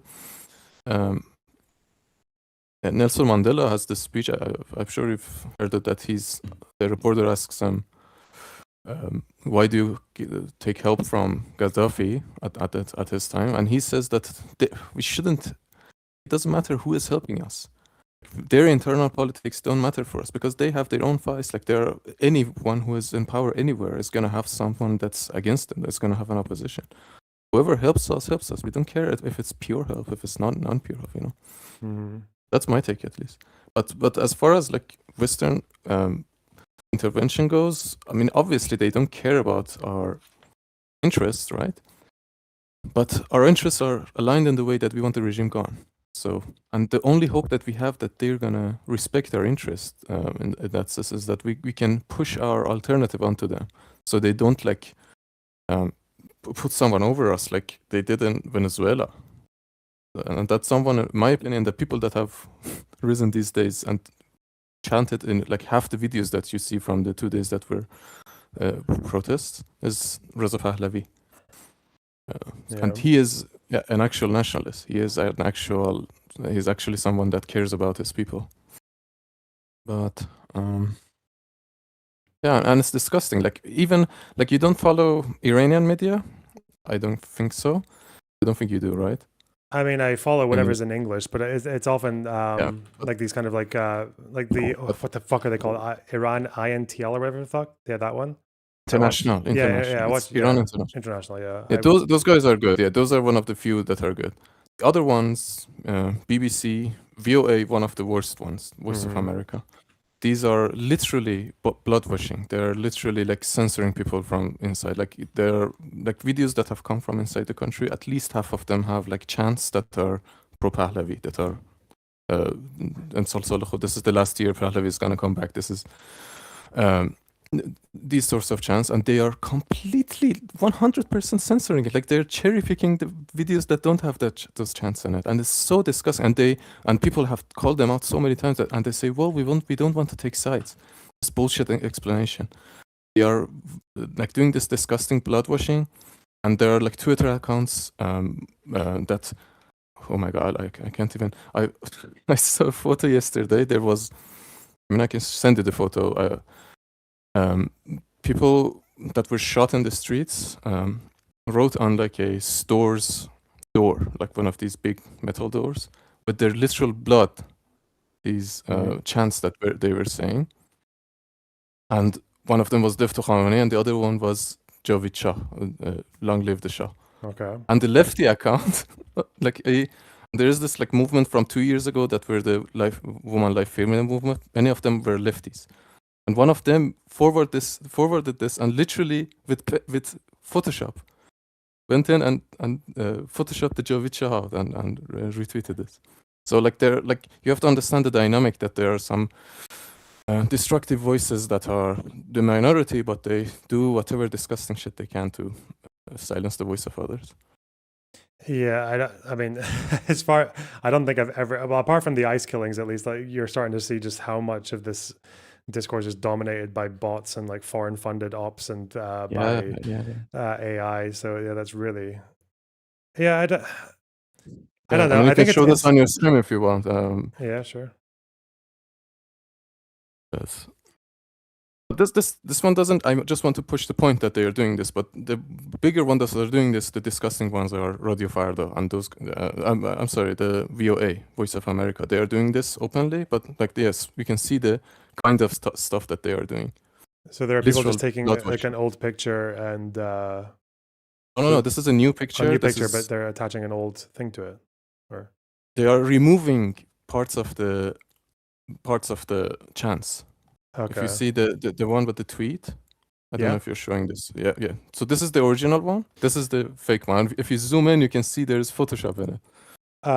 On the tweet or the tweet is the fake one. They photoshopped it. This isn't even AI. It's like very clumsy Photoshop. It paints with the brush tool. Wait, really? Which zoom in? I can even find you the original tweet so you can get a bigger picture. Just zoom in on there. There's on top left, the top left chant. The top left of chant. Yeah, the chant in the picture. You see, it's gone. I don't know what you mean by a chant in a picture. Oh wait. The blood. They're written it with blood on the store door. Okay.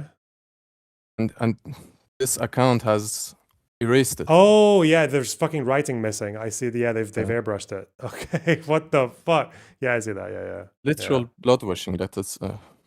Yeah, I guess that is literal blood washing. Yeah. Fuck. Well,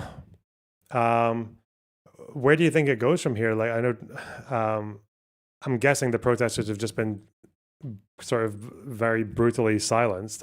Is that what's happening? Like, are people just kind of staying indoors now, or are there still any contingency plan for if like what would even happen now if there was an American strike? Like, if people are all at home now, would they come back out, or are they expected to do that? That's a good question. So for 2 or 3 days now, the internet has been a bit more open. We have seen people from Iran, but even though when you go to NetBlocks, it still shows that it's very, very low. But apparently some sites and some stuff are open. And they are trying to push this narrative on the inside from the few people that I had contact with, that like everything is normal. Like people, they have opened the works and their schools are even open apparently. Like it's crazy.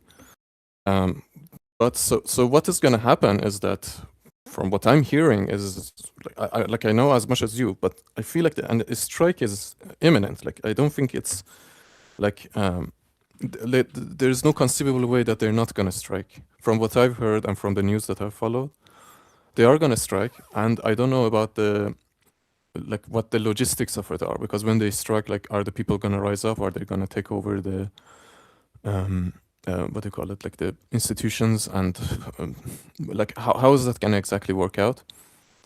But we have to wait and see. But I think that's their strategy. They're gonna strike, and at the same time they somehow are gonna coordinate the people to help out as basically the ground force to finish the job. Because as you know, like you cannot end the regime by a strike alone, right? Like you need people on the ground to. Well, yeah, that's why I thought, like, if you were going to do it during the protests, I can see it working with them striking government buildings, or definitely the riot police barracks, right? And also helping the protesters through cyber attacks or through Starlink or whatever else, and then allowing them to just ease their path into taking power. But and that's the thing. Like, I don't know. Like everyone I talk to feels so betrayed by what Trump did, by him not going on his promise, right? And that was the time to do it. Exactly, you're right. Like at the time, at the peak of the protest, that was on the 19th and 18th and 19th. That would be 9th and 10th of January, I think. The 2 days that the protest was happening, that was the time for them to finish the job. But I don't know. Well, I think they just didn't have the logistics ready. Like that's how I think about it. But yeah, I agree with you that was a big mistake. They should have just finished the job back then. Well, but yeah, like the latest polls, right? It's like people are even talking about 40,000 now. The number from Iran International is 36,000. Yeah, I'm not sure what kind of different methods are they using for death tolls? Like, how are they deciding? Is it just because of from Iran so International? The official death toll is just a random number that people have picked through. That they have used the same number. The official number from the Iranian ministry is like 3,117. Yeah. They have used this exact same number like through the years for different occasions. When you search through the website, it's like a comical thing. Interesting. The methods that they used, from what I hear, is like a combination of. So they get info from different cities, right? So each city, they have an estimation for that city that this hospital here had this many deaths. This hospital, like they get multiple reports from different sources, from different people, and they cross-check them. And from this, they get a map of an estimation. And they have said that this is a minimum toll, so it might be even much more than this. But it's not very surprising, yeah. And they are and it's not just the number of deaths; it's the cruelty of what they've done. It's like there was a report on that was also on international that sometimes they would on purpose not kill the protesters, but they would mortally wound them with by shooting them in the. A woman was shot by machine gun in her feet from close up. They told her, "We're not going to kill you, but we're going to ruin your life." And the man said the same thing to him, and he was shot in his groin area. So like, there are many like cruel. Like they have been absolutely. Like the cruelty is another thing on top of the number of deaths. Like they have come to the hospitals. There are videos of them attacking the hospitals. From like the medical staff have filmed this. That they are like hanging on the door and they're breaking the door in and they're coming inside and there are reports of them shooting people in the head in the hospital while they're like under operation. Yeah, I saw they were like so many inspecting reports people of for their people being wounds, blind. right? Yeah, they're I checking. think I don't want to give wrong numbers. Like I don't want to lowball them, but I think it was tens of thousands of people were blinded by shotgun pellets, and they have used this before. Apparently, this time they are using tinier pellets, so it's harder to do operation on. But it's it's really depressing. Are you still outside of the country, or what's your story? Yeah, of course. Yeah, of course. Okay. I don't think in Iran only like certain chat methods work. Like WhatsApp still doesn't work. Obviously, Discord is not gonna work. Yeah. Okay. Oh yeah, of course. Yeah. What was I going to say? Oh yeah, I remember I read about this the other day about how when they were torturing people in the 80s, the most popular method they used was, you mentioned feet. Yeah, for political prisoners, they used to flog the feet. That was like their most favored method of torture. Is there any reason for that? Like why they would go for the feet? I like in like our culture, that is a thing that they do a lot, even in like schools. Not in like ancient era, like 50, 60, 80 years ago. Like that was a thing. But I don't know, like I don't think there's a specific reason. That time in the 80s, that was a horrifying time in the prisons as well, from the stories of people that you hear, of rapes that happened, of tortures that happened. Yeah. Yeah, I didn't actually appreciate just how unique Iran was in terms of state-sanctioned like execution of children. I didn't know that basically stopped in the world. Like there are very, very few countries that still do that, but Iran obviously is like the big exception there. Like they've done more executions of minors in the last 30 years than like every other country combined.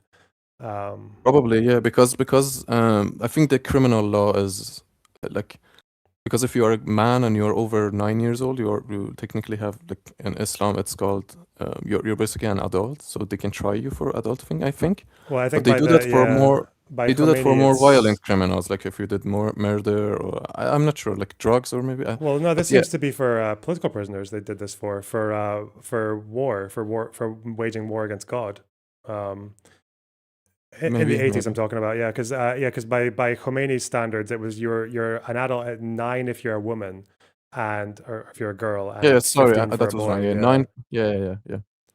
But yeah, that was Yeah, back apparently. then they were like they did this to a lot of mujahideen back then. Yeah, they were lefties. Most of them were mujahideen, and yeah, like that's they were cruel back then, and now they have completely gone mask off. Like it's not like I thought about this 2 or 3 days ago. Like I thought, why I shouldn't be shocked that they did this. Like it's not very. It shouldn't be shocking for me. We knew that they were completely capable of doing this. Did I tell you about how they did chemical attacks on schools? Have I told you about this, or? I think I read about it, but I don't know where that came from. So and like 3 years ago, you know why the. Let me see, I need the Wikipedia article. So 3 years ago, after the Mahsa protest, you know, the Mahsa protest was a big movement that like many young people in universities and even high schools partook in. Yeah, one of the yeah. first girls that was killed, that was very famous, was Nikosha Karami. And there were a lot of high schools they would like chant and they would rise up, and they did a lot of raids on the high schools during the protest. They raided and they killed even students back then, because you know high schools in Iran are boy and girl separate. Mhm. They raided high schools with riot police, and they even killed a few people. Afterwards, like I think 2 or 3 months after the protests died down, I remember I was in Iran back then. They launched a series of I don't remember, was it 100, 200 or something, chemical attacks targeted at girl high schools. And these were like they were reports of this, like they would shoot a canister from outside, usually from like a mosque or a Basij compound that is nearby. They would shoot it inside, and the girls would would vomit, and they would go to the hospital, and you would see videos and images of them, like dead cockroaches, that their arms are locked in place. Like it was horrifying. It didn't kill anyone, or a few people only died, but they like used a toned down version of like a chemical agent to Yeah, do because that. as far as I know, like didn't the Ayatollah say that he wanted to punish the perpetrators of this, but they never found out who did it? Wink, wink. They never did it. No. Yeah. They never found any. No, that this was their own doing. Like no one can do like this. Like maybe one school you can do this, maybe 2 schools you can do this without. But when you do this 200 times, like that's obviously a government-backed scheme, right? They did said that even they in said the they recent. arrested 100 people, but yeah, the Iranian intelligence ministry said that it was, they just they actually concluded that it was all mass hysteria. Okay, nice. Yeah, so even in this recent protest, there are reports of them using a sort of chemical weapons along the tear gas that they use. There are videos of guards that are wearing full body hazmat suits, and people have said that they feel vomiting or feel nauseated even days after the protest. So they have probably also used the same toned down tear gas for toned down chemical gas for this protest as well. But yeah, like right now, the people that I talk to, the most thing that they are worried about, the people that from Iran and outside Iran and everyone like that I have access to, they say that if the US attacks, they're gonna do the same things that they have done until now so many times. They have, because there's like, you know, the 752 aircraft that they shot down after they killed Qasem Soleimani, you know that, right? After Trump killed Qasem Soleimani, the 2 or 3 days after that, there was like a threat of war. Like it was like we were on the verge of war with the US. So what they did was that they shut down our own plane, a 752 plane that was going to Ukraine. They shut that down, and later Salami, that is now in hell now, thanks to Israel, he said in Majlis that if we didn't shut that plane down, we would have been at war with America. So they shut that plane and they hid it for 3 days and they lied about it. They shut that down to prevent a war. So they're willing to do this. They have did terrorist attacks inside Iran multiple times. They have bombed Imam Reza Haram. They have attacked the Shah Cheragh mosque in the 3 years ago during the Mahsa protest. So they have done this before, and this time they might do it again. They might bomb our own cities and say America has done it. They might use chemical attacks. They might poison the water supplies. They might like you have to understand that there is nothing that these people will not do to stay in power. And it shouldn't come as a shock to us when they kill 40,000 people in just 2 or 3 days. Yeah.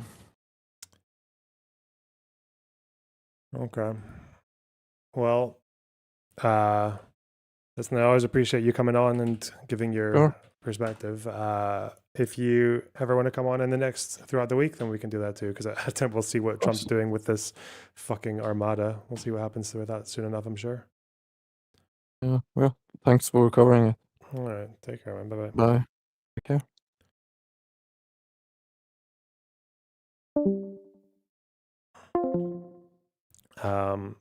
Where's the 40,000 number coming from? I thought it was 12K. Worrying. Well, I saw that Iran International said 30 something thousand, but again, I'll just say, like, not to disparage anything that guy was saying, but like, obviously, like, I've got my takes that I've read about and confirmed by myself. Like, I can't verify every single thing this guy's saying, but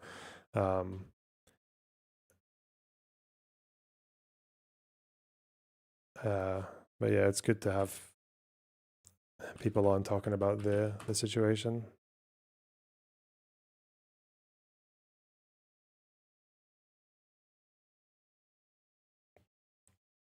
The thing is that, like, the way it stands right now is the minimum number is fucking obscene. It's so big.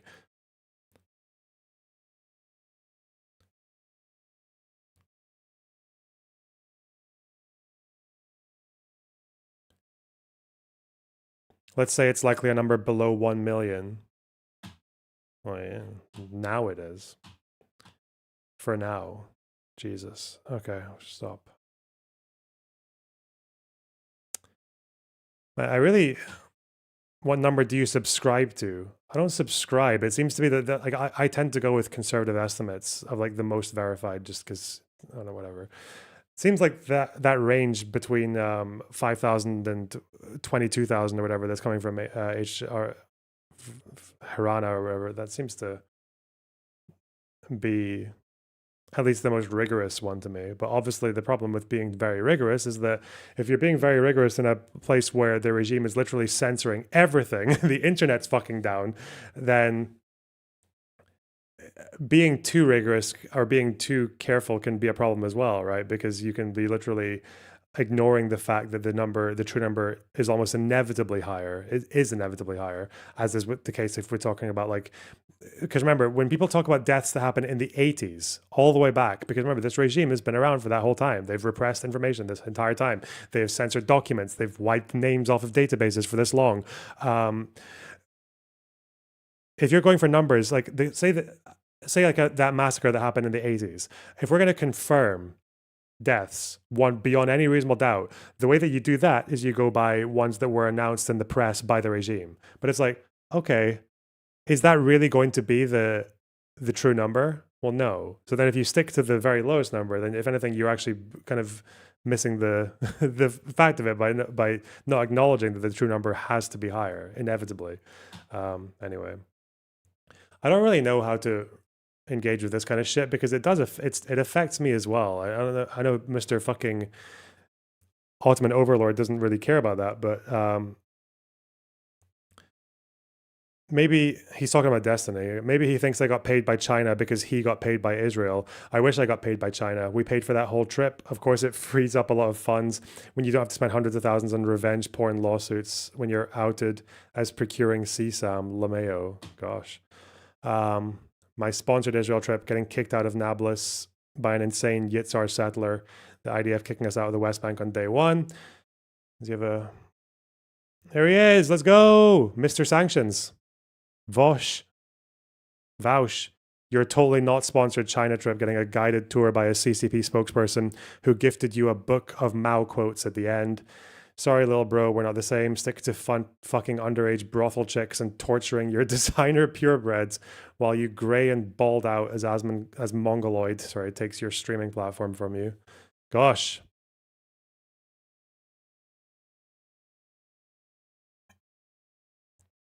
What is this?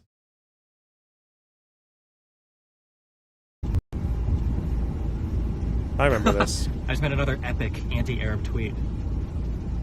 Thank you. Mid joke. Did not necessarily appreciate that one. Fucking man, it's the fact that fucking right wingers were angry with fucking both of us this entire fucking time we were there. They were shitting on. They were literally, someone in the car said to us, "It was like, yeah, a lot of us were a little bit disappointed by the kind of angle that you guys were taking when you came here. Like, what, the fucking not simping for your retarded fucking government angle? Yeah, that one. Jesus." I'm sorry, but going straight to Hassan and Destiny bullshit after all this talk of Iran leaves a very bad taste in my mouth. Yeah, listen, it's this new concept that we're experimenting with. It's called media, retard. Like, look, I'm sorry, what you realize that when you go to the fucking news, you will literally learn about 8 billion starving fucking African children for 5 minutes, and then they'll say, and on to the weather, okay? Listen, fuck you, okay? But, you know, maybe it's just a work in progress. You know, maybe that medium... Maybe that medium won't last. So I have every time we cover atrocity or tragedy, we'll do a fucking minute silence, by which I mean you mute and piss yourself and then come back later. Sorry, that was really disproportionate. I'm so sorry. Be better than media. Okay.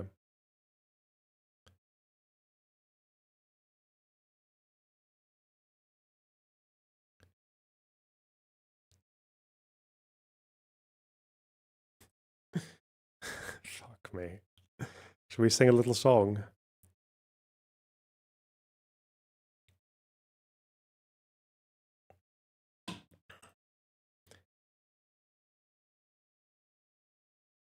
Did Hassan even go to Xinjiang?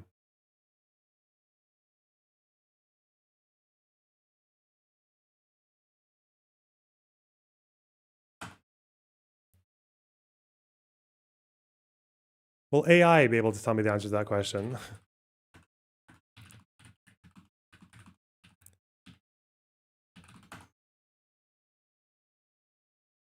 He said it was too far.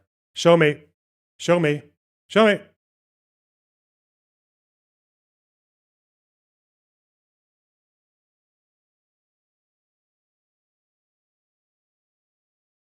I need a clip. I need to confirm. On universal suffrage last stream, literacy tests. Difficulties abound.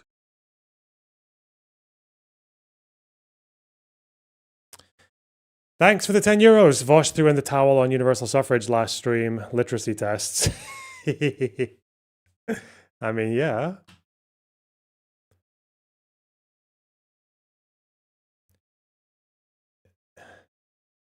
Oh, well, it was Iran International. They said 30. Well, yeah, I know that. I just said that. Okay. That's not news. Stop. What's this? That's the same link. Fuck, hang on. I'm all over the place. Between 4 minutes 30 and 7:36. Okay, that's quite short. Thank you, Chase. We'll give Chase loves talking about Vosh, okay? He loves it when I do Vosh coverage. He pays good money for it. He doesn't even. I don't know why I'm doing this. All right. Points against and 23 points for points that you make on like an internet forum, okay? It's just hatred. Hatred, hatred, hatred, hatred, hatred. Political opposition, an overwhelming wave of it. That's it. That's what you need. That's what we need against MAGA, by the way. Trump as well. Do you think that Trump, like Trump's political disenfranchisement, like the counter movement that we're going to need in this country against the MAGA movement, do you think that's going to be brought about by people being like, well, to be clear, you know, Trump and his cabinet aren't actually full of demons. They're human beings. And, well, I don't think it's very helpful to dehumanize them because you're taking away the agency. If they aren't humans, then how can you hold them to human standards when you're trying to hold them accountable for the actions that they took? Anyway, I think you just have to hate them. You just have to hate them. You can't, by the way, I'm not saying you should be anti-intellectual, you know, you should know the good reasons, right? Like you should know, you should be able to discuss it. I just don't think there's any benefit in doing this hemming and hawing over like, well, how can you hate them? Isn't it more productive to be reasonable? No, you know, you have to do both. You have to do both. On this channel, these people, we engage. I'm sorry, like if you're literally the kind of wanker who is sitting there, if you have the opportunity to ask a voter if they have in the last 6 months acted like they were vindicated, and it turns out the thing that vindicated them was an AI video, then yeah, probably why should you be voting? You're literally in a different planet. You're in a different reality. Why would you have to why are you going to affect my reality when you're out there? Because you think that liberals are the kind of people that would let these dastardly, massive, fucking 4-ton black men get away with committing crimes and their 7,200-year sentences, and telling the judge to say that sentence again or they'll break the chains because they're going to fuck them up.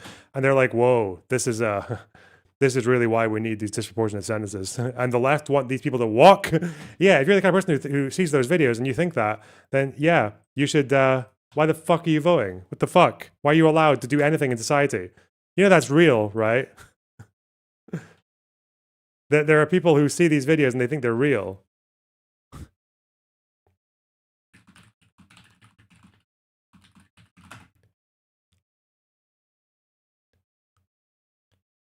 I haven't even... There are people who watch this shit. Is that all? My time is money. Sit back, sir. Easy. One more outburst and you'll be removed. Go ahead. I'm not going. You were sentenced to 342 years in maximum security. Is that all? My time is money. Sit back, sir. Easy. One more outburst and you'll be removed. Go ahead. I'm not going anywhere. Where's the guy? That's not the one I was looking for. That's just a different take.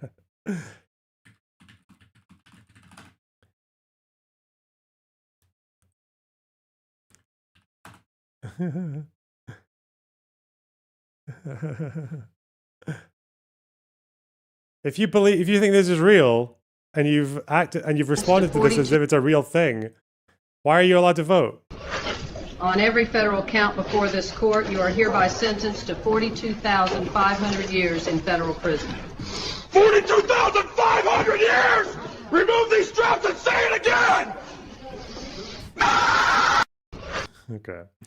Download, thanks for the $10. Appreciate it. In nuanced conversations, and also we hate. It's good. It's a good balance. Both are very important. It's the only way political will.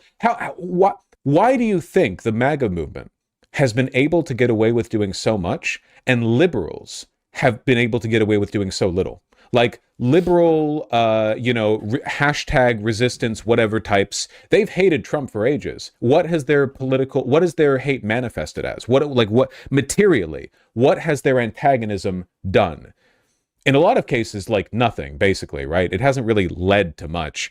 It's the reason the Trump movement is so powerful is because it's supported by such a fervor. You know, it's like this wave of emotion that carries the will forward, that drives people to vote, that drives people to turn out and protest, that drives people to zealously express. It's because they're basically going against every check and balance in the entire American system. That's more how they're, and they, even then, in terms of actual results, what the fuck have they done? Yeah, like it's all executive orders. So yeah, I don't know if I would envy that part. It's not like they got significantly more votes, right? It's not like they got a massive amount more votes or popular support, and they seem to have even less now. And it's not that necessarily. It's not because their voters are more fucking zealous. It's definitely party discipline is something that they have, which I envy. I do envy that. I envy the fact that we can't that fucking CCP shills are just allowed to sort of be like tolerated within the movement. That's kind of annoying. But no, yeah, the Republicans I think they owe most of it to kind of doing everything the way that you're not supposed to. I don't know if I would envy that part. You're not supposed to do that. Passing everything by executive order or going against the will of states with fucking ICE agents and shit. Yeah, it's not really okay. Cool though. I agree with the first part though. Fuck me, man. Do you know what's so fucking stupid is that the equivalent, if you wanted the equivalent of Hassan's tour, is that imagine we were taken to see this guy by a government official and we tried to explain that this settler was only fucking detaining us because they have legitimate security concerns. That would be the equivalent, right? That would be the equivalent.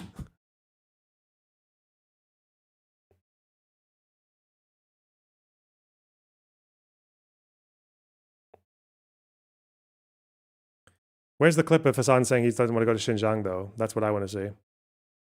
I need proof. I don't actually know if he went to Xinjiang or not. I didn't watch every video.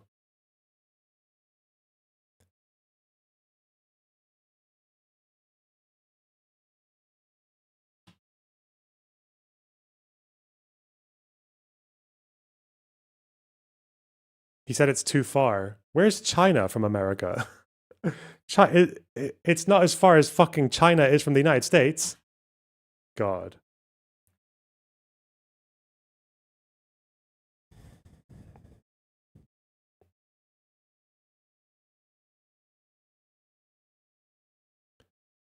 Ooh.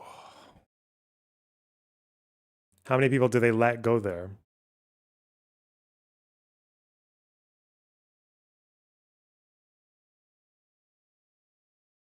It's closer to Turkey, eh? Nice. They have whole propaganda tour of Xinjiang ready. The bizarre local houses where the Muslims dance for you with big smiles and minders peeking through the window to check. Fondling the fucking joysticks of the high-speed train. Brilliant. Let's go.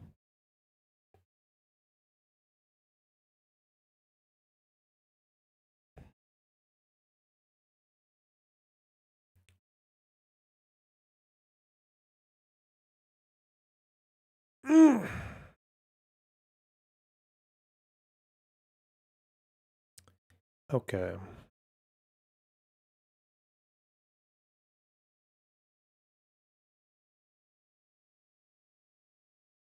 Have you heard of the Little Red Book, though? Oh, wow. Like, it's so retarded, man. I'm not even gonna read that tweet. No. You can't make me.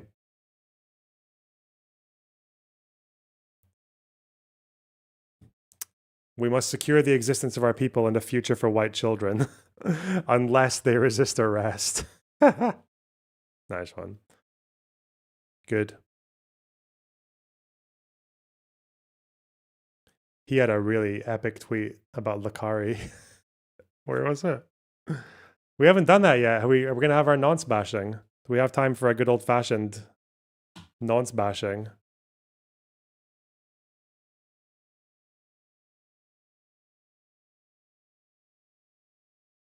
Where is the Lakari tweet?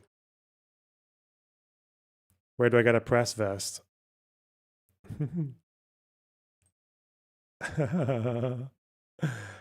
Hello, I'm wondering if you'd be interested in appearing on the Mr. Girl podcast as part of your rehabilitation.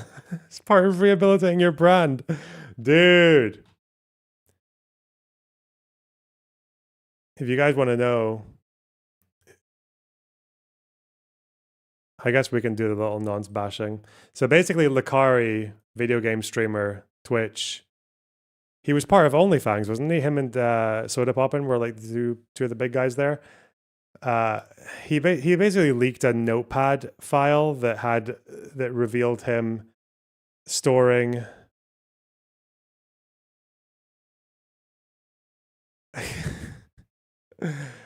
a bunch of very basically a link to a folder that went to a bunch of links to, it was like 6 terabytes of porn, a lot of which involved very suspicious categories like, you know, jailbait and teens couples and amateur, like family nudists was one thing, which I've never even heard of before, but like family nudist, which I guess is supposed to mean like, you know, the fucking family with like kids and shit. Oh God. Big bad. Yeah,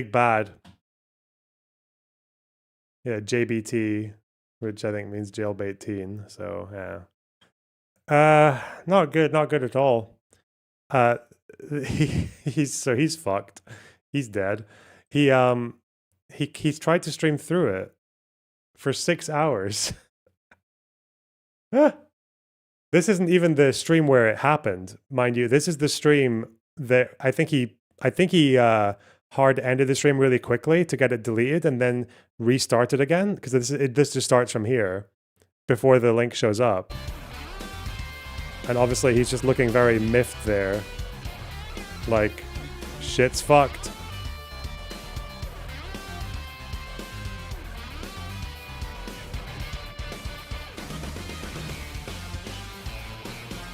Delete all links, all of it. Delete it all. His chat's losing their shit.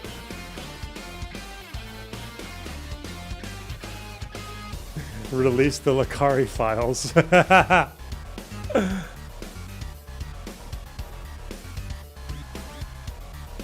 I did not know. I thought he went for 3 hours, not 6. He tried to stream through it for 6 hours.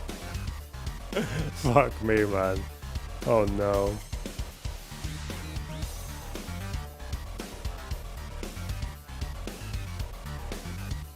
Alright, we're going to kick. We're done. God. Does OBS have stream mode to print this shit? Nah.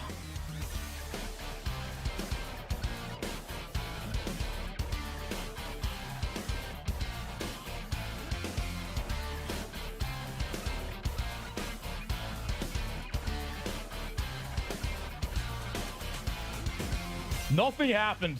Wait, do I have to play Heimer again? Oh no. Don't try to focus on your video games when you're...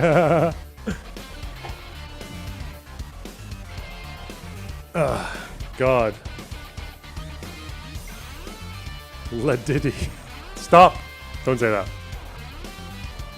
Hey! Oh wait, we'll play Heimer and wait! Later. 5:36 when he started to panic, okay? Delete it! Mods! Mods, delete! What's he trying to delete? What's he trying to delete? You're done, bozo. Cancelled. Oh, LSF.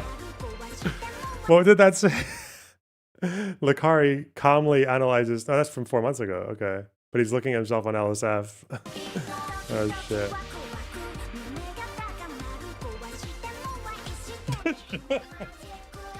Sir! Nothing happened! Nothing happened! Oh, shit.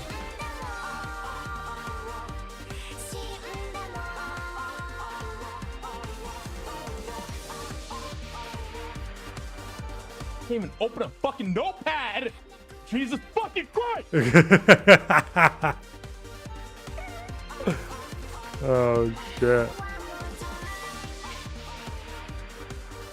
He showed the LSF clip with the link in the stream too. Oh fuck. Does he? When? What's your opinion on this music? I don't know how to feel about it. I'm building some kind of negative associations with it. Stop, please. Oh, Stop. 5012. Stop it. Stop. Nothing happened. What's up, brother? Actually watched you Nothing play. happened. We're never climbing, brother. No offense. You are ass at the game.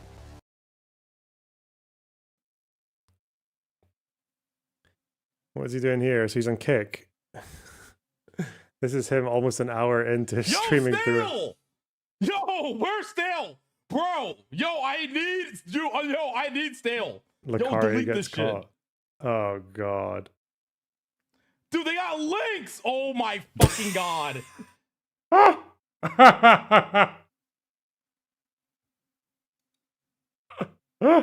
He showed the link. Oh fuck. So I'm guessing this is the link that goes to the enormous folder of Doom. The fucking Imager link for posterity. Dude, they got links! And he opens. Oh fuck me, man. Folder couples teens. Jesus Christ. Why are you putting a fucking nope? I don't know, man. There's like gooning fucking category. You know, like in League, you got like bronze, silver, and all this shit. Like, but there's gooning tiers as well, isn't there? There's gooning elo. I don't have this knowledge. Oh my fucking god.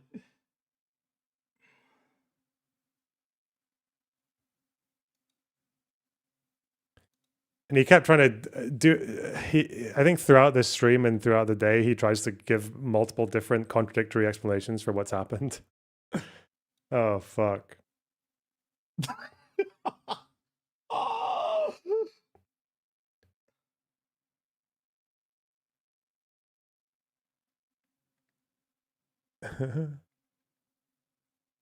What's this?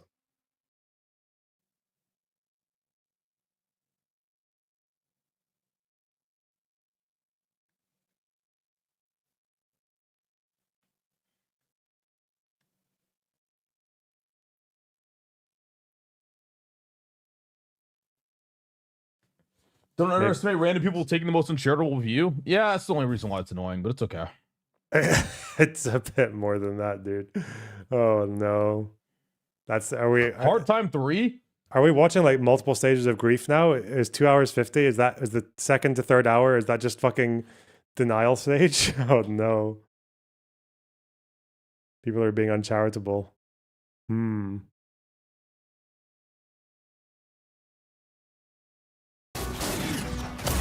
I don't know how I'm gonna explain this one. Oh god. What's this? What's he doing here? Yeah, what's happening here? I think he maybe tries to show his notepad again to show that it's not there, but he might have been trying to delete stuff on a second monitor in the folder.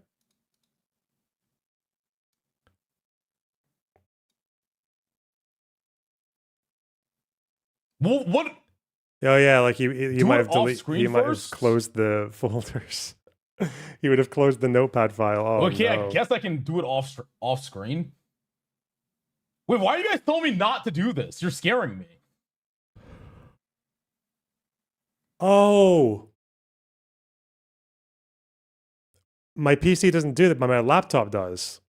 Windows 11, when you open up Notepad, it opens up all of the Notepad files that you've had going recently. If you open a Notepad file, it opens up everything.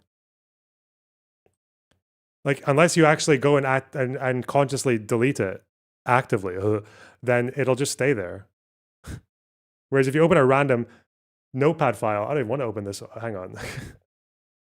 What's here? Oh, it's just a blank. Okay. But yeah, this is just a single notepad, right? But obviously, if I did this on Windows 11, it would be opening up all my notepads. So yeah, fuck.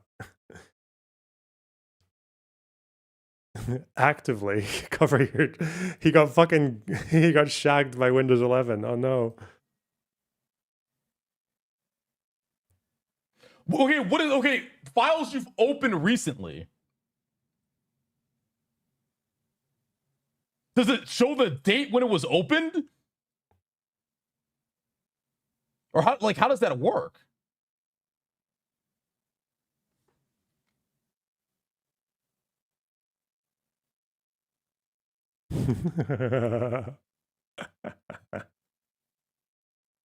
No, this is gonna help me. Is there a chance that it helps me? I don't know. Probably not. Probably not, bud. Sorry. Oh, this is my favorite. He cycled through quite a few different excuses, like technical things that just don't work because people can check it. One of them was accusing Miskiff. I don't know why. Why would you stream it? Actually, Miskiff linked it to me. He did. Okay. Nice. That is absolutely defamation, and I will be suing you for that. Okay, first off, you're a fucking retard. Idiots. Because the files weren't on my PC. You literally just called me a pedophile. If you don't think I'm suing you, Lakari, for everything you just have, you're fucking out of your mind. That's insane what you just said. Insane. That is crazy. You just fucking called me a pedophile.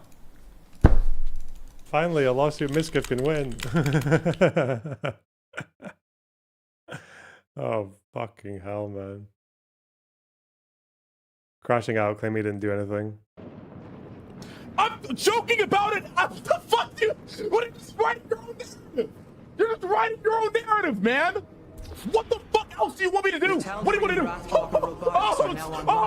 Oh, I'm so sorry. Oh, I didn't do anything. I didn't fucking do anything. That's why I'm not fucking crying and sobbing, bitch. I didn't fucking do anything, dumbass. You just want me to be guilty so fucking bad. Shut the fuck up, retard. Jesus fucking Christ, I'm so sick of this. Hell yeah. You want me to be guilty so fucking bad.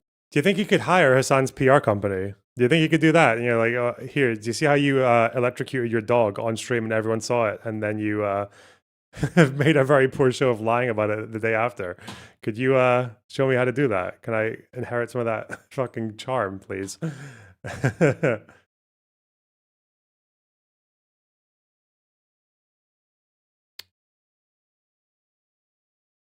There's 27 kills. At least you're getting carried. Bro, who cares? I have bigger problems now.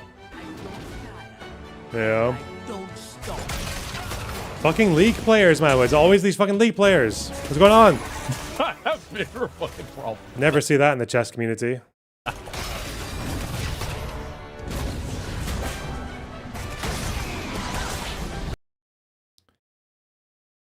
You know what I find really weird about this situation, though, is like girlfriends and exes coming out to make statements. I've never understood why they feel like they need to do this. Like, why? Literally, why? Bro, I feel embarrassed for making statements myself in the past. Like, looking back on it, it wasn't really any more than just like a fucking 10-second statement in the middle of a stream would have done fine, you know? Jesus. I think I mentioned it before, like previously. I had a really very traumatic. Oh no, this isn't the statement. This is the just telling us. Yeah, this is actually the more appropriate. I think. Before, like previously. I have no idea who this is. Really very traumatic past with like sexual assault.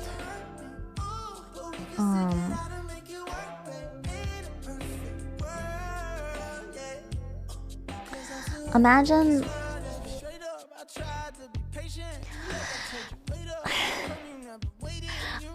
telling your ex that you got diddled as a kid by a family member and then finding out on the World Wide Web that's the sick shit he jerks off to. Uh-oh. And now you question every interaction with him, thinking, is he getting off to the ideal?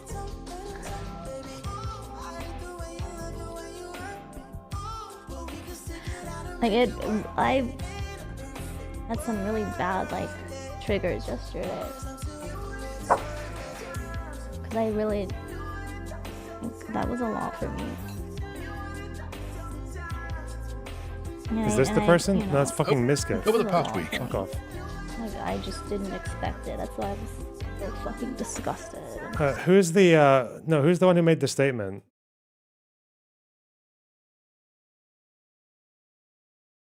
Is it Pink Chiyu? I don't know who the fuck these people are. I don't like Twitch. Fuck.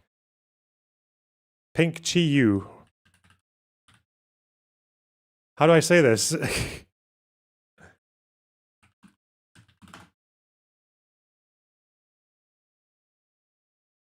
Or isn't this someone? Isn't this the person who is in court with fucking Tectone? That's not that person, is it?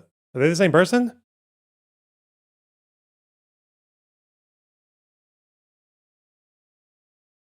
Tupi.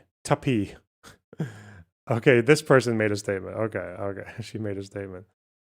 Toupee. This person. Okay, her name's Alice. Okay, cause fuck. No, she's not gonna do TOS on my feed, is she? Hang on. My state. It's called My Statement in all lowercase. God, it's so drama. It's so drama. Fuck.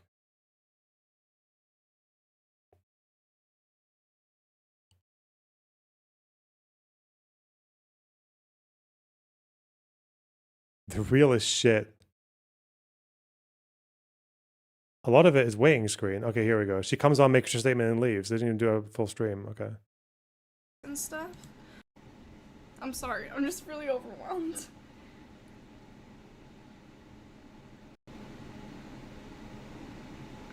What? Is there pressure? Is that? I guess there is pressure, right? But why? Why? Oh, hey, sorry guys, but someone who's not me. I'm really sorry that my ex is a nonce. I'm really sorry that the subject of the most recent of the current nonce bashing. Fuck. Just to start, I have like notes here that I wrote. She made that fucking. So like, I can make sure to get everyone's point across and stuff. I've prepared. I've drafted I a want to make statement. sure that I address a lot of things that people have like brought up to me, and I want to make sure that I hear everyone, and I promise I'm listening to what you guys are saying, and everyone's concerns are very valid. I want to start with a trigger warning for anyone Oh God, who is get watching warned, guys. Trigger warning. Get warned. this. There's a lot Oh, there's of a little cat. A little black cat. stuff that I will be mentioning Oh. that could upset some people.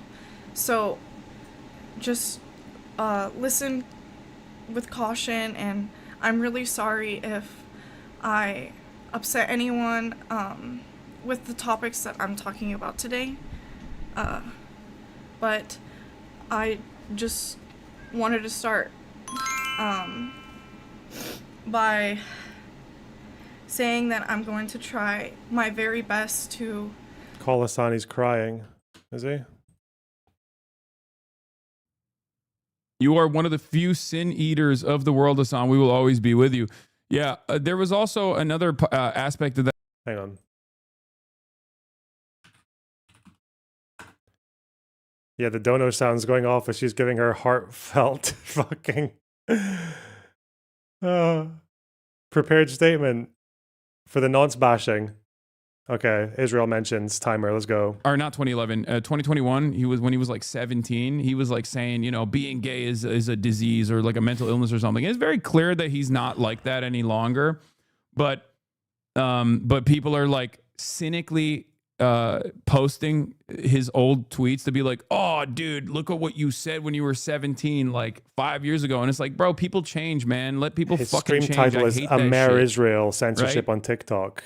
The fuck. I fucking hate that shit, right? He might manage. He might manage. Dead Domain says, yeah, screenshots are forever. Being gay isn't a preference of disability, right? It's like objectively a homophobic thing to say. You found him being asked about Xinjiang. Xinjiang. Objectively okay. stupid. Who gives a fuck? He was 17. Like, it was 5 years ago. He was 17 years old. He's very clearly not that person, right? Resubscribe. I hate No, this I got shit. gifted a sub. So he said, I was 17 when I made that tweet at the time. Sub. Clearly, I don't have the same mindset as did 5 years ago. I love y'all. And if you're offended to what I said, I'm sorry. I didn't mean no harm. Right? And if you're one of these guys who still maintains this like vindictive attitude when you didn't even know about this person's fucking past behavior at all, and you found out about it, and now you're like, well, fuck this guy. There's no shot that this person can demonstrate growth. Then you're a fucking idiot. You're a loser. You also personally went through that journey. You're just fortunate enough that no one actually found out about your past. Okay, let people fucking grow. But the reason why I'm talking about this is because. I responded to Dead Domain. Dead Domain said, we got to let this kind of woke hand-wringing go. Let people grow and learn and change. Nobody's the same now as they were Isn't 5 Dead Domain the fucking that video essayist who does the hit pieces? He said he wasn't planning on going to Xinjiang. Is it a bad place? No, Xinjiang is awesome. It's just really far. Brilliant. So good. Ugh. Huh.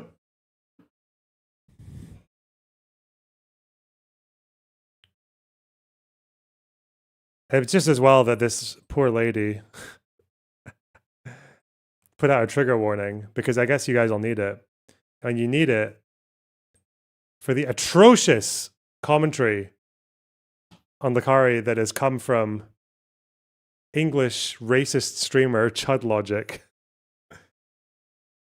Oh god, he's all of his LSF clips on this situation are just fucking just mental. Let's see. I think this was the first one. Don't forget to check your primes, guys. Check your primes. Check your primes. Check your primes, ladies and gentlemen, because that's good advice, guys. Check your. Oh my god. Of course, I put a Chud Logic clip, and it's reminding me to shill for donos. Guys, don't forget to check your primes. We haven't done it in a month. We might be behind Frogan again. Fuck. And the new goal. But also, very importantly, check your primes, especially any former Lakari fans, okay, looking for some refuge. Looking to shift your fucking your prime. Where's my overview? We got 43 subscriptions in the last 30 days, which means that, yeah, because it's been a month since we since we got on it. We got 151 last month, though. We can beat it. Yeah, check your primes. What the fuck? Twitch.tv/Lonerbox. Marcus! Thanks for the 20 gifties. That's so generous of you. What the fuck? Hell yeah. Lakari viewer, check your primes, ladies and gentlemen, because I don't know about you, but I wouldn't want to be supporting a pedo, certainly not a black one. So please do check your primes.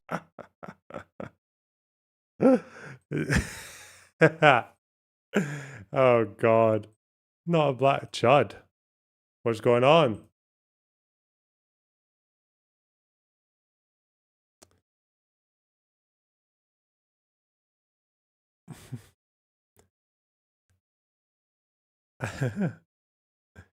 To be fair, he did do some investigating, but okay, well, first of all, he openly embraced the racism.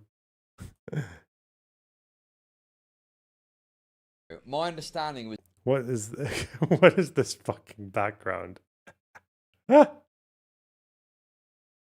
you know, my understanding was he was just some sort of like black anime fan and wasn't actually a full-blown pedo. Twitch streamer in controversy, and it's related to CSAM. And they're black! Let's go! Time for 5 videos! Let's go, dude! Imagine my shock when I looked at the stream and there was a black guy on stream. Dude, thank you for the super chat, thank you. That was a good clip, but you got to stop. Hasn't he always done this humor? Yeah, like he's obviously hamming it up for the clips, right? Like, he does that. But I don't know, because it does get to a point where the community, if you have a community that's just making fucking racist jokes like all the fucking time and saying slurs and shit like that, then I guess you're maybe just kind of like, where does you get into your pose law territory? I don't know how he feels about that, but I'm guessing he doesn't really care. Stop saying slurs. Okay. Especially when I'm referring to a black guy. I'll try my best. He's guilty. He's black. Dude, thank you very much for the membership. The Lord has justly smited a black pedophile for my benefit. Option 2, you are a black pedophile. One of the many Oh my racist God. comments made by the guy. Fuck. Right. Dude. Daddy's home, LSF. Hello. Don't forget to It's check like your the primes, only- guys. Check your primes. Your formula. Really, the only time I ever see shot on LSF is when it's some fucking shit like this.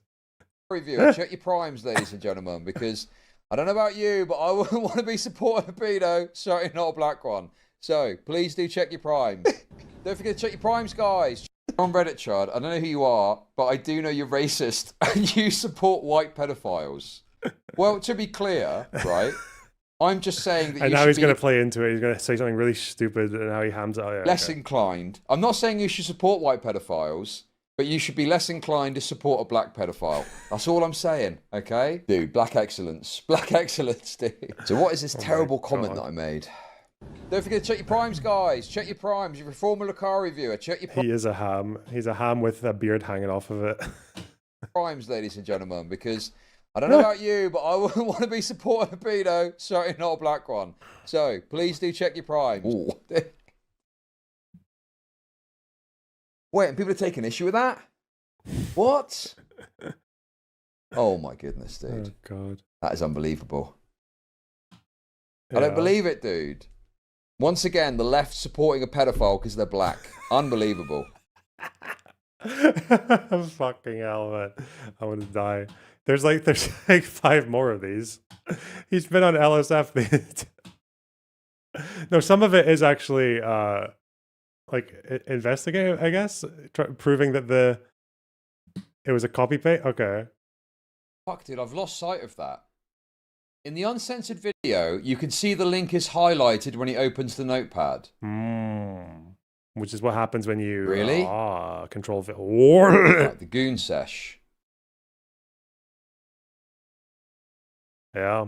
Wait, he's on Windows 10 as well. He's on the light mode. Dude, notepad. bro, I've got too many notepads open. This is confusing. Wait, bro. Dude. Oh! No! Okay, let me check the original clip. Let me at least add Wade to the list of champions that I like. Dude! It's highlighted. It's highlighted. It's highlighted, dude! It's fucking highlighted, bro! No! Dude, because I've seen it censored so much, I forgot. Yeah. Dude, it's highlighted. Okay. One final thing to check Sadly, this. you're raped. Okay? Sadly, you're raped. Is that a fucking TTS? This is what it or looks like, okay? No, it's not. It'd be like Imagine a dono that's the sound. link, okay? Should I bring dono sounds back? They're quite chaotic, but I've noticed that, man, I was watching Nick DeOrio's stream for a little bit not long ago. He has fucking different sounds for every fucking tier of dono and super chat and sub and everything and Twitch. So how the fuck do people listen to that shit? Like, it's so distracting. And some of them are long as well.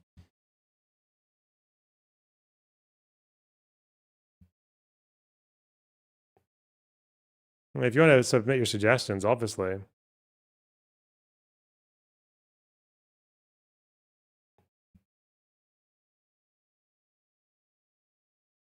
It is literally like this. I'll replicate it. It is like this. It's like this, bro. So there's like it is literally like the link is highlighted because he's copied it. Control C, browser, bro. Dude, isn't that interesting though? Dude, isn't it interesting that because we've seen it censored so much, we've forgotten about that basic point, which only further proves his fucking guilt, bro. That's case closed. That's game. That's game. That's game. That's game. That's game. That's game. His $300 makes me wake up if I fall asleep watching. What world are you living in when you actually have to make a separate $300 fucking dono sound? Couldn't be me. Couldn't be this shitty community. I'm joking. Listen, I walk with the poor and the unemployed and the retarded and the heavily supported by my taxpayers' money. No problem. Hang on. Oh, he did it on not a woman statement as well. Not a fucking woman state. Oh no. Okay. This is going to be a I woman's statement, isn't it? Got suspended Slips up. from Twitch for 30 days once Uh-huh. because I watched a police shooting video that was on YouTube. Uh-oh. And I had to bend the knee and say, "I'm so sorry, I didn't know to break the..." Did anyone check the files in that cloud folder? I mean, people looked at the titles. I'm guessing 1 million people probably clicked on the fucking links or whatever. But yeah, no, most people would have looked at the titles and been like, "Oh, that's quite bad."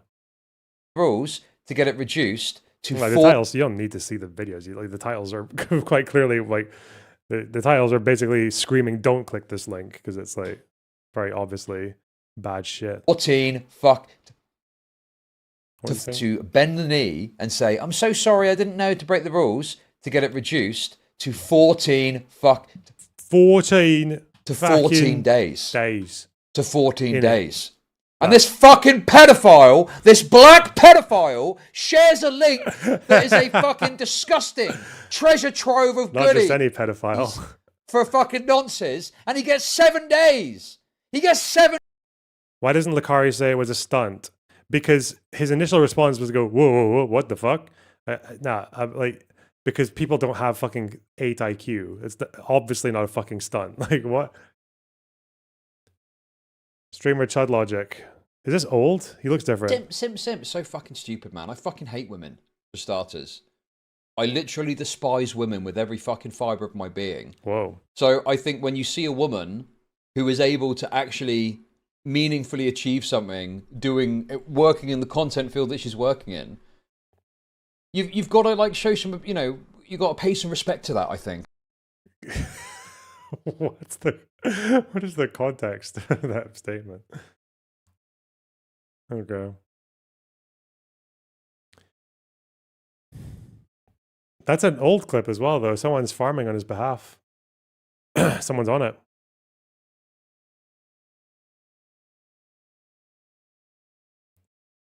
I'm over. What's going on? What's X doing? What's his problem? That's just him rage quitting a video game. Why am I watching that? What? Fuck off.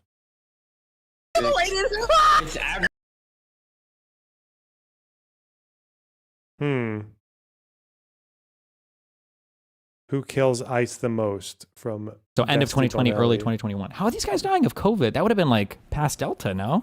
Hey, what the fuck is going on here? Okay, whatever. Okay, so Oh, that was ice Pete. agents mostly die from COVID. Well, that would make sense because how often has an ice agent been killed by anyone other than? So we've got 2 cancer deaths, 2 COVID deaths. Brian, It's just like a database. complications Where'd you related get to that? COVID. Okay. Where did you William. get a list of ice deaths? Okay, complications fuck? related to COVID. David, COVID? Bro, what the fuck?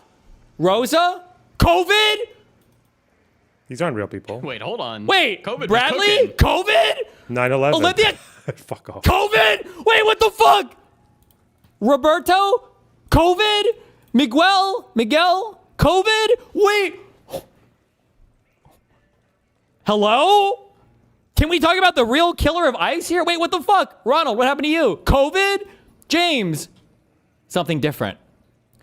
Okay, he died after fatal gunshot wound to the chest as a result of an accidental discharge Did he shoot himself? Oh of no. a service weapon. Uh-oh. So he killed himself. Accidentally. Remember, guys, what do we say in the gun community? There are no ADs, only NDs. There are no accidents, only negligence, okay? Bradley, COVID. Lewis, cancer after 9/11. Danny, COVID. Juan, COVID. Ronald, COVID. Dennis, COVID. Cancer. Oh, ruined it. Fuck that. I thought that would be quite obvious. I didn't know. Is there like a database that shows you how many fucking ice people have been killed by things or accidental discharge? That is very funny. Gosh. Bedtime is theirs. What is on the H3 podcast?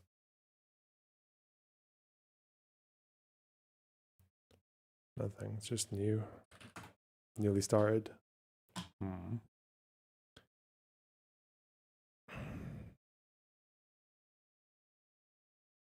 Hmm. How the West radicalized Iran. Okay. I'm not watching that. No, thank you. You can't just be like every fucking thing that happens in Iran, like, oh yeah, it's because of the 53 coup. Why did you murder like 2,000 protesters in 24 hours? Well, yeah, because the Americans couped us in 1953. What? Doesn't even make sense. The radicals, quote unquote, supported that coup. So, fuck. And then they got incredibly mad about the result.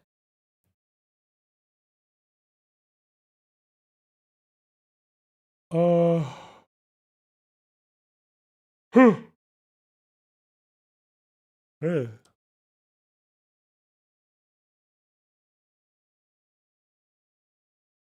Let me think. Let me think. Amer Israel. It doesn't even fucking work, man. Why this shoehorning is so ridiculous. Okay.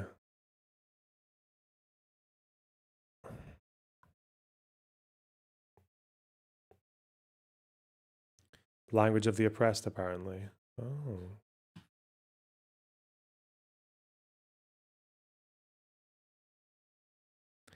I'm really not looking forward to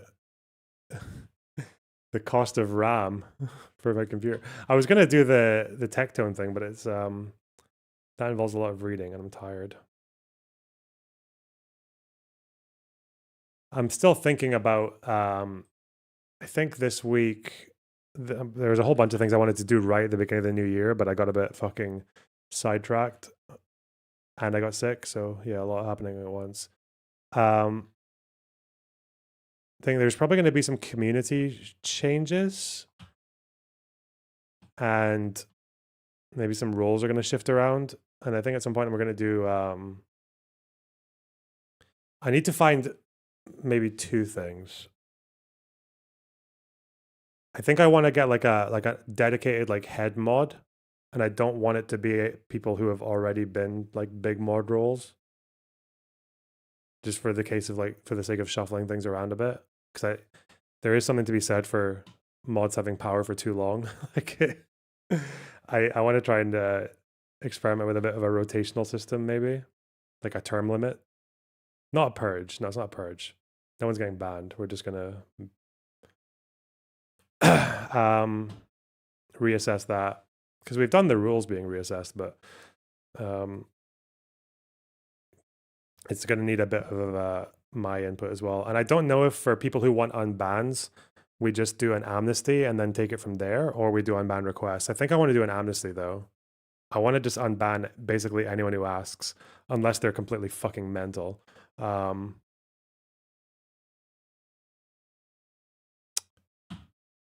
Watch Teuton win the head mod vote easily, right? No contest.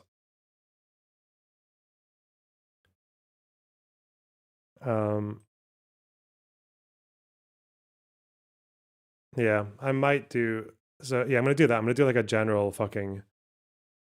Unless they've done something really, really fucking crazy. Like I think we're gonna do like a general unbanning, and then we can take it from there. Maybe see if anyone wants to try and, if anyone's interested in becoming a fucking head mod, they can let me know. But then I also want a dedicated person to oversee unban requests and trials, and to maybe do them with me, which means they need to be a character. They need to be content. Can't just be some. I don't need someone sensible. Okay, I need a dickhead. Why the unbanning? Because I've had so many unban requests over the last few months that it's just to sift through the ones that are legitimate and which ones aren't are just, it's going to be too much. So I'd rather just unban them and then just go ahead with like a slightly new situation so that we can decide who stays and who goes, or see what they do to get themselves rebanned. Because some of these people just seem like people who like me, they like the community, they seem like they're not fucking crazy right-wingers or tankies or whatever. They just said something inappropriate, you know, like, oh, you should be banned forever for stuff like that. I'm a racist and a Chud fan. I'm quite the character. Good. Lexi, thanks for the $4.99. So I don't know if you guys want to do that with emails or DMs in Discord, but I'll take either. What else did I say I wanted to do? No, that might be it. Maybe I think a singular head mod would be good as well, because it makes executive decision making a bit easier. But I don't know who that is. Right now we don't actually have like a singular head mod. We've got like a couple of people in like the higher roles. I only want one. I want one big boss man or woman head mod, and we don't know who that's going to be yet. Is the top chat setting to change? There was going to be some effort to make a .gg site, but there's too many fucking obstacles to even thinking about starting that. So no, that's on the back burner. That's on the shelf for now. Boof Clouds, thanks for the 2 super chats. Racist streamer Lornabox reporting on Hassan Piker. Give me mod, I surely won't abuse it and ban people I hate. True. Obviously.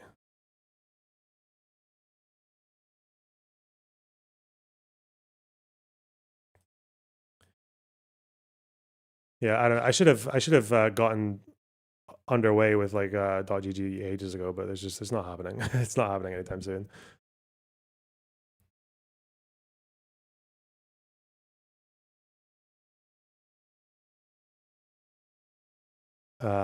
Otherwise,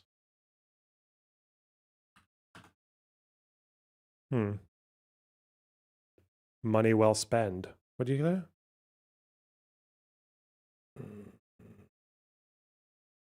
Give me more dead air. I don't know. We're just circling the drain. This is the end of the stream, roughly, maybe. Oh. Yeah, I think that's probably all I've got to say for now. Maybe. I felt like I had something else, but I can't remember what it was. What the fuck? Brain mints. This is calming. There's just so much shit, man. We haven't even done. We've done segments on Iran and ICE today.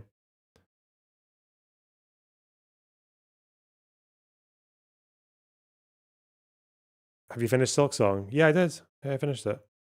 Check your notes. Nice try. Nice try. Give Miskiff take. Dude, I don't know shit about Miskiff. It's funny that he wants to sue Lakari for defamation, though, for the fucking folder. Fuck it. I'm doing a chess puzzle. You can't stop me. Look, I'm at 2200, which means I need to be very fucking careful before I make my next move. Hearts of Iron 4. What the fuck? Oh yeah, gaming streams as well. I don't know, I want to do I do want to do TBC, but TBC hardcore is actually not part of the game. It's like a community thing. But that's 1 to 70. I don't know if I want to do TBC 1 to 70. That's quite extreme. And it's very easy to fucking die in TBC compared to Classic. And I had to die like 5 times to do Classic. So, how good is your PC? It's okay. It's good enough to do what I'm doing. Jordan, thanks for $5. Community mediation minute. Oh.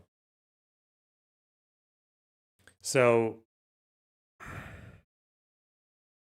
why is this a 2200? If I take this, this comes, I go here, but this one I can't let this one advance. That's a problem.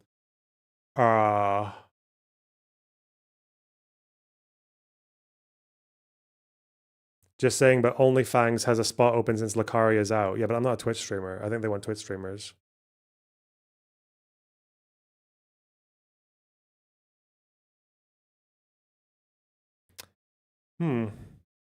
Take that, take that. This, the pawn, but what do I do next? I need to advance a pawn somewhere. Take this, this. Whoa, take this, this, this. I think you advance on this side somewhere.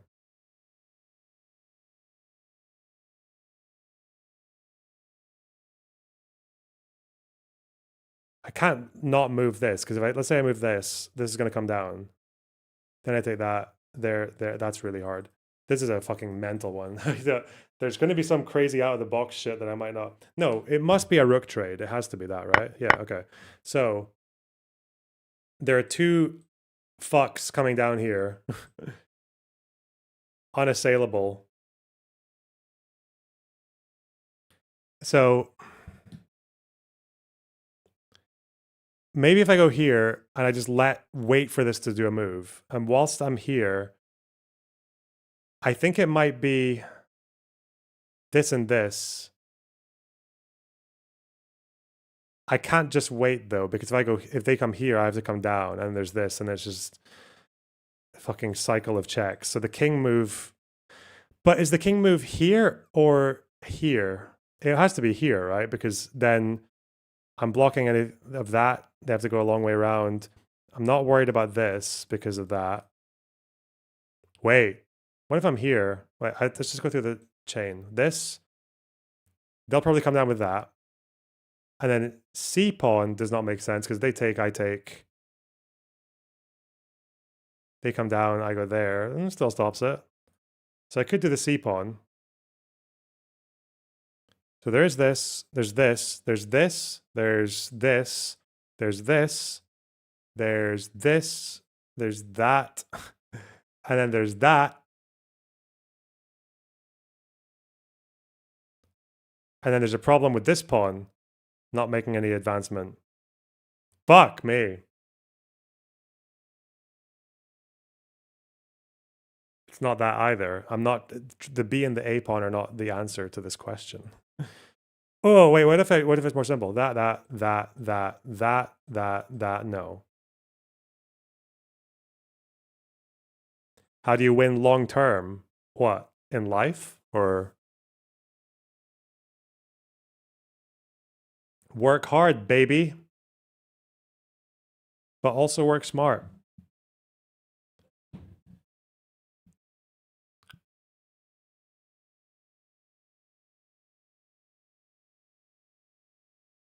What if I go here and just let them do this? What if I do that? Wait, if I do that and they do that, then I can do this. I can always preempt this. I don't need to move the king right away. I don't need to disconnect this fucking chain. Because if they do that and they do that, I do that. Yeah, they can't. Okay. So I think it's this. And then I do that. And then they try to move. And then I do that. And they try to take. This.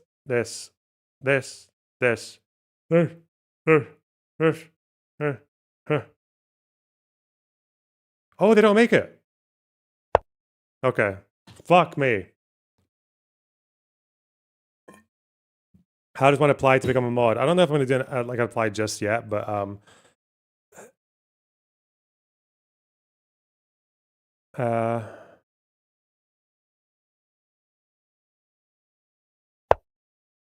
if someone wants to throw their fucking name in the hat and just be like, hey, I want a mod, if you're a trusted enough community member, I'll probably just say yes. I don't know. Or consider. Okay.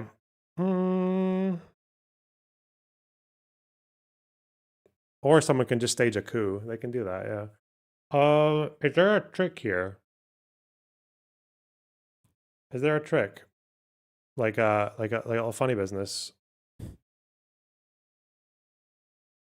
No. There's something to do with like getting this fuck out of the way, isn't there? Getting this rook off of that line to do this, but then how do you do that? Like if I do that, the queen can take. Then what? I can do that and that, but then that loses the point of being there. What if it's like a total mad queen sack?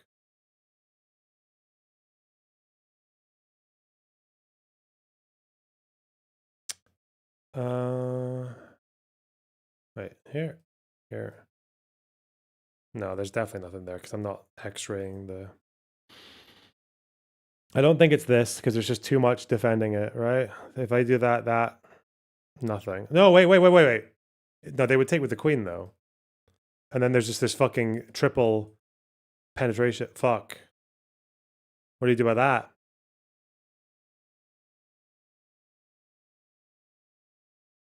You can't really bait them all. I want to bait something off of this square. What if I did that and that? And then if I do that, but then they check, I just move. Oh. Oh, wait. No, it's not this either, though, because it could be this. They take with the queen because they have to. They can't take with the rook, because then I'll just checkmate. Then I can take the knight, but then they can just do that. Man,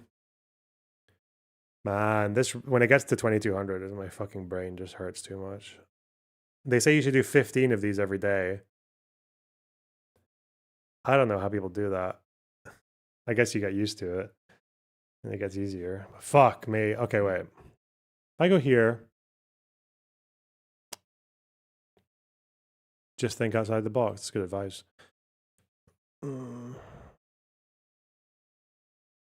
Well,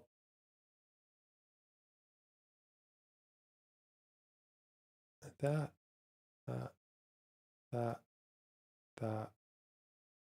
Then I'm just all out of fucking rooks. If there's that and they take with the queen and I go there, well, how does that, what follows up then? Then they're just going to take this bishop and then they're up a rook in the end game.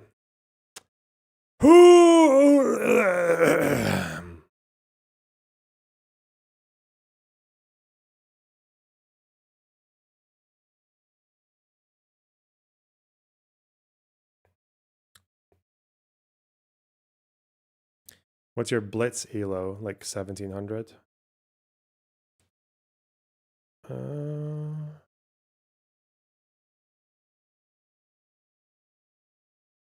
I fucking hate this puzzle. This puzzle is really hard. What the fuck?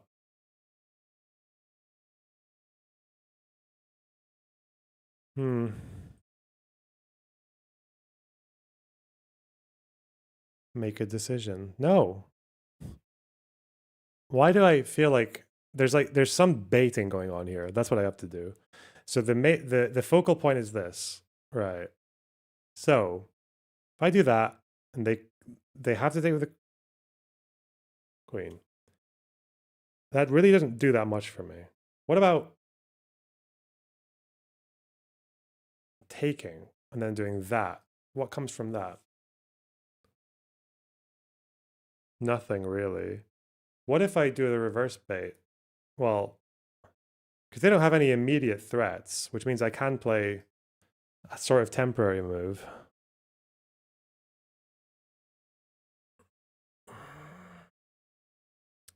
Like, so I could do that and they take. No. No. Oh! What if I did that? That doesn't make any sense. Oh. How about that? No, it's two pieces on it. I think the only thing is that like this piece is kind of like the one that I can isolate. So I can force it in a... If they take... I'm just gonna guess. No. Okay, fucked. No. No. No. See, it's like, it's none of the obvious ones, is it? Is it, what if it's this? See, I don't even know what, the bishop moves. Oh, wait. Wait. Because of this. Waiting move. And then... No, wait, even then I don't know. Hang on. Because if I go here, they just take it.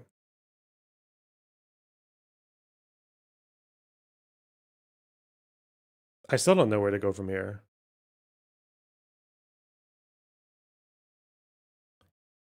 It's a fucking pot like this to chase the queen away. It was also I could fork these two. Because the queen is... Oh, the queen's trapped. Kind of. Well, apart from there. Yeah, the queen's just forced to stop defending the knight. Huh. See, that's hard. Now we're off of our 2200. Disgusting. Pretty rough. All right, hang on. If I take, they're going to go on an absolute fucking onslaught. If I go here, they can take, I go up. But then their king's going to catch up. Hang on. I go here. Here.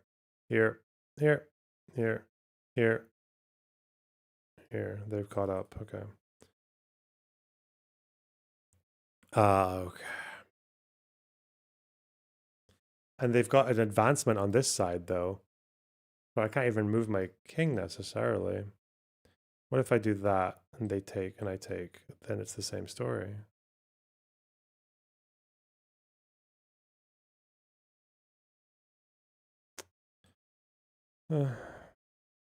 Even this, I can't even get up there on time. What the fuck? It's who can promote first. Yeah.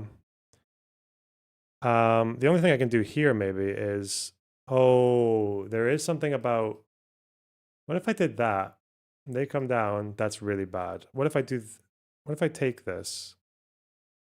They come down. Well, if I take this, they should probably take back. Fuck me. Fuck me. Here, there's, I don't think there's a king move. What if I do this and this and this? Then they can push down with this. Oh! Or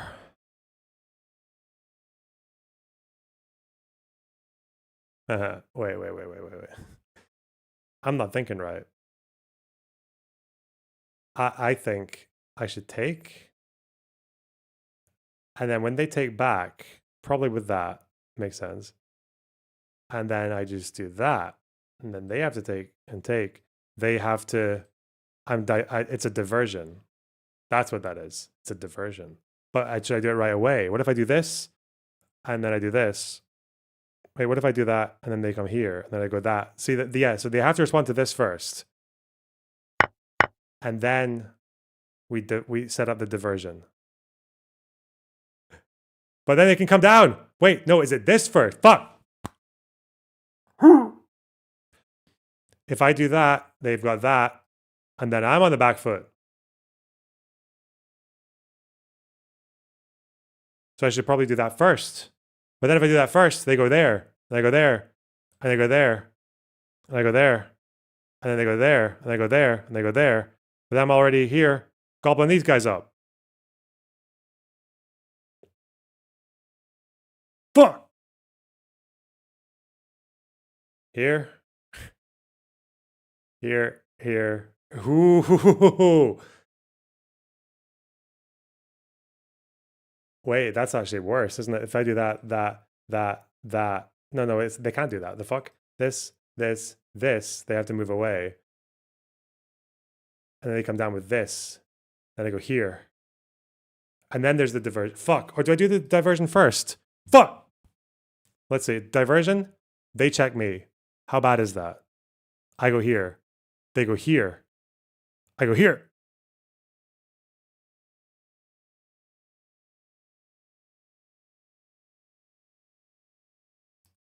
What if they do that? Well, that's fucked for them. I just go up and run my way up.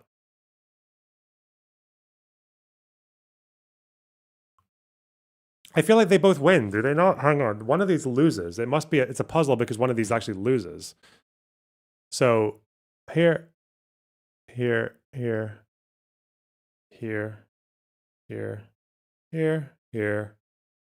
King is gone. And then I can do this. Okay. But if I do that and they do this, then I come down and they do that. And then I go there.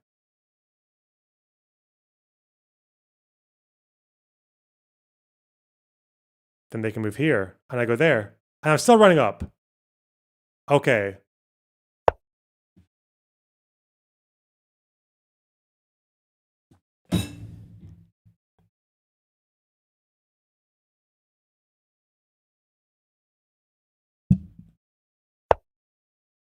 Should have went with my first choice. My first choice made more sense. Obviously, don't let them get any fucking momentum. Okay. Because if I did this, they have that, and it's a draw. See? Because I don't have enough space to grab the fucking thing. Because the pawns are combined, and they can push. Fuck! Alright, it's fine. Fuck me. Should have went with the safer option.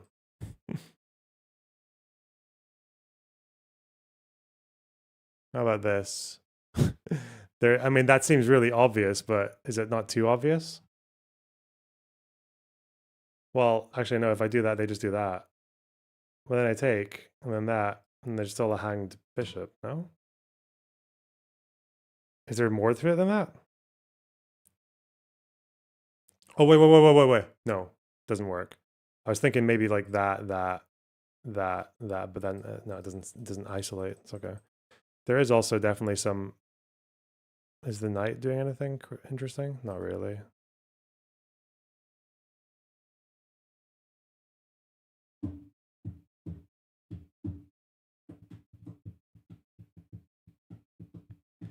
Is there any forking that can happen here? No, I think so.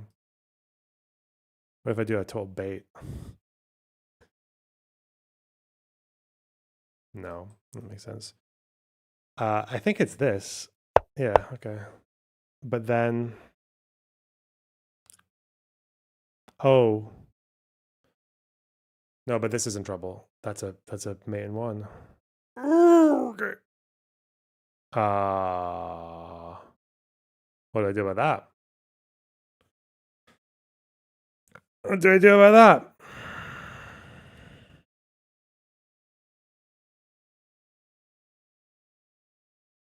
Wait.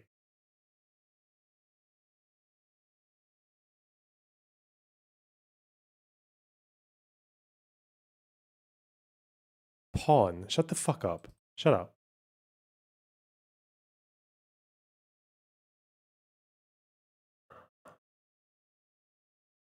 Is there any ideas here? Bearing in mind this.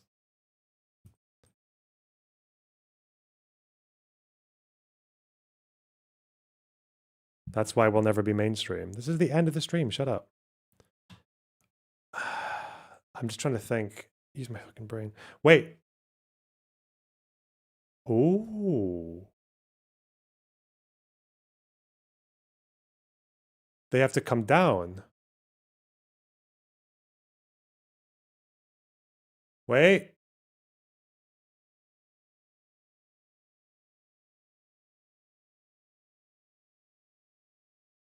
I think this is the most obvious. But I need to know why it works. Hang on, we need to play it through. Why do we do that? They can come down, and then that's a fork, so they can't do that. Okay. So here, I go here. They can also go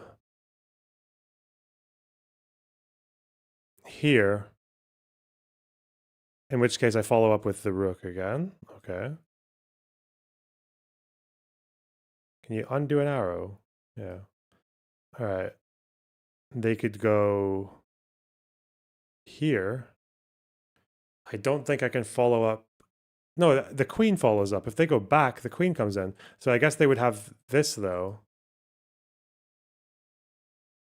That's the one I can't follow on. No, the knight follows.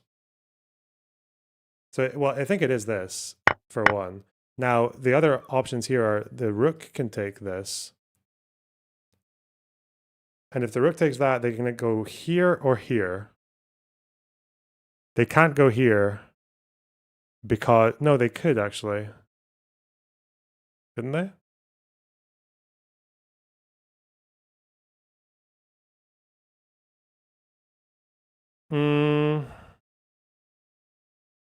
If it's a knight move, also, there'll be a whole fucking engine reason why this or this is preferable.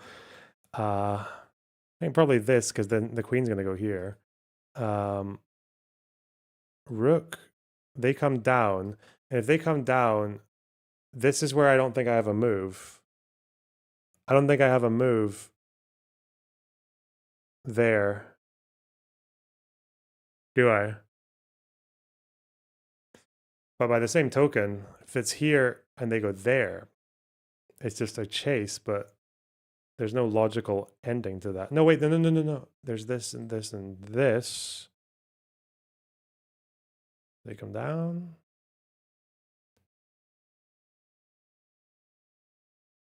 And then there's like that whole thing. But what's first, though?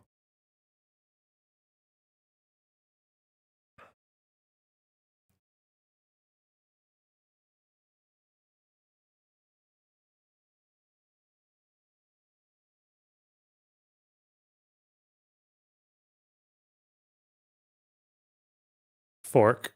And then the last one, queen. It's a knight move. Okay. Then it's the fork. Jesus Christ. Fuck me. Fucking hell. Oh, this one's interesting. Because they want to go there. That's their little safe spot. I can't do that because the rook will take. Okay. This is actually fairly useless because they go there and I don't have any follow-up, do I? Do I have any chasers? Well, I got the knight. But there's a bishop that'll take the knight. Hmm.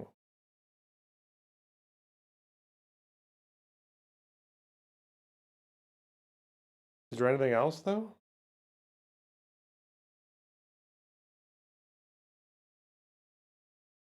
So I think surely it's this because it forces them to move down. Is there anything else it would be? The only other thing I think is like this. It's actually just about winning material, but they can just do that. Yeah, fuck that. It's got to be this. Okay. Now, does the knight go here or here? Because, or is it neither? And it's actually this.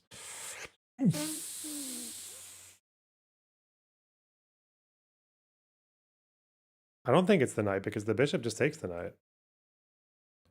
I think this is more logical. But then where does that, how does that follow? They can just go there and then threaten my little castle. Oh, what if they do that and I do that? They can't take back because of the X-ray. And there's also this whole thing. Is this one where I have to set it up though? Maybe. If I do that and they just take, there's that. Okay. This also blocks the queen really from that file.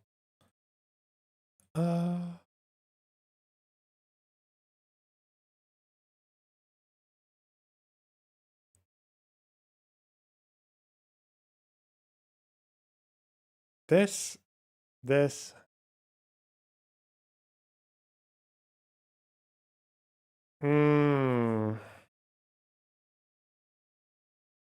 Yeah, I don't think it's a knight move.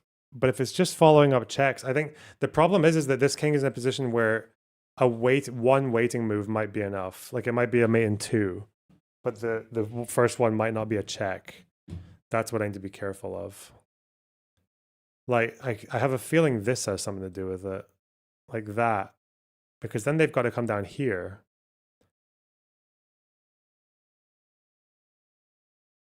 But I can't see it because there's too many escape hatches. I wonder if it's just a check. But then if it's a check, I have to think about the fact that they can go there or there and threaten to take this. And I don't know where to go from there. Frankly. Because it's an undefended rook. Obviously.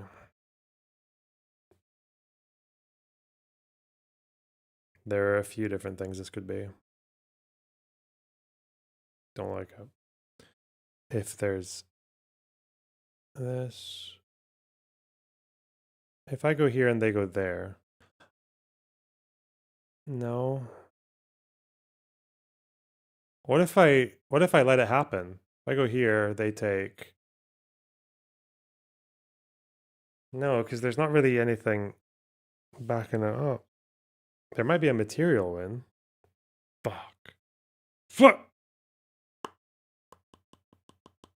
I can't see it. There's something, but I can't. Here.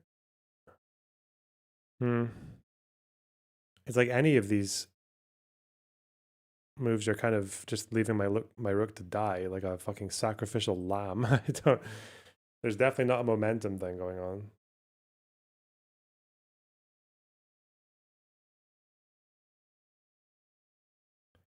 So I do it anyway, just because it's like the only move I can even think of. I can even humor. That's not a good reason to. I swear to God, if it's this, I'm gonna. Let's just try. Okay, Why? Why was that a good move? Because if I go here.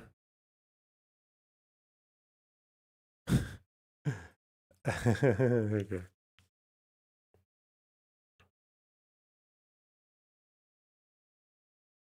Is there a Luna, you're so abusive? Good.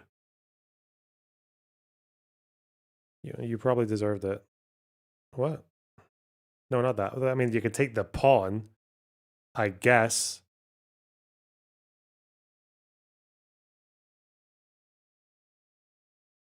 Couldn't I? I could do that.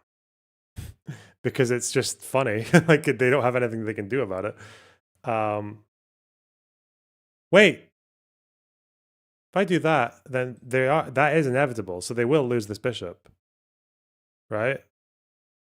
Because it's like a mate in 2. If I do this, I'm just going to lose the rook for nothing, I think. I think that just loses the rook for nothing. Like that, and they just go back to where they were. Fuck, this just feels like such a strange move to do. Hey, 25. That was a really... Wait, what... Can you... It doesn't tell you what rating... Oh, the puzzle was 24... That was a 2400 puzzle. Fuck. That was a hard-ass puzzle, man. That was like 200 rating above my abilities. What's the success rate on that? What a crazy sequence, man. Fuck. Because they basically have to, you know, accept that they are so shagged. All right. Yeah. That was a hard one. 2234. Is that my highest puzzle rating? Maybe. Oh. Ooh, wait. Is it that? No, wait. If it's this, they have to move away. It's not good, is it? This rook is pretty much useless, I would say. Wait. No. Do I move the pawn up? Is that what this is?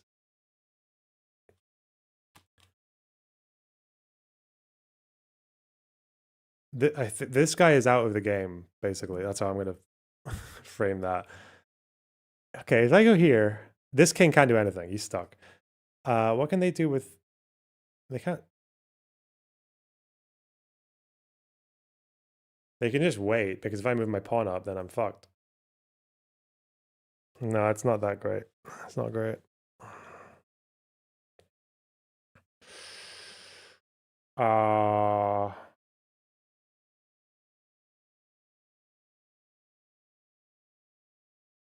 Oh, there is some gimmick here, I think. I think it's winning a rook. If I do that, their king can only move here.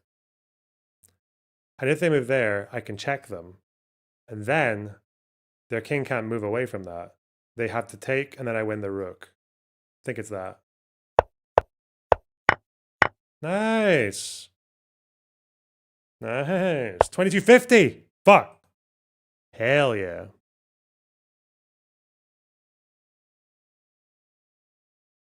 This is interesting.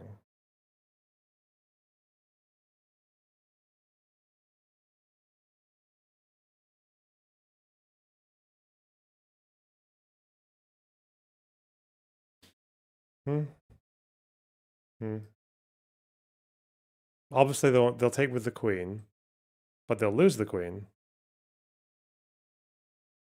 Is it that? I just do a...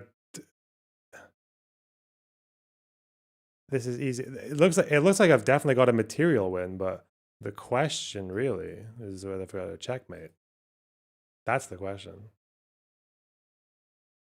Because you notice there's a thing going on here. They can't take this, regardless of where this guy goes. Right? They can't take this because if they do, I'll just do that. And then it's checkmate. It's forced. So, but if I do it here, I don't think it works because they just take. So it's not. So I think I'm doing this. I think that is the most shagging position. Because if I go there, this is like a material win, right? That's just, it's not even really. It doesn't have to be. Well, it could be, I suppose. But here, if they take, they lose the queen. I'm not under a checkmate threat, to be clear. If they block, they lose the queen. If they take my queen, they're extra fucked because it's just a force mate in 2. Correct? Now what? I only have one move, right? It's just this. Are they trying to fuck with me? What's going on? Oh, please don't make me choose between blocking and moving my king. Oh no. Stop. I probably shouldn't block with the rook because... Oh, I didn't have to figure it out. That's a 2300 puzzle. Shit. I was thinking if it goes beyond this towards... Continue, please? Wait, what? Oh, that was... Okay. 2270. Am I going to get 2300? My highest puzzle rating. Oh, well, this is interesting. This is interesting.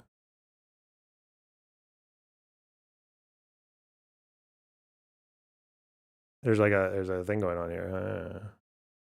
There's also... No, that's terrible. Okay. I have to be careful because that is basically completely zonked, right? So I will need to force moves.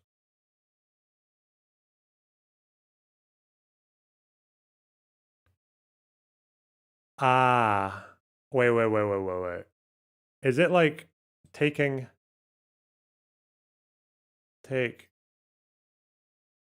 No, wait, I think I take this first. But then they just... then I would just take back, and then they don't have a checkmate. They have a forced draw, though. They have a forced draw.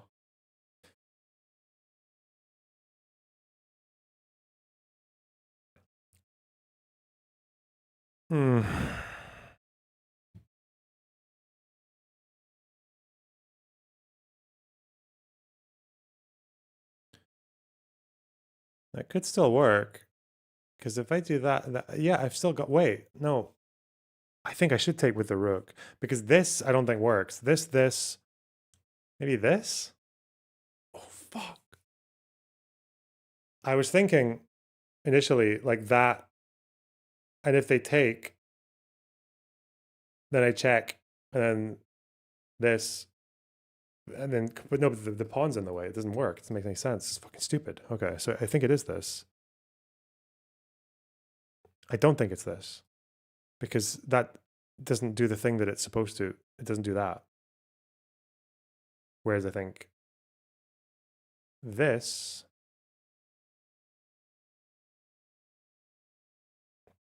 This. But then there's no check. It doesn't matter. I just do that. And then I've doubled up on here. So I think it's that. But then what if they just move? Then I'm really fucked, actually. Ooh, it's not that easy. It's not that easy. Oh, fuck.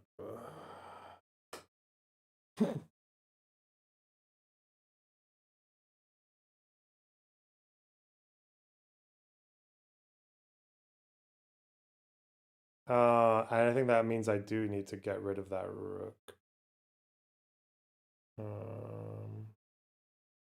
Nah, this one's gonna kill me. This is fucking mental. This is such a hard one. Okay.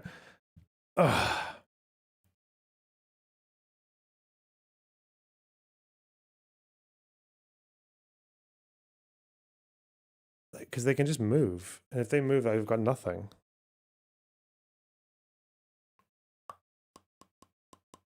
And it's also frustrating this whole thing. Fuck!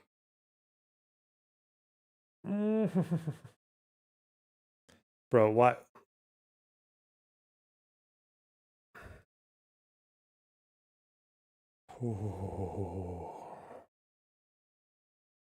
I think keeping the king trapped is probably a better idea.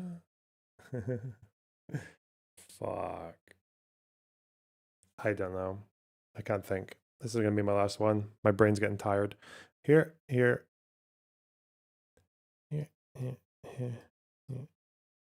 There's no momentum after that. Okay.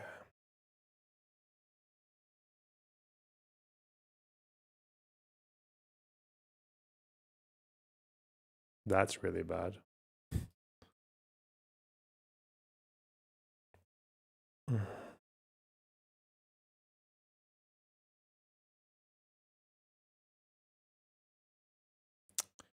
Fuck me.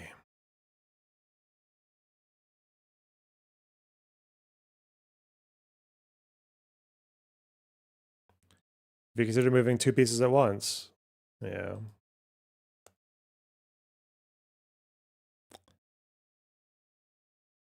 That's not a perpetual draw because my bishop is on that square. Maybe the bishop here is stopping the draw. I'm just gonna do this maybe. It's not that. It was that. Okay. Why? Oh, because of... Really? Because of that. That was a very awkward one. That was hard. Gosh. I mean, there's a check there. There's also... Oh, wait.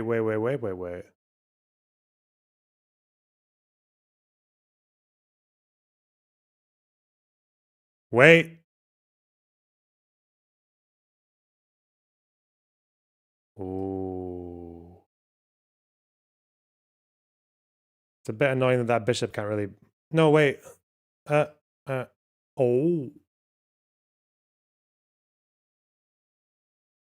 Ooh. Okay, I think I can see what's going on here, but it's not that. That's stupid. It's either this. I think it's this first. It has to be this first.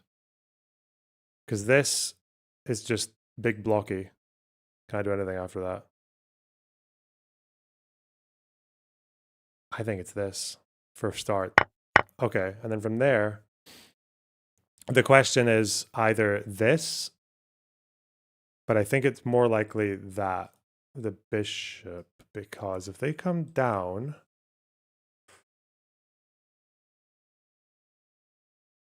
then I... Oh, bear in mind this is happening as well. Okay. If they come down...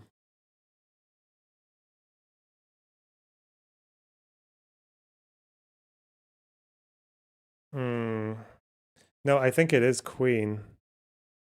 Because they have to go up here. Then it just means I lose the momentum because this bishop has to move too before I can get my rook out. Whereas there's a way. See, this rook is stuck though. There's a way that I can get the rook out easier. But then they come here. What do I do about them going there? Do I go...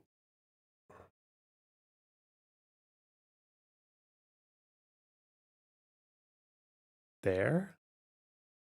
But they go there. And then I've just given up too many pieces. Oh.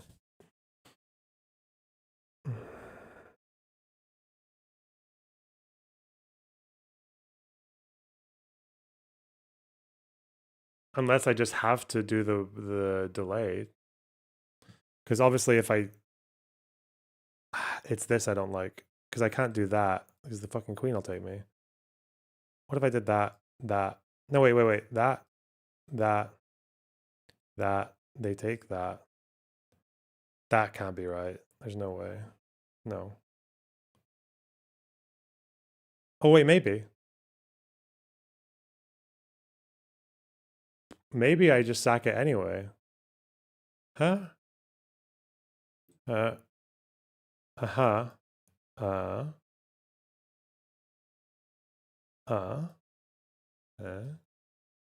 And they go there. And then they have a whole ass way out. So this definitely limits them, but it just means I can't finish the job in one go. But maybe it's unstoppable. I have to see if it's unstoppable or not. There. There.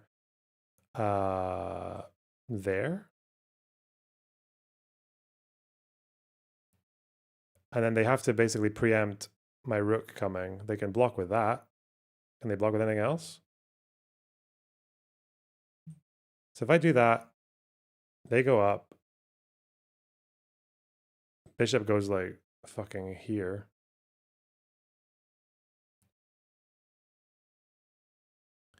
And then they can preempt, but they can also move the pawn, and that gives them a run there. So I'd not. It has to be bishop, surely. Okay. Why are they going there though?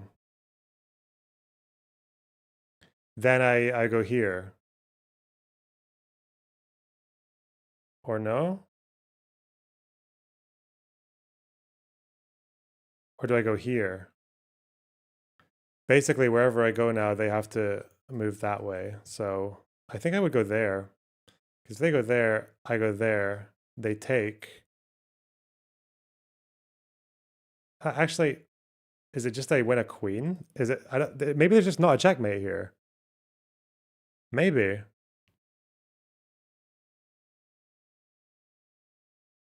There might not be.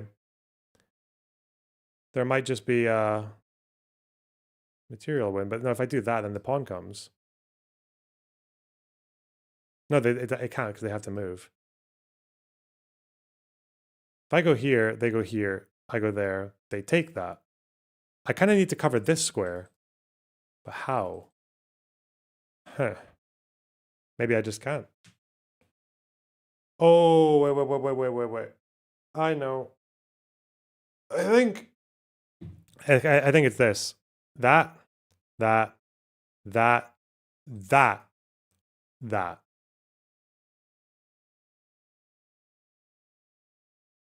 No. Fuck you. It was just to win it was a material win. It was to win the queen. Fuck me, man. Oh well.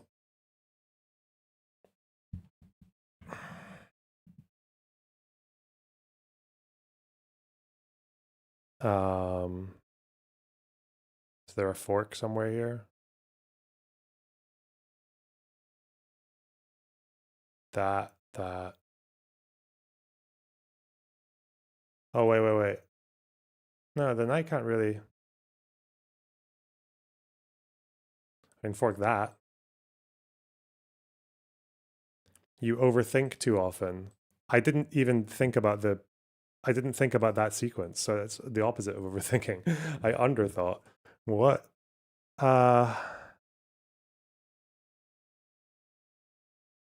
Finish Silksong. I thought I did finish Silksong.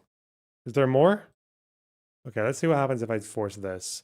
Because there is the diagonal control. Can't underestimate that. So here. And then the knight can move out. Here.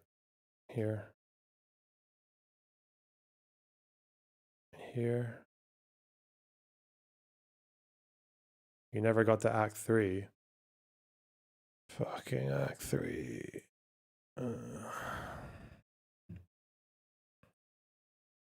I'm at a loss again. Okay.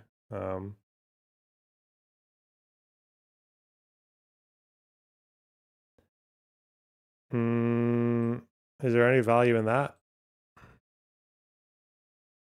Not really.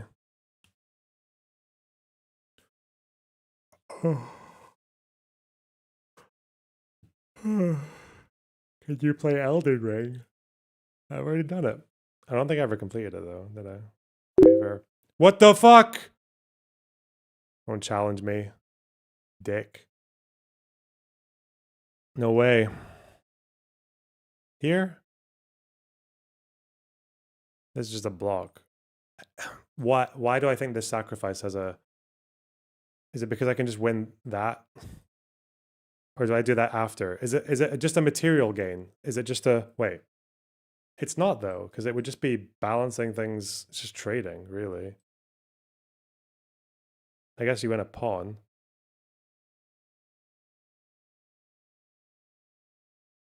You don't even really win a material from that. You,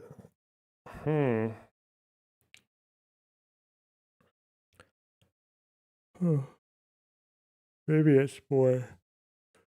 Maybe it's something else.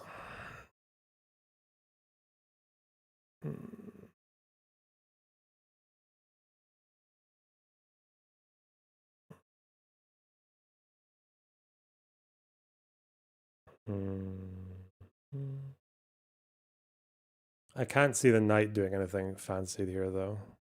Forking.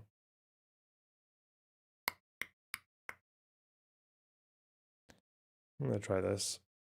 It's not that. Okay, we're just making stupid decisions now. We're not even fucking thinking. We're just guessing. Totally guessing. It was that. And then is it that? No, it was not even that still. Shit. What is it then? Oh, it was much more simple. Okay.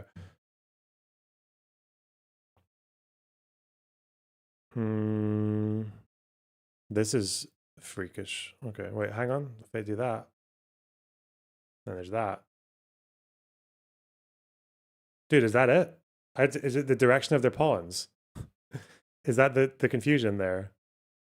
This, they have one move and it's to take with the pawn. I go here. And where do they go? They can't go here, here, here, here. Is that it? Yeah, just main two. Cool. That was a really fancy one, though. Clever. Oh.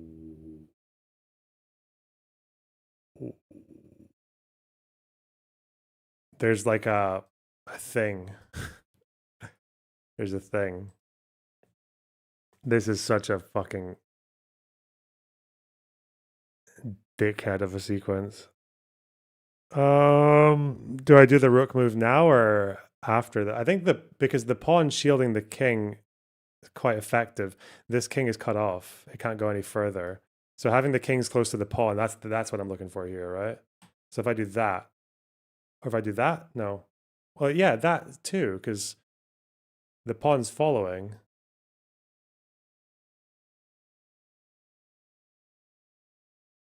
Is it just the king right away?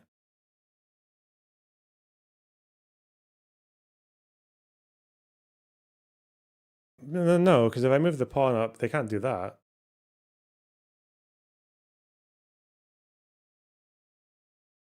And I think the rook just has to stay there to stop the king from moving. I think I just need to bully the fuck out of this piece and keep the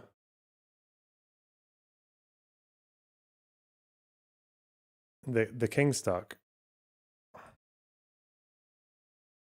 But what's the first move? That's what I don't understand. I feel like it could be this, that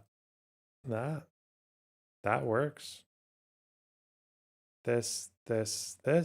Obviously, if I do that, they'll probably just try to come down. And that, and that, and that. That's not good. Oh, fuck.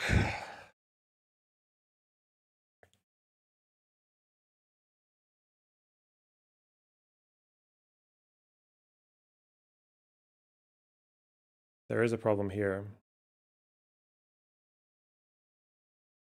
This forces like a... No, it doesn't. It doesn't force a draw. Because now I just move my pawn up. Right? No, wait. Because they're going to... Oh.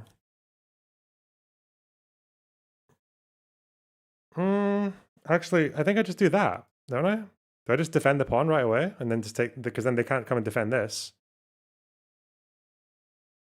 Their king's too far away.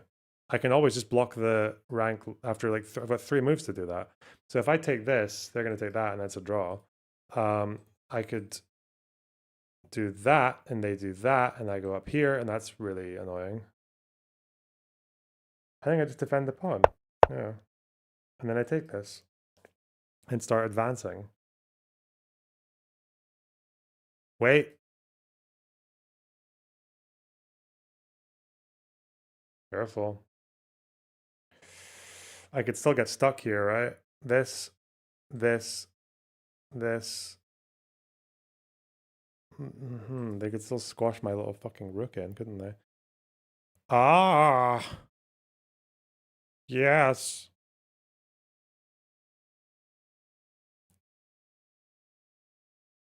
No, it's just that. Just take 2,300. What a mad puzzle. Oh. Alright. They can't come down. They'd have to go up. They can't block. They go there.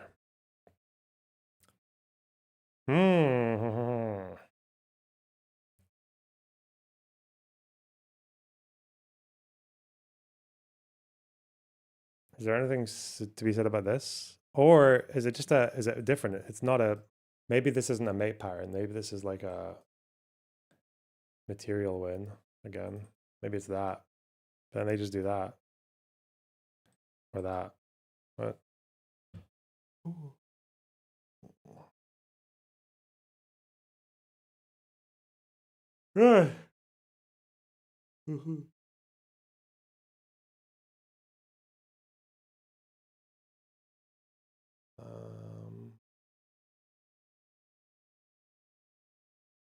So the problem here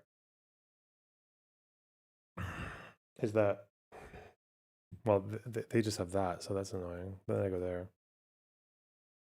This has a problem in the sense that they can just go up here. And I don't think I can do anything about that. No, I can threaten a mate in one, though, can't I?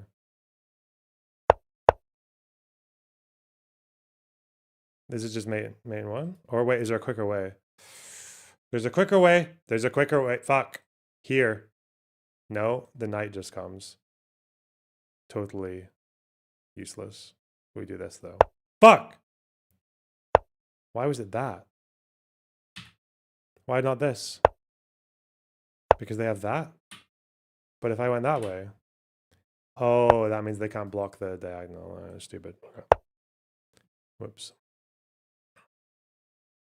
Huh.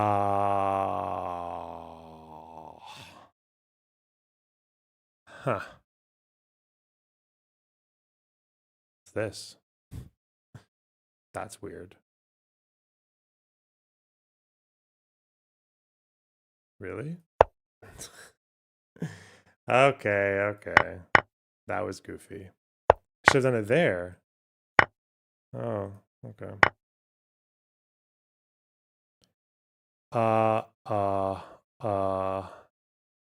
This is promoting. There's nothing I can do about that.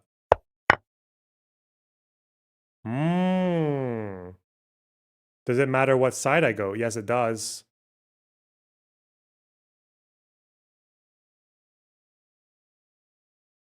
Wait, does it? I think it's this. This.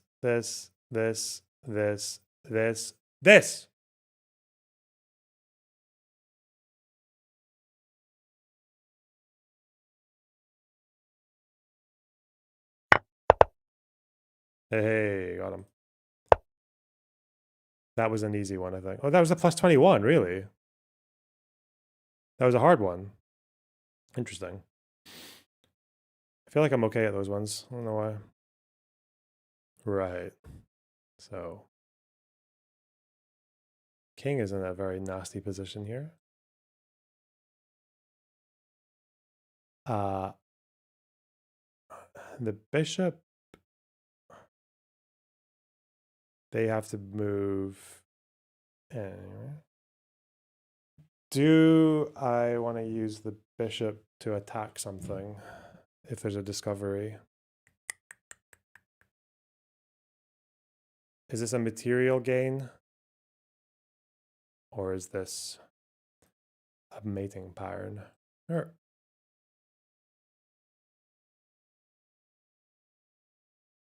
I don't think this is a checkmate. I think this is actually just a material gain, and that's where the trick is. There.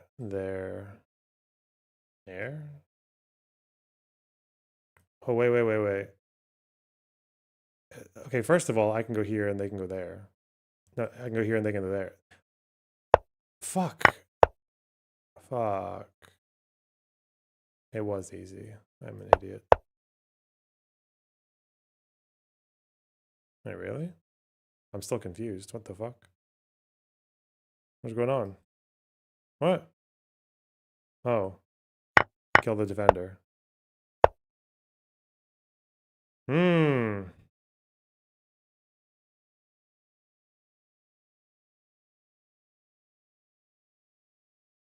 Hmm.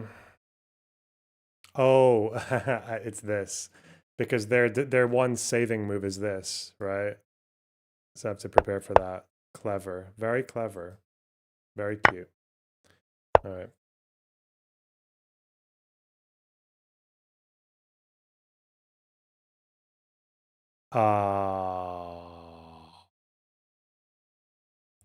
Pawn. They go there. They're there. Doesn't make sense. This. Oh, they have a they've got a winning move, so it needs to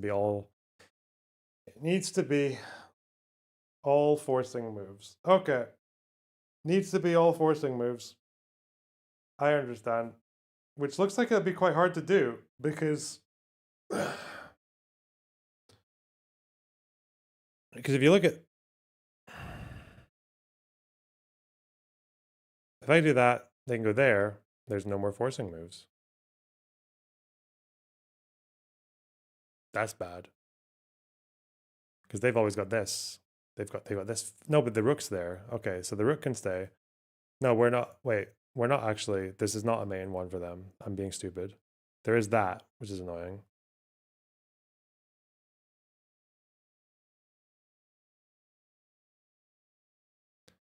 So if I do that and they go there, they'll probably want to go to here. So what I do there, I think this pawn actually is like this is not really, this doesn't actually make as much sense as it looks.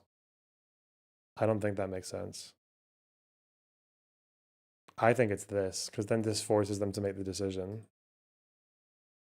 That or that. Yeah.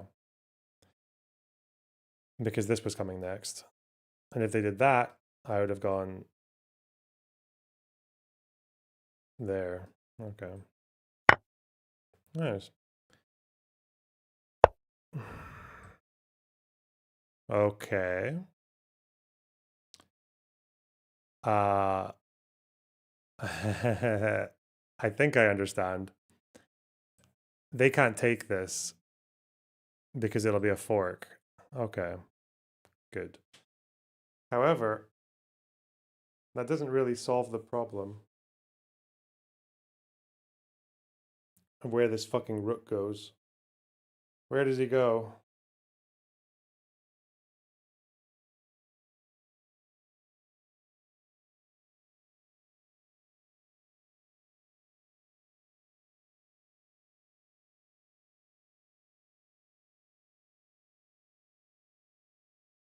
There is also... Is it that? There's also that. Maybe that's better. Because if they do that and that, they're fucking dead, right? There's no chance of getting out of that. Hey! Get fucked. Dick. Oh, wait, there's a... I didn't even notice that. What the fuck? But I've got that later. Okay. Well, wait, do I do the trade now? I must, right? I have to do the fork now. Okay. Okay. 2284. Are we gonna get 2300? Wait, did I already get 2300 or? Am I getting it for a second time now? What's going on? Wait. Okay, wait. Boom. Boom. Boom. No, fuck. There's too many things there. There's a pawn.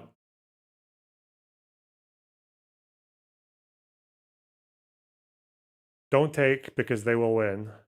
Okay.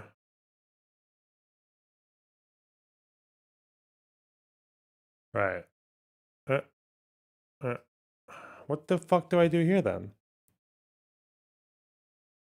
Is it a waiting thing? Do I just let them? No, because then if they take, I can't do that.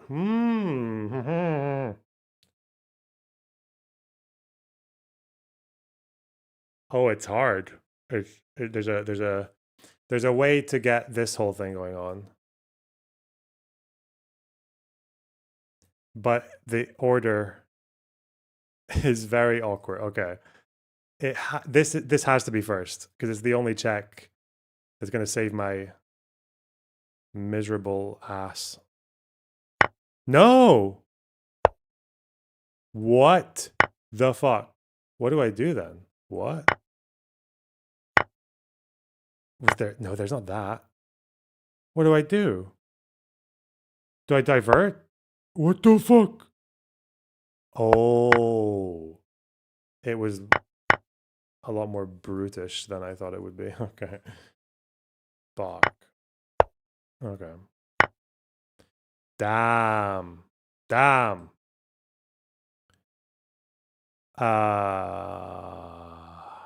Can these two promote? Or are they a diversion so I can go and gobble, gobble, gobble?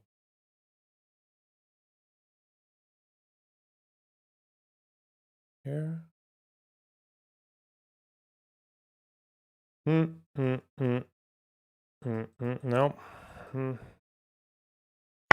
Okay. Let's think about this.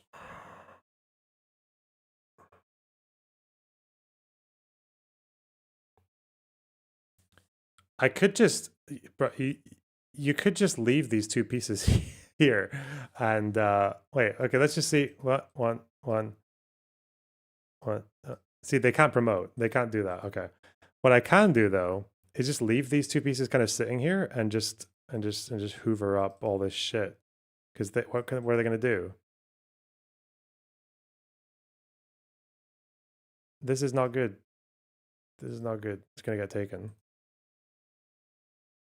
These two are useless. They are fuck all. So I get this guy as far away as possible. Oh, wait. But then this can come down though. I don't like that either. What if that one goes down? And then I'm just like, well, then I do that. And then that's maybe a problem because they can't get up to this area. Okay. Fuck me. Fuck. I was supposed to do what I was going to do. Thank you. Wow. Oh, God. Okay. That was annoying. Like ever listening to chat. Jesus. Okay.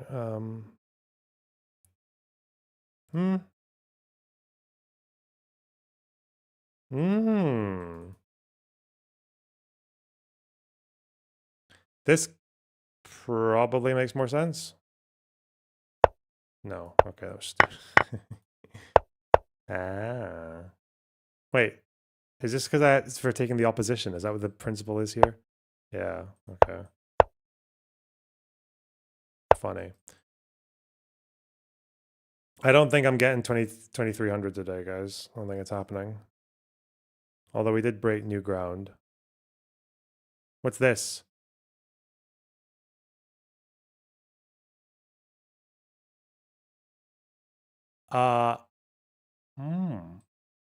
There like a little gimmick here? No. Not quite.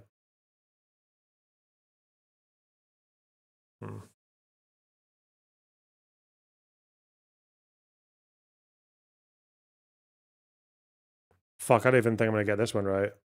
You're supposed to do 15. I did way more. 1, 2, 3, 4, 5, 6.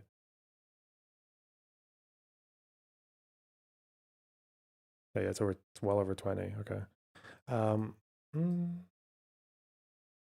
doesn't look very promising. There's definitely something going on here. There's definitely some kind of fucking shit going on here. What is it though?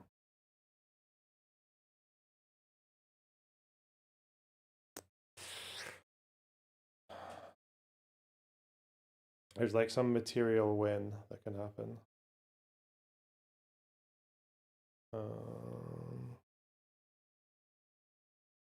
First of all, I think this forces the queen to come down, which is cool.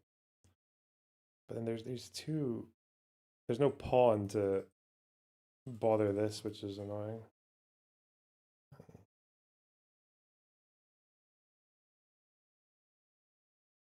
Oh, wait, there's also I guess I'd also be making this pawn vulnerable, but it's just for a pawn. Is that really what we're doing at these 2200 puzzles? Just making pawns fucking vulnerable. What about this?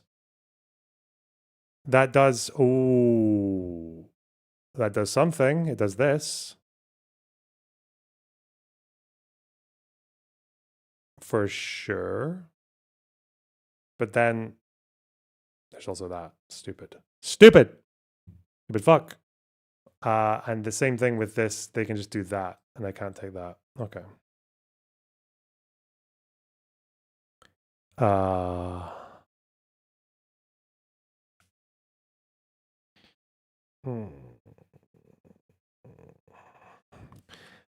have a feeling it's this, but I don't know why. Like, what's the sequence here?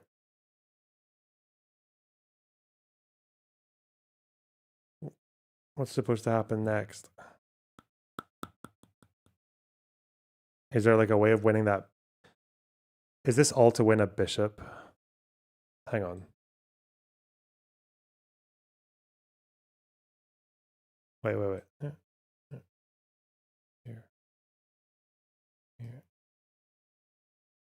Here. There's no way it's that. That's fucking mental. It doesn't even make sense. That's like just me throwing all my pieces at them. Actually, if I hang on, if I take this, they can't really. No, they just use their pawn though.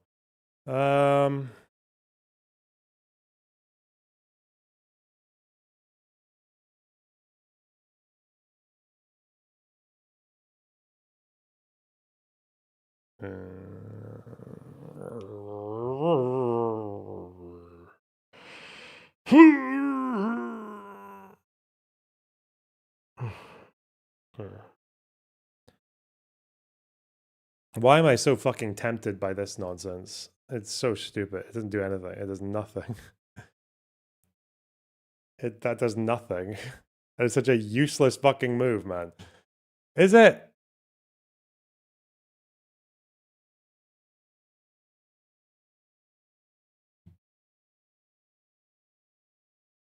This just gives them a very strong pawn structure, but it does fuck this bishop though. It does. If they do that, I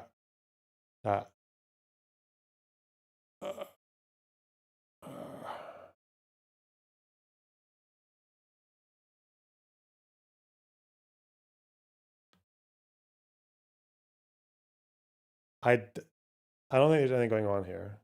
There's no fucking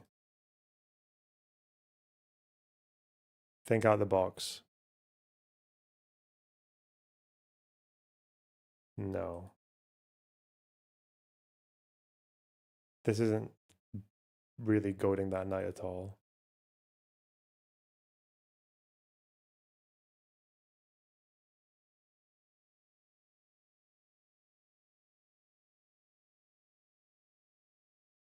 Oh, is this bishop trapped? This bishop's trapped.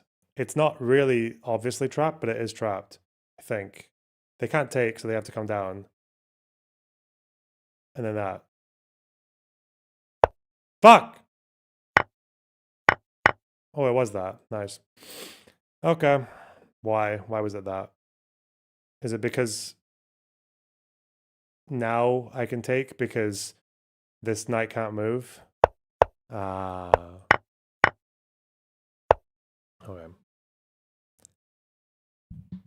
That was a fucking mental one.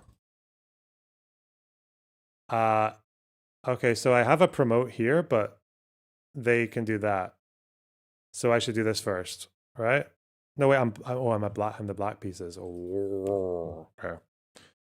Right. So they're not promoting. I'm the one promoting. Ooh. Well, surely it's that, right? Because they can't take, they can go up. And then I just the fact that I can't promote. Okay. Right. 2 rooks staring down the barrel, though. That's not nice. Oh. Oh. ZJM on a fucking positivity journey. What's going on there? I didn't really pay attention to that. What's going on? What's the story? And then I just moved my king out of the way? Is that it? It's not really like I'm doing it. Oh, no.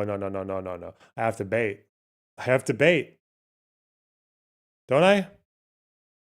No, I can't, because then this is giga fucked. I just have to protect this square the whole time. What about this?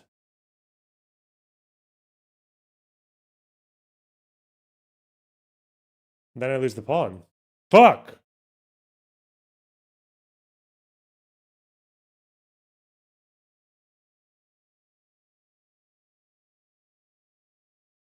What the hell? What's going on around here? Do I actually have to queen like that? What the fuck?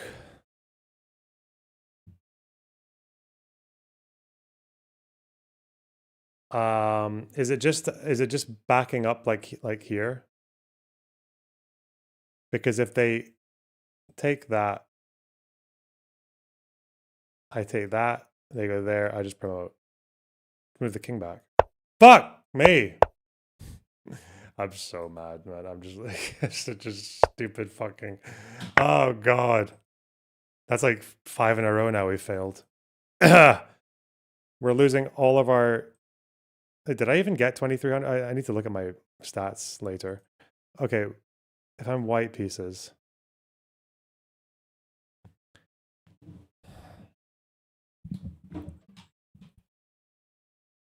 If I'm white pieces...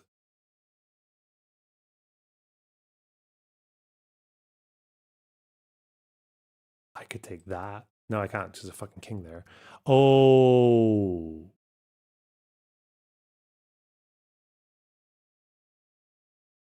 No, I think it's just that, isn't it? Because there is a whole... there is also this for like a mate in one, but that doesn't really make sense because... No. They can't move this because they're going to lose. But I think the problem is if I go here and they go there, and then they take, then I've got these 2 pawns on the side. And I think if they're on the side, it's harder for you to stop them. So maybe I have to do that and build a bridge. See the speed. Yeah, because then they're stuck there, right? I think no, but I can't build a because the king is in a good spot there. He's guarded. Do I just move the pawn? And I don't really... Oh! Hang on. No, that doesn't really make sense. If I take this pawn, they can't take this because I'll just checkmate them. But they could just check me and that'd be annoying. Do I just keep promoting? Do I just keep pushing the pawn? The fuck?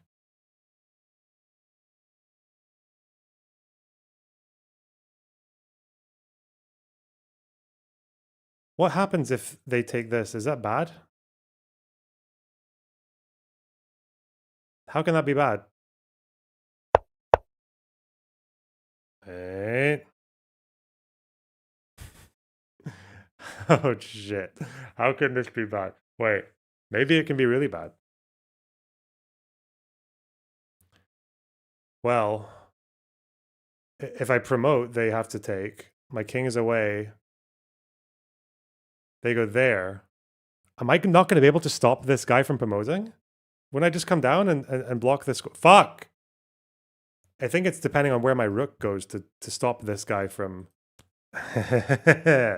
Ooh, is a double pawn on the G rank? Is that a file? Is that a problem on the G file? Is that like an unescapable gimmick?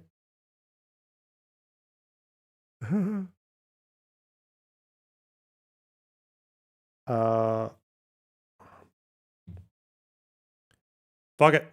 It wasn't that. It's this. I knew that. Fuck. There's a problem with doing that. Because if I did this, they take and it's a draw because of these fucking cunt pawn. Look at that. Look how secure this is. God damn. My king was too far behind. Stupid. Stupid fuck. Too much guessing, man. Too much guessing. Wait, what is it?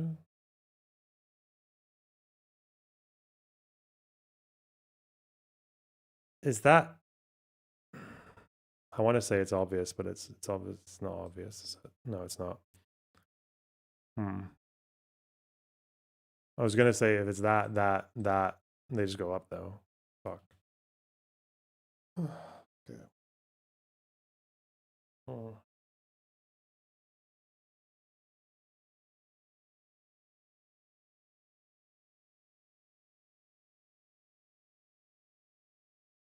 Oh.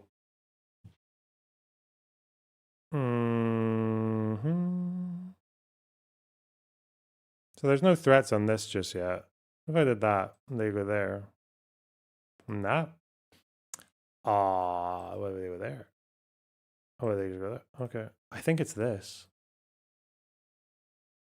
Because if they try to block over here.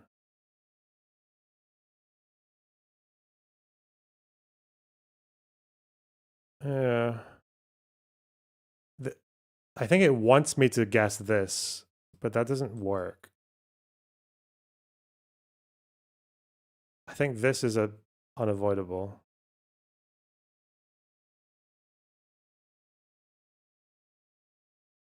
Yeah.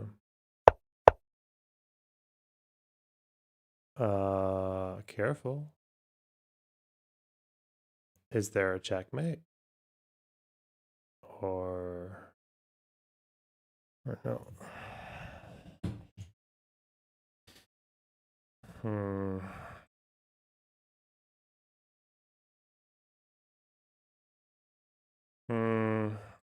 I mean, there's so many fucking moves, man. Okay, wait, hang on. There's that. They have to go up.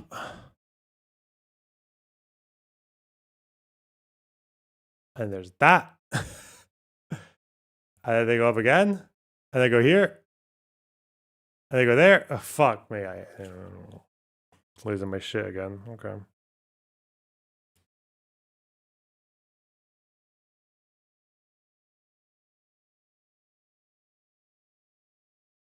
Do I just take the rook and call it? Fuck. I mean, I guess there's definitely a material gain, right? There's like that. You know, then they're pretty fucked.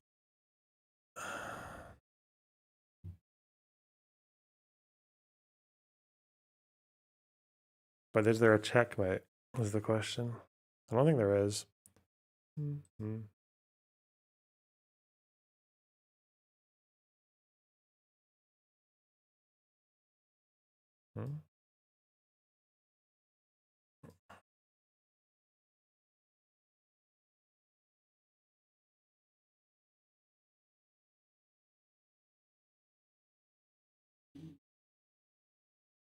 Is there anything to be said for that? Oh yeah, because you're doubling on the pieces. You're doubling. That's the yeah, of course it's a fucking doubling. Okay. Republic of Ireland, Dublin. It's 2 rooks. Hey, let's go.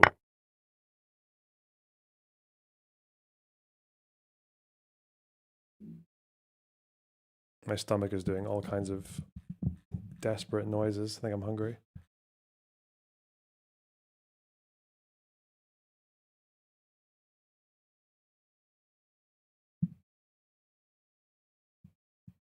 The only difference between Democratic and Republican political figures pertaining to ICE is that Republicans publicize and gloat about what ICE is doing, whereas Democrats kept it under wraps in previous presidencies. This would all be happening no matter who is in power. What was it Vadim said about any viewer who's like got an ounce of intelligence? Okay. Okay, Frogan. Okay, okay, Hezbollah Queen. Let's go. She is mad. She's mad as a brush. All right, let's.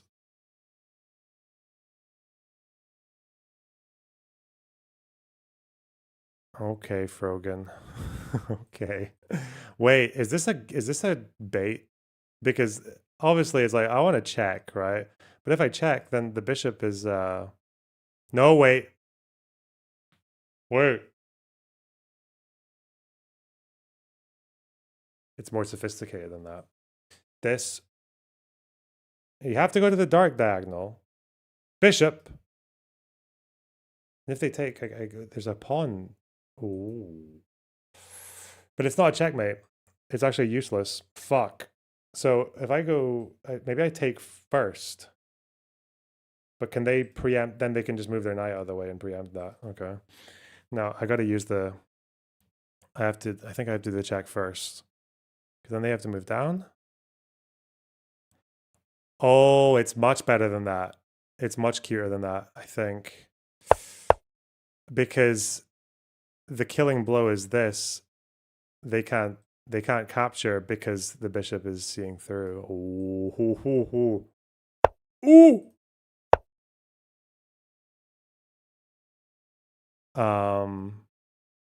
This is interesting.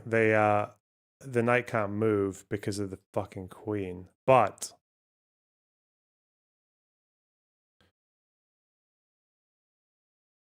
does that?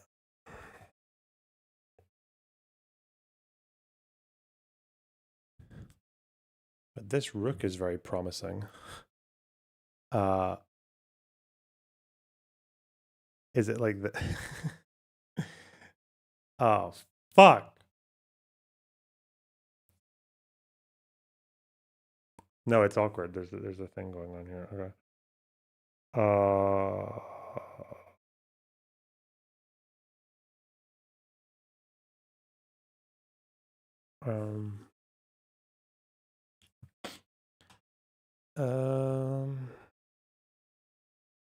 This would just be to force the queen off of that square.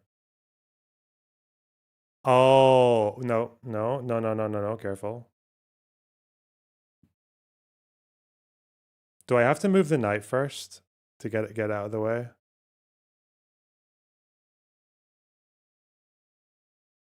Is there anything to be said for this? Is there?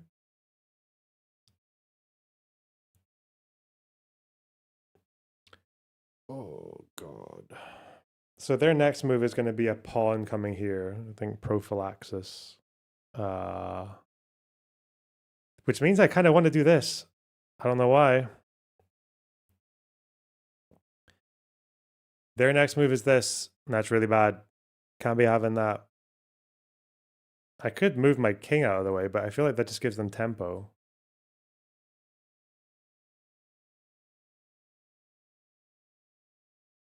It's even worse, actually, if I do that. They've got that. Not nice at all. Okay. I think it has to be that, but I don't know what that's supposed to what's supposed to follow that. There must be a line here.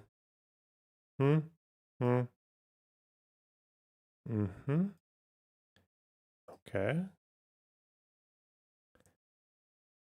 Even the act of like doubling up rooks and shit like that is kind of awkward here. Here.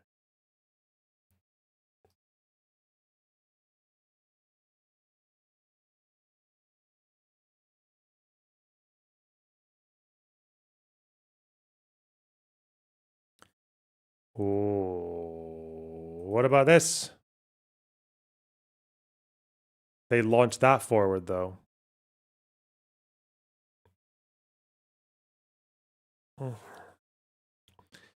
fuck this fucking bullshit.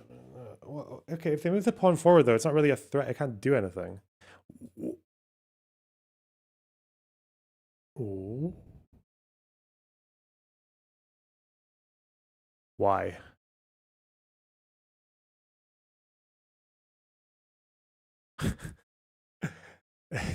Is it that? Could it be?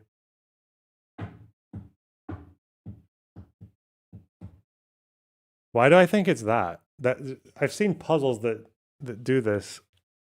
Why would it work? Hang on. Here? That just seems so fucking convoluted though. If they take it, obviously I win. This, if they do the block, where do you go from there? Do you double up? Ooh, you maybe do. They can't take. They're still fucking fucked. There's no checks here.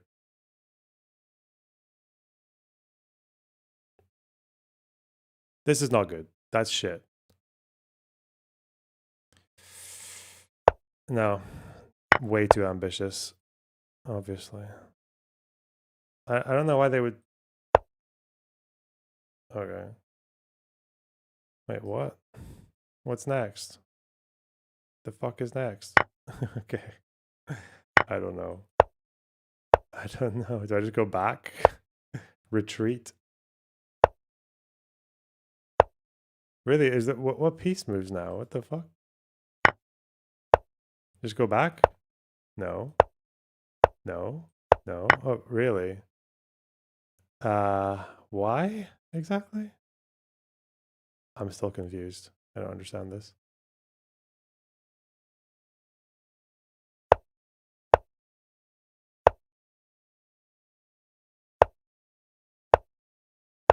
Is it just every fuck? Oh, I take the queen. Okay. I'm tired. I'm tired. This looks like it should be obvious, but they can do that and that. Oh, there's a knight there though, huh? That's kind of obvious, isn't it? Oh, is this just the question over whether or not I take the knight or the rook? Or is there like a destructive fucking bombastic ending to this? Wait. Is the gimmick here that I might get trapped if I do that? How would I get trapped? By that. I would get... That would be annoying. So I think I take the knight. Fuck! Wait.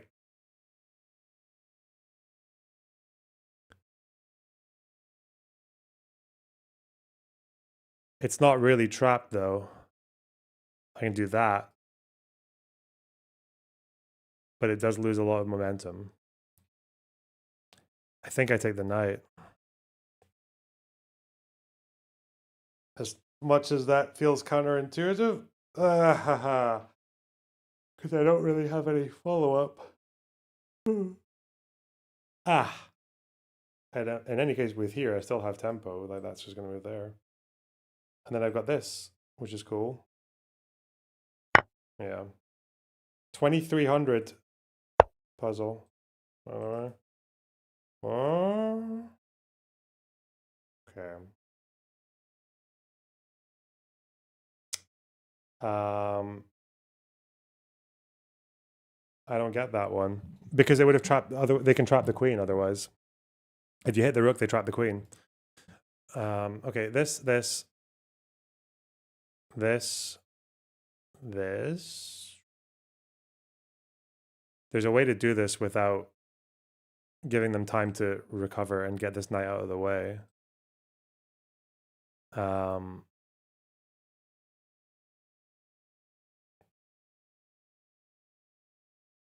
Is it just the case that they can't stop the threat? One second.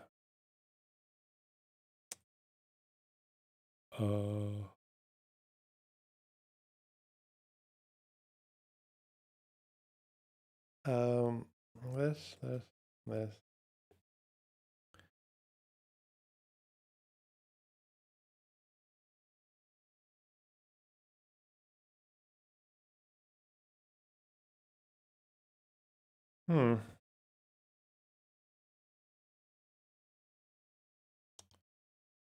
I want to do that, but I feel like that's actually not that clever. Because if I do that, they go there. Is it just that I...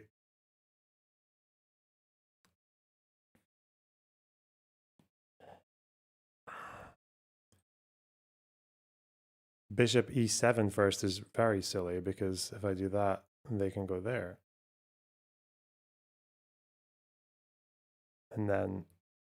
I don't think that finishes it though. So let's say they do this and they take.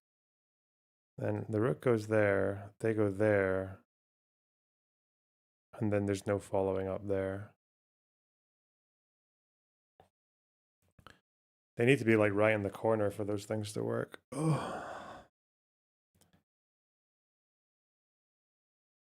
Q8 and if you were playing a bad player, you would do that and you would do that, and then they wouldn't think to do that, and then you could checkmate them like that. Yeah, but this is a bit different. This is if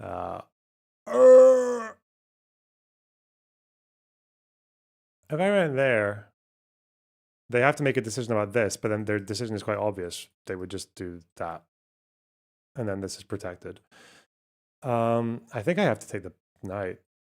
Yeah, okay. But now the question is, where the fuck do I go after that?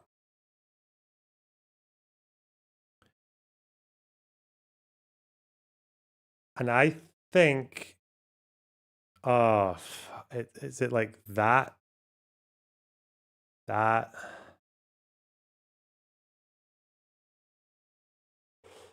No, I think I need to keep this one. Woo! Blocked. Okay.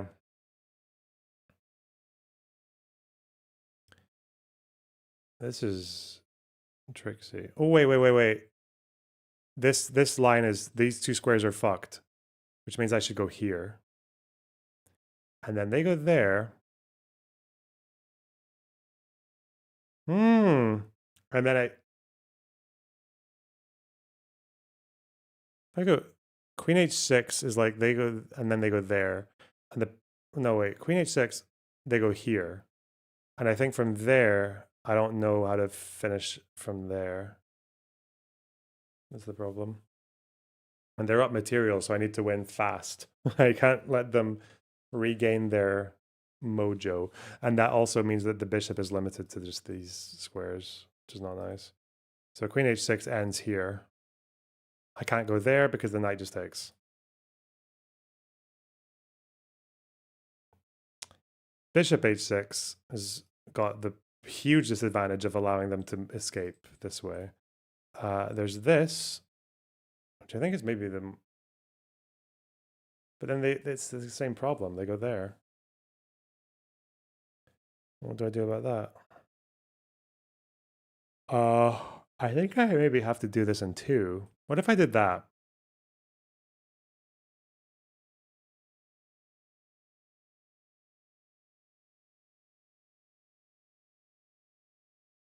If I did that and then that. Fuck!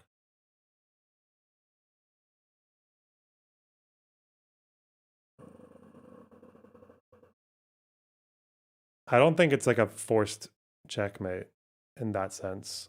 Like, because this square is, I don't have any way of getting to it with a dark squared bishop and the knight there. Unless it's like up here, which is, how the fuck do I get to there quickly enough? So I can either check them here and move them to the safe space. This moves them to a safe space. This moves them to a safe space. Just take the pawn. Yeah. Yep. It wasn't, there's no checkmate pattern here. It's like a slow, dragged out ass win. That's a draw or almost a draw, which is crazy.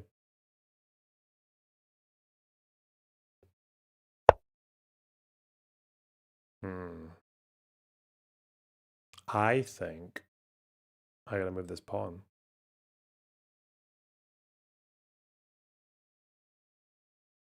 Or threaten that rook. Oh! Huh. Oh! Here, That's okay. That's not a problem. Here, I'll obviously just take here. That means I would take the pawn at that point. And then they would take me there, and I go there, and then they go there, and they go there. No, then I'm backed up. Not for long, though. There's a problem. Oh, I can hide behind this pawn, though. The fact that I can hide behind this guy is probably... I think I want to keep this pawn here. Because I want to hide behind him so I can... Or what if I just move the pawn right away? They go there, they... Oh, problem.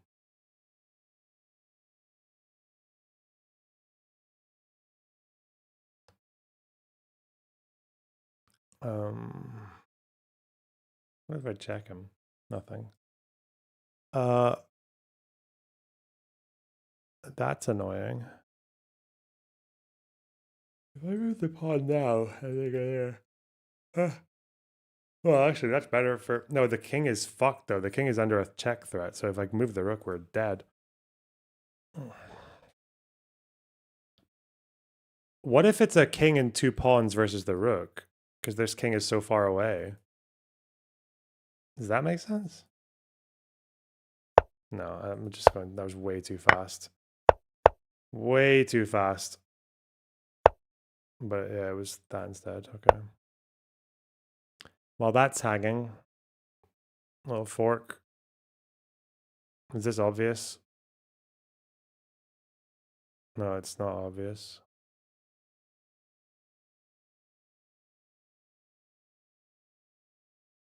Because of that.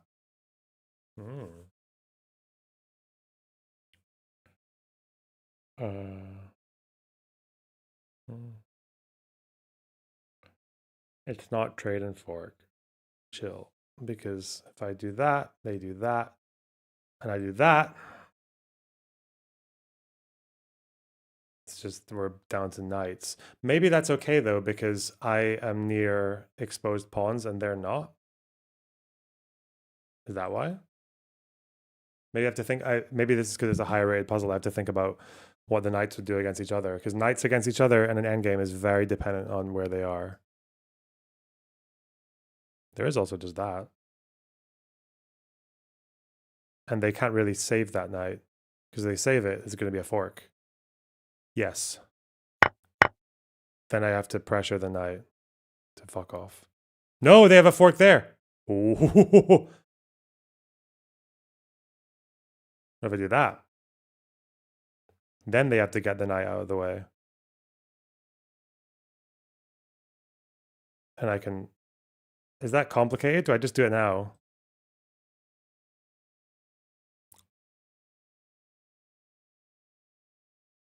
Because if I do that, they take me here. I take that. They go up, though. Wait. I go here, wait, here, here, here, here, here, here, here. So I'm up a pawn in the exchange. Is there a better way to do that? I think there's a better way. I think the better way is just to make them realize that they're about to lose their knight. If I do that, and they take that, and then I fork. But if I go here, and they go here. No? If I go here and they check, that's even worse for them, because they have to go to... Yeah, I think I need to do this. Yes! Well done. Well done, Box. 2300 puzzle.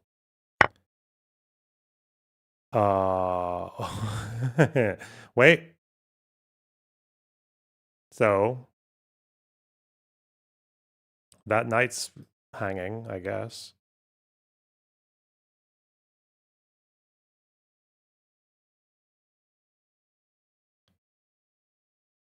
So what's going on here? I feel like their position is really bad, but I don't really have any...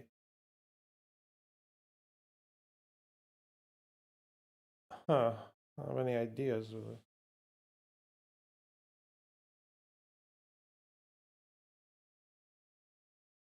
I don't think this is a checkmate pattern. The king is quite... How the fuck did these two players get into this position? Like, the black pawns just haven't moved. And white's pawn structure is completely fucking annihilated. This is 14 moves into a game. I mean, I think I can take the knight and just defend, but is that it? Is there more complicated? Here. Here. Here. Oh, but then they have... Oh. That does hang the bishop. Okay. Okay. It's not actually a hanging knight. I see. I see.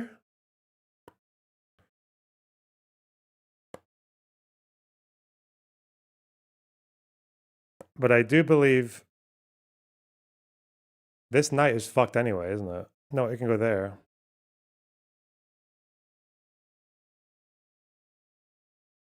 This is not that obvious. It's not obvious at all. Because of that. Unless it's worth losing that for some kind of advantage up here, or...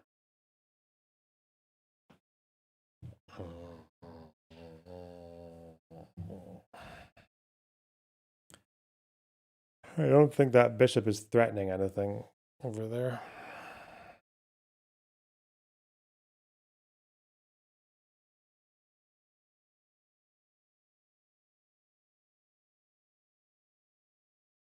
This is just so passive. Don't like that. It does cover the bases though.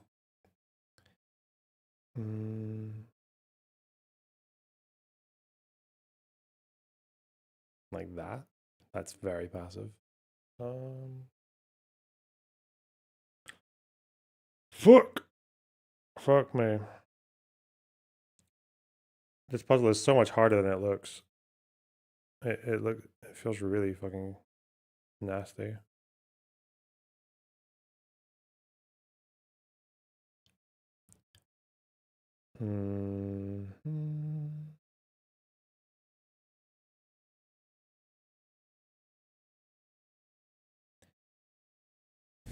I want to watch the full game. It's a Sicilian fucking shit opening. Okay, okay, okay. They know their theory, I think. Oh, that's where everything went crazy. Damn.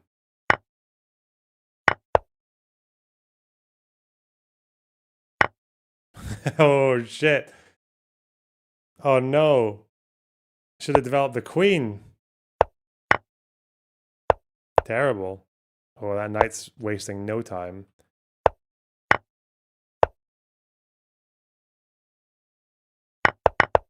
No one's castled yet. Oh, wait. Really? Fuck! I have no idea. Queen moves, really. Nice. Where the fuck does the queen go for this? Obviously not this. Okay. Not that? Like, everywhere the queen goes is a fucking... Why? Bro. What did I just do? What the fuck just happened? What did I just do?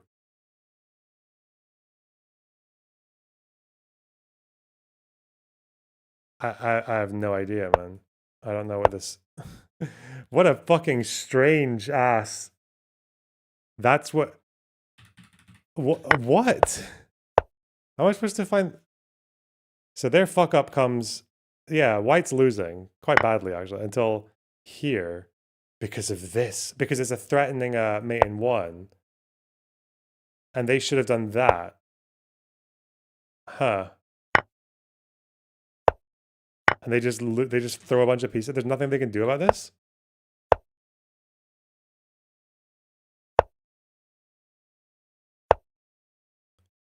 Everything's just kind of boxed in, isn't it? All the pieces are... This is fucked. Okay. Interesting. That's... I would never have found that. Wouldn't have even thought.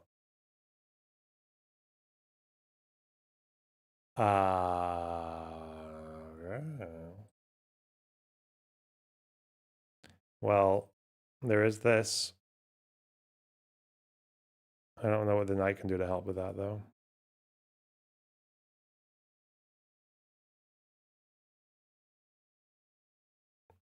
And this is a big problem. If I do that, they go there. Oh, I can threaten to fork them. Maybe. Oh, wait. I think it's this, because if they go to try to do that, then I do that. And then they go there, and then I fork. They don't actually have a way to stop this pawn from promoting, I think. Yeah. They have to lose their rook. Pretty shagged. Can I stop this?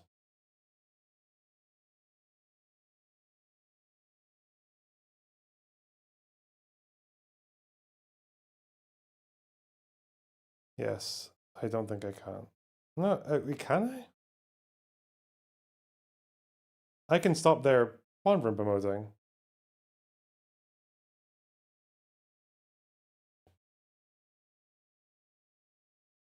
Does it matter though? Fuck me. It should obviously be that I promote, but is there a way I can just stop them from... Hang on. Can the knight do anything? No. It's too far away. And they can be blocked. Oh no, but there's a pawn here as well. I'm being so stupid. There's 2 fucking pawns. Idiot. Promote. Hey, what do I do? Oh shit. This is trouble. I could get mated very quickly if I'm not careful. Okay. Wait, is there another... There's not another fork, is there? No, there's not. That would be funny. I mean, I have 1 check and it's here. Is that it?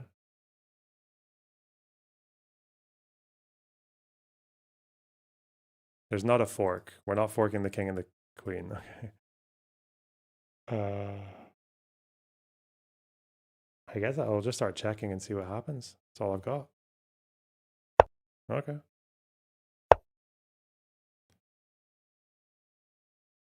And then... Huh. And you're supposed to hang that. Crazy.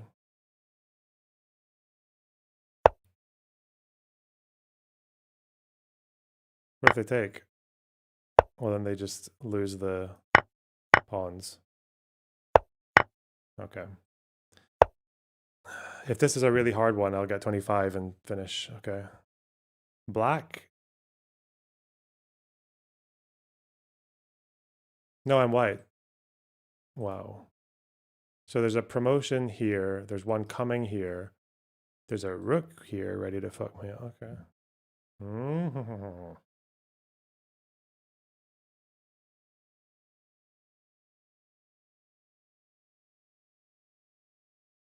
Oh, wait, no.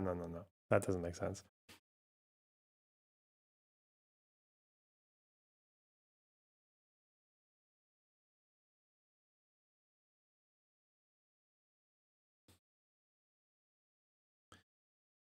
Let's see, if I promote, they take, I go here, they come down, I have to go here. They support, they can't support the pawn. Not quickly anyway, but they can come here, and then what the fuck do I do from there? That's awkward. My king's too far away to be that useful.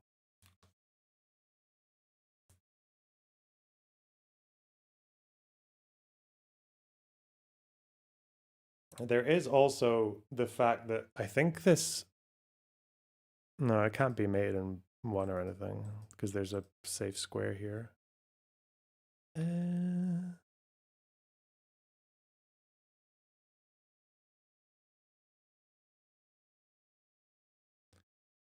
If I try to defend the pawn, because I might need to anticipate this.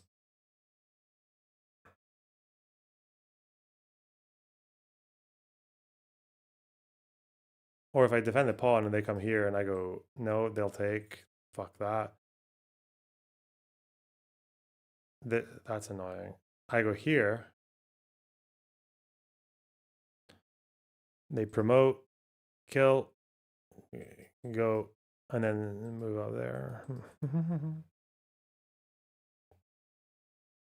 And then they can just do a perpetual thing here. Okay.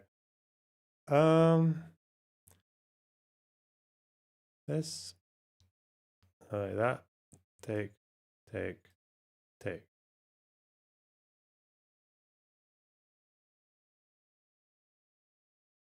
And then just go back. Because they can't come down here and they're going to have to lose that pawn. It's simple. I think it's simple. Oh, but they go underneath the pawn. I see. Didn't think of that. Wait. Wait. Is it that? Because they can't come forward? And if their pawn comes forward, I'm going to kill them? Is that it? What? And then I might have to get my king involved after. Yeah. Then after that, it's just a long fucking wait for the cavalry to arrive. Yeah.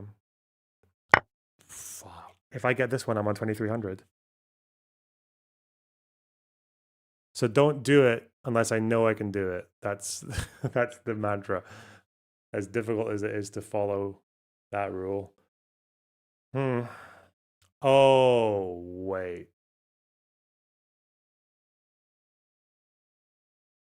So I might already know this. Maybe. Maybe.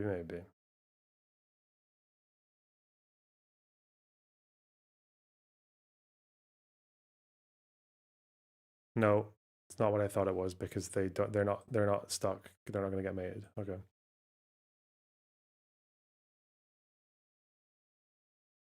But I think the first step is to take that rook. But if I do that, they go there. I do that. Pawn. And then I am kind of fucked. I don't think there's any winning there. I can't really move this queen out of the way because if I go there, they're just gonna, it's over. Is there anything to be said for the knight jumping up to c4 like this?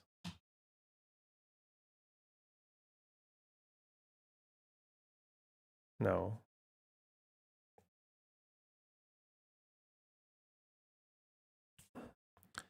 Surely I've got to take that rook, though.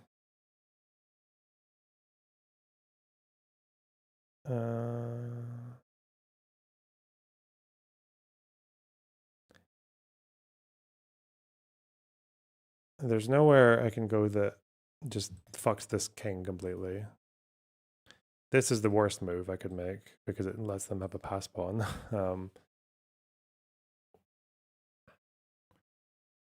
The players who played this were 1600 and 1792.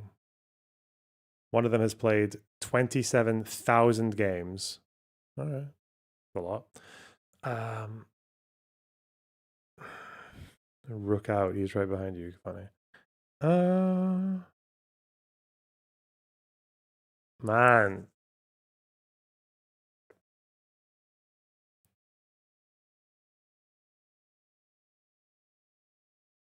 Is it obvious? I feel like it's... I don't know why it would be anything other than taking that. Unless there's something to be said for blocking this guy in. But what does that do? Threatens that dark squared bishop? There's no forking.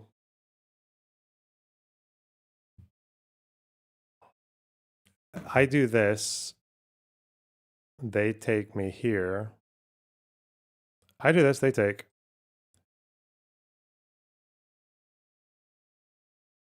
I take. They take. They're down, but they're still winning, kind of.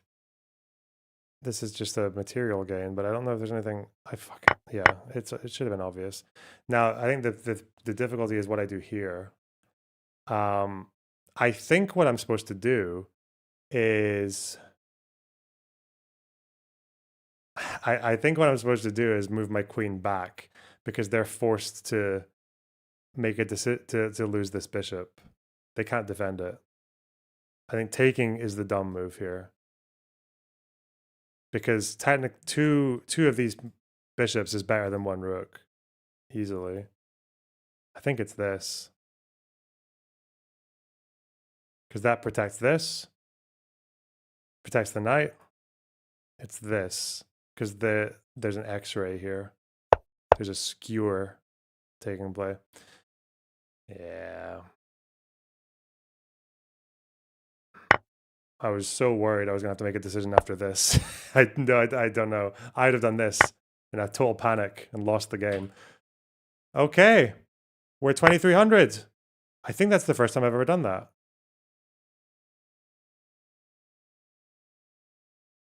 I don't know what this... Fuck this, man. This is a stupid puzzle. Hell no. Not doing that one. We're not engaging. I mean, I think it's that. But I don't know why. That doesn't make sense. There's that. What the fuck do I do with this? No, fuck it. Okay. Cool.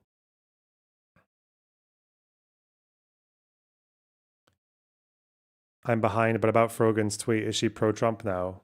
Sounds like it. Indirectly. So yeah, I've never had any 2,300 on another account, I don't think. This is a newer one. Because I keep rage deleting my accounts. Yeah, no, my puzzle rating's never been that high before. It's always the highest it was before this was 2,200. Yeah, I never even went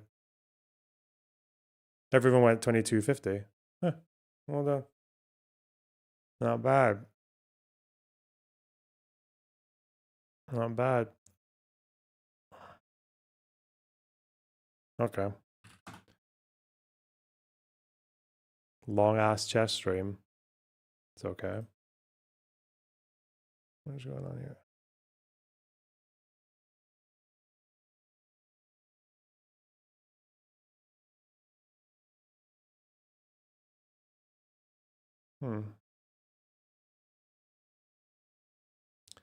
Oh my god. Okay, drama.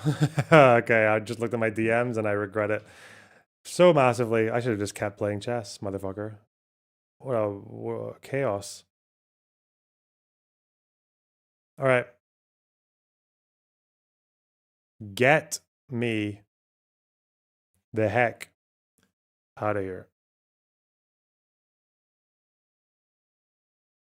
I'm curious if chess is better than Silksong for viewership. It actually is. How did 300 people stayed for chess, but only 100 stay for Silksong? Interesting. An intellectual, an aristocratic audience, one might say. That's crazy.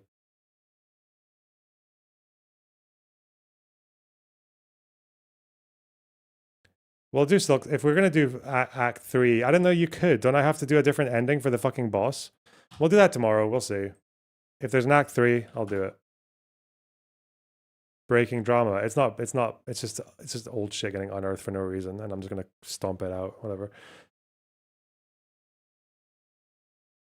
You're painting while listening. Cute. Painting. An aristocrat. What? There's an Act 3 for true ending. It's so stupid, man. Why does anyone care? Can we get it done in like 2 weeks so I can do TBC in time? Maybe? Whatever. Fuck off. I've been here for too long. Can we raid out? Maybe. You have to beat Grandmother Silk again. That's fine. Grandmama. Yeah. Easy.